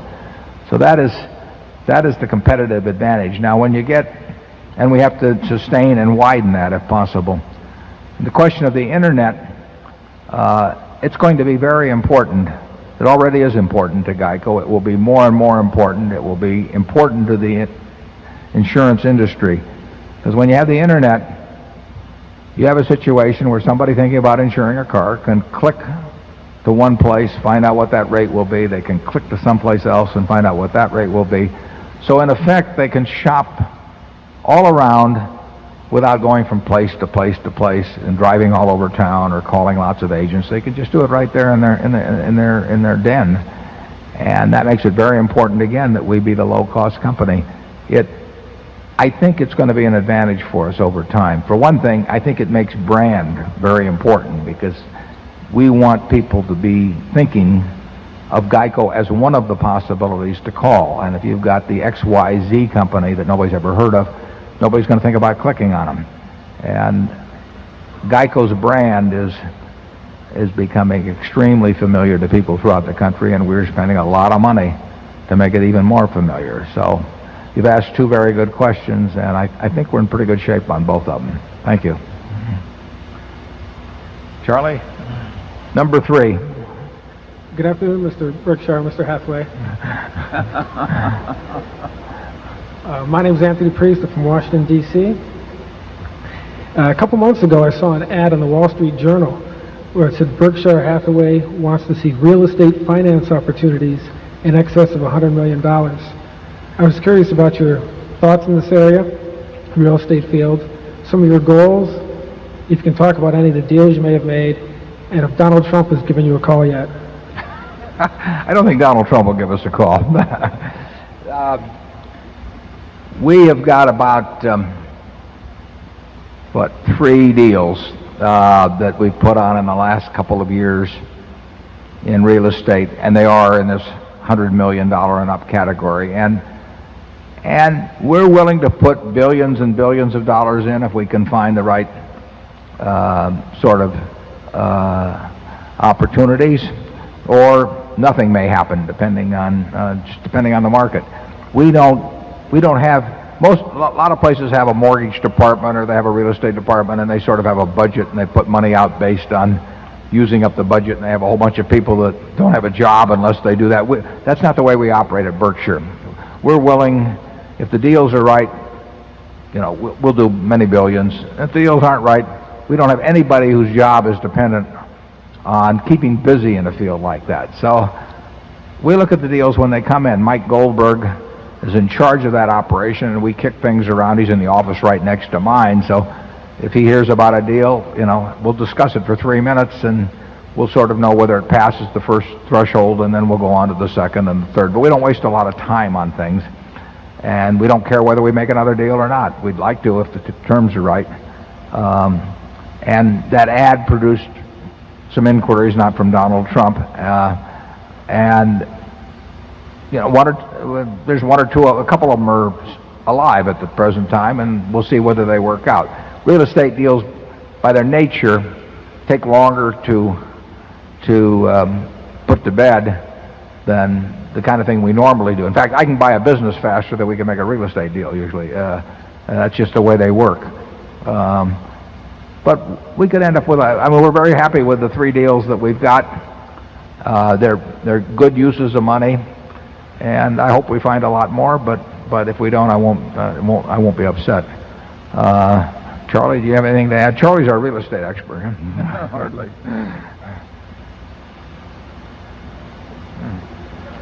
We are not financing Charlie's boat, incidentally, despite the rumors. Number 4. Hi, my name is Joel. I'm an undergraduate student at the University of Virginia. I have 2 questions. My first question is, how important do you think the structure of your fund is to its long-term success? And by that I mean, in the last couple of weeks, some other legendary investors like Julian Robertson and Stanley Druckenmiller have been forced to either close or restructure their funds as a result of a kind of vicious cycle of underperformance and subsequent redemptions, and then even worse performance. Do you think that the structure of your fund as a publicly traded company, as opposed to a private partnership like Tiger and Quantum, has protected your business from a similar fate? Or phrased a different way, do you think that if Tiger or Quantum were structured the way that Berkshire Hathaway is, that they might still be in business in the same way today? Yeah, we don't consider ourselves in remotely the same business as Tiger or so. I mean, they're managing a securities operation, and we aren't doing anything like what they do. So they have 30 years ago, when I had the partnership, it was much more along their lines, although still far from what they do, but it was structured much more like what they did. And although we had bought control of businesses and all that, we were functioning much more or focusing much more on securities. We don't care whether we own whether we own a stock or a bond, and we will over the next 20 years. But that's not what we're about. We're not a fund. We are an operating business that generates a lot of capital, and uses that to buy other businesses in whole or part. And we prefer in whole, but we sometimes do it in part. But I don't consider, which is a reason why I don't consider book value that important, although it's got the importance I attributed it to it earlier. But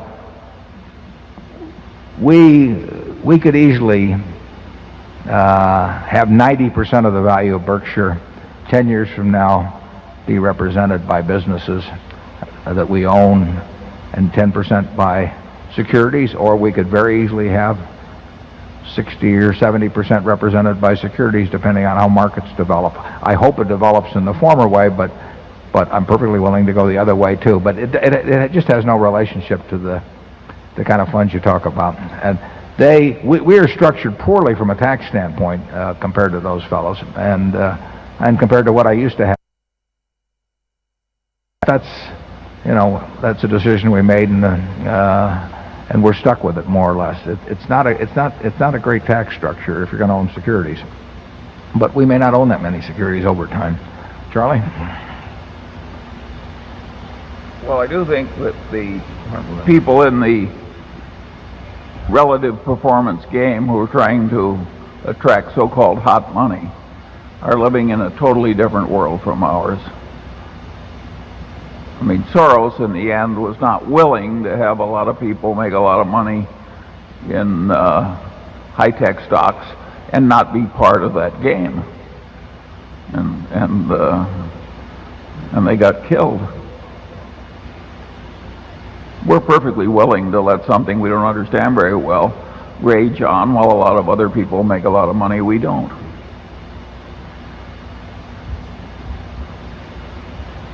Yeah, it's just not a securities operation that we have. We own a lot of securities at present, and we'll probably own a lot 5 or 10 years from now. But it's not what Berkshire is necessarily about. Ideally, I would love it if we could move all the money in securities into businesses that we liked. But that isn't going to happen in all probability. It's too tough because we can't find multi-billion-dollar businesses to buy right and left. We find a few, but they tend to be small. Number 5. My name is Paul Tomasic from Chicago. My question is about intellectual honesty and your incredible ability of rising intellectual intellectual honesty in organizations. In particular, you look at General Re, a large, well-managed, publicly traded firm. And if you think about it, if you raise the intellectual honesty in an organization like that, initially you're going to have an aberration, as you called it. In particular, Berkshire Hathaway was the first company to write down the Unicover, write down, whereas Aon pushed it on into the year 2000. Can you comment, give us some hints on how you raise the intellectual honesty in an organization? And somebody whispered in my ear, they wanted to know Charlie's reading list. I guess they finished Guns, Germs, and Steel. Thank you. We really don't want to buy into any organization that we felt would be lacking that quality in the first place, because we really don't believe in buying into organizations to change them. We may change the comp system a little or something of the sort, but I'm not going to name names, but there are a whole lot of organizations that if we bought into them, we wouldn't move their needle 1 point in terms of how they operate, and we wouldn't be comfortable with how they operated. So we try to buy into organizations that we think are very much like ours at bedrock. And General Re would have recognized that Unicover loss just as quickly if we hadn't owned it as we had. Now, that was not true of some other people, but they didn't need any prodding from us in order to realize something like that.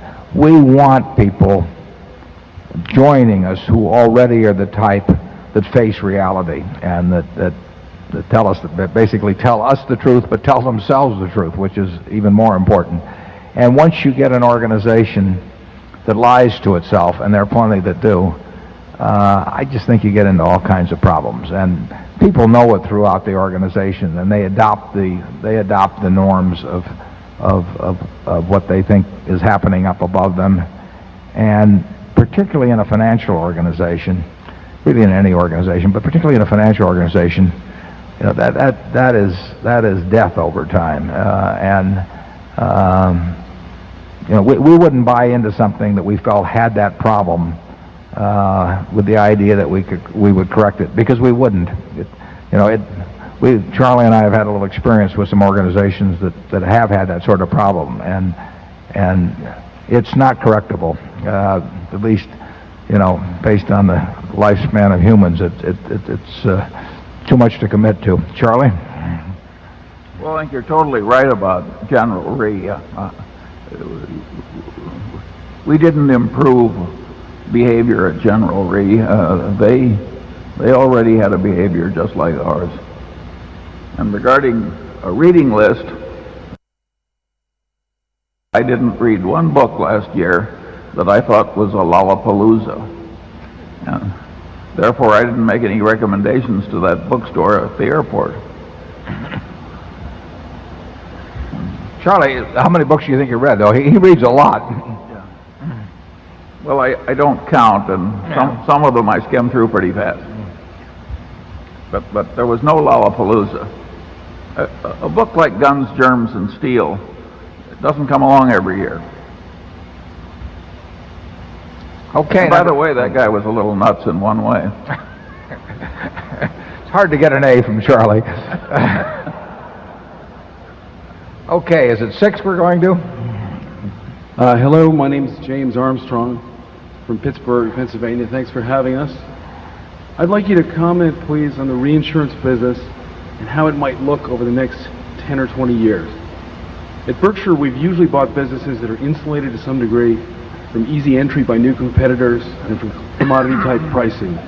We want businesses that possess defensible franchises, few substitutes, resistance to cyclical factors, etc. The reinsurance business carries a lot of characteristics that are the opposite of what we usually look for. There's a lot of excess capacity. We're hindered by irrational and unwise pricing decisions by competitors. For Gen Re to prove out as an investment for us, we need better underwriting, and we also need prices to harden. But in a world with great global liquidity, where capital moves very rapidly from place to place, why wouldn't the reinsurance business gradually evolve into a poor business, where all excess returns are competed away, where prices never firm for very long because a new entrant arises and throws capital at the business. So I'd like you to comment on how Gen Re can be made to work, and also give us a broad view of how the reinsurance business might unfold over the next 10 or 20 years.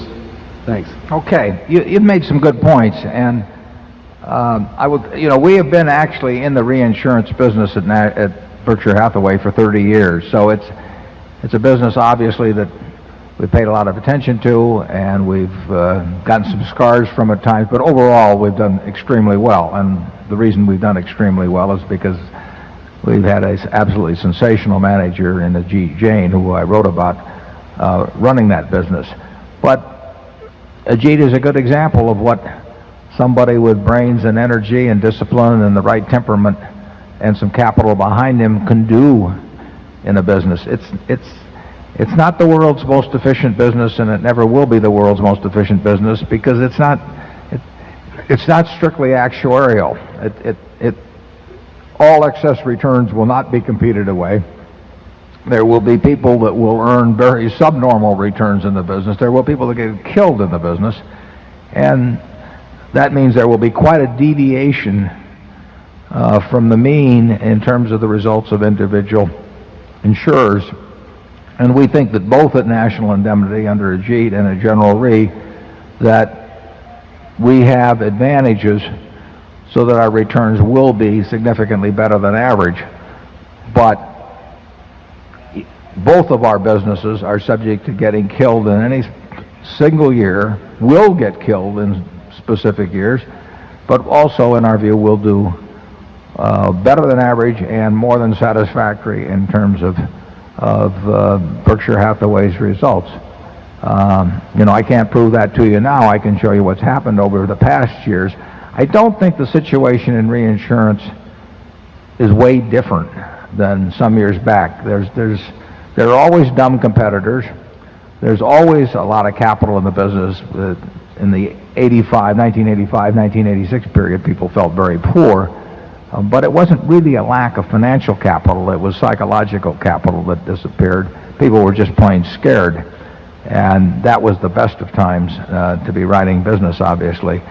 We like the prices are somewhat better now, but there are always people that misevaluate risk. And when they misevaluate risk, it's our job to let them have the business.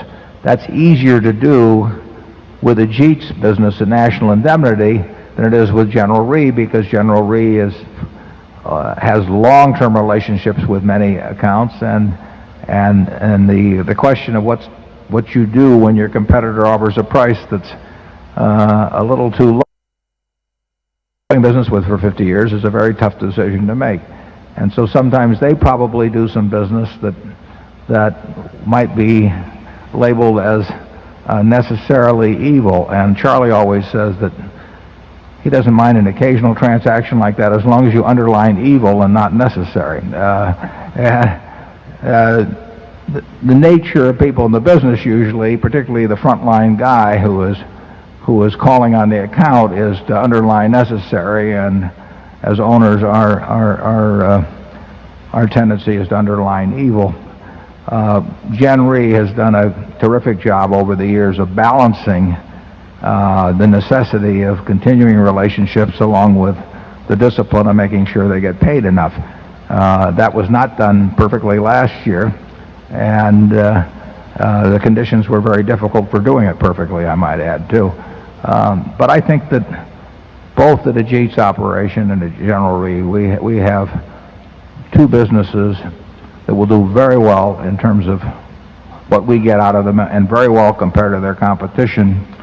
But occasionally we'll have a very bad year. I mean, we could have something happen tomorrow, a Tokyo earthquake, or I can name a bunch of them that would result in a very bad year, and that's what we're getting paid for. And if we price with discipline, our 20-year results can't be bad, no matter what any one year produces. And if we don't price with discipline, we'll get killed over time.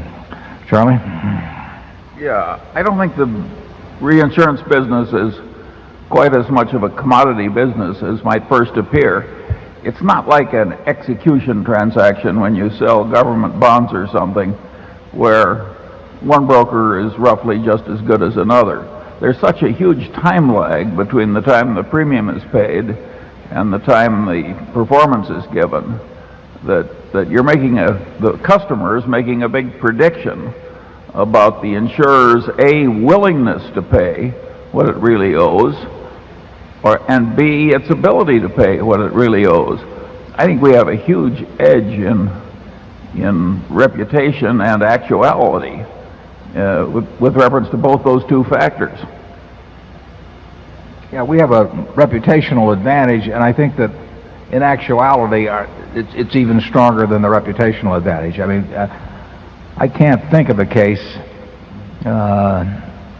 where there's been any problem with having Berkshire or General Re write a check very promptly for anything it owed. I mean, we have never been subject to people suing us and getting money later on or anything like that after fighting us out in courts. It's not the nature of, it's not the attitude we bring toward the reinsurance transaction, and we have a reputational advantage, but like I say, I don't think it's quite as wide as it should be in some cases even. And then we have a huge attitudinal advantage in that we have no need, none, to write more business or the same amount of business or even something close to the amount of business next year that we wrote this year. There are no volume goals at Berkshire Hathaway at all, and that is not true at most insurance organizations. We report the results as they come in and as we see them, which also I think gives us an advantage in being realistic about all aspects of our business. We have huge amounts of capital behind us, so we can take large pieces of attractive business and keep them all for our own account. So we have a lot of advantages in the business, and they will translate into something better than the rest of the world gets. I don't know how much better, and I don't know what the rest of the world will get, but it's not insignificant, the advantages we have in the business. It's just about 3:30. We're going to have a directors meeting, and I really appreciate you coming out. Thanks, and we'll be back next year.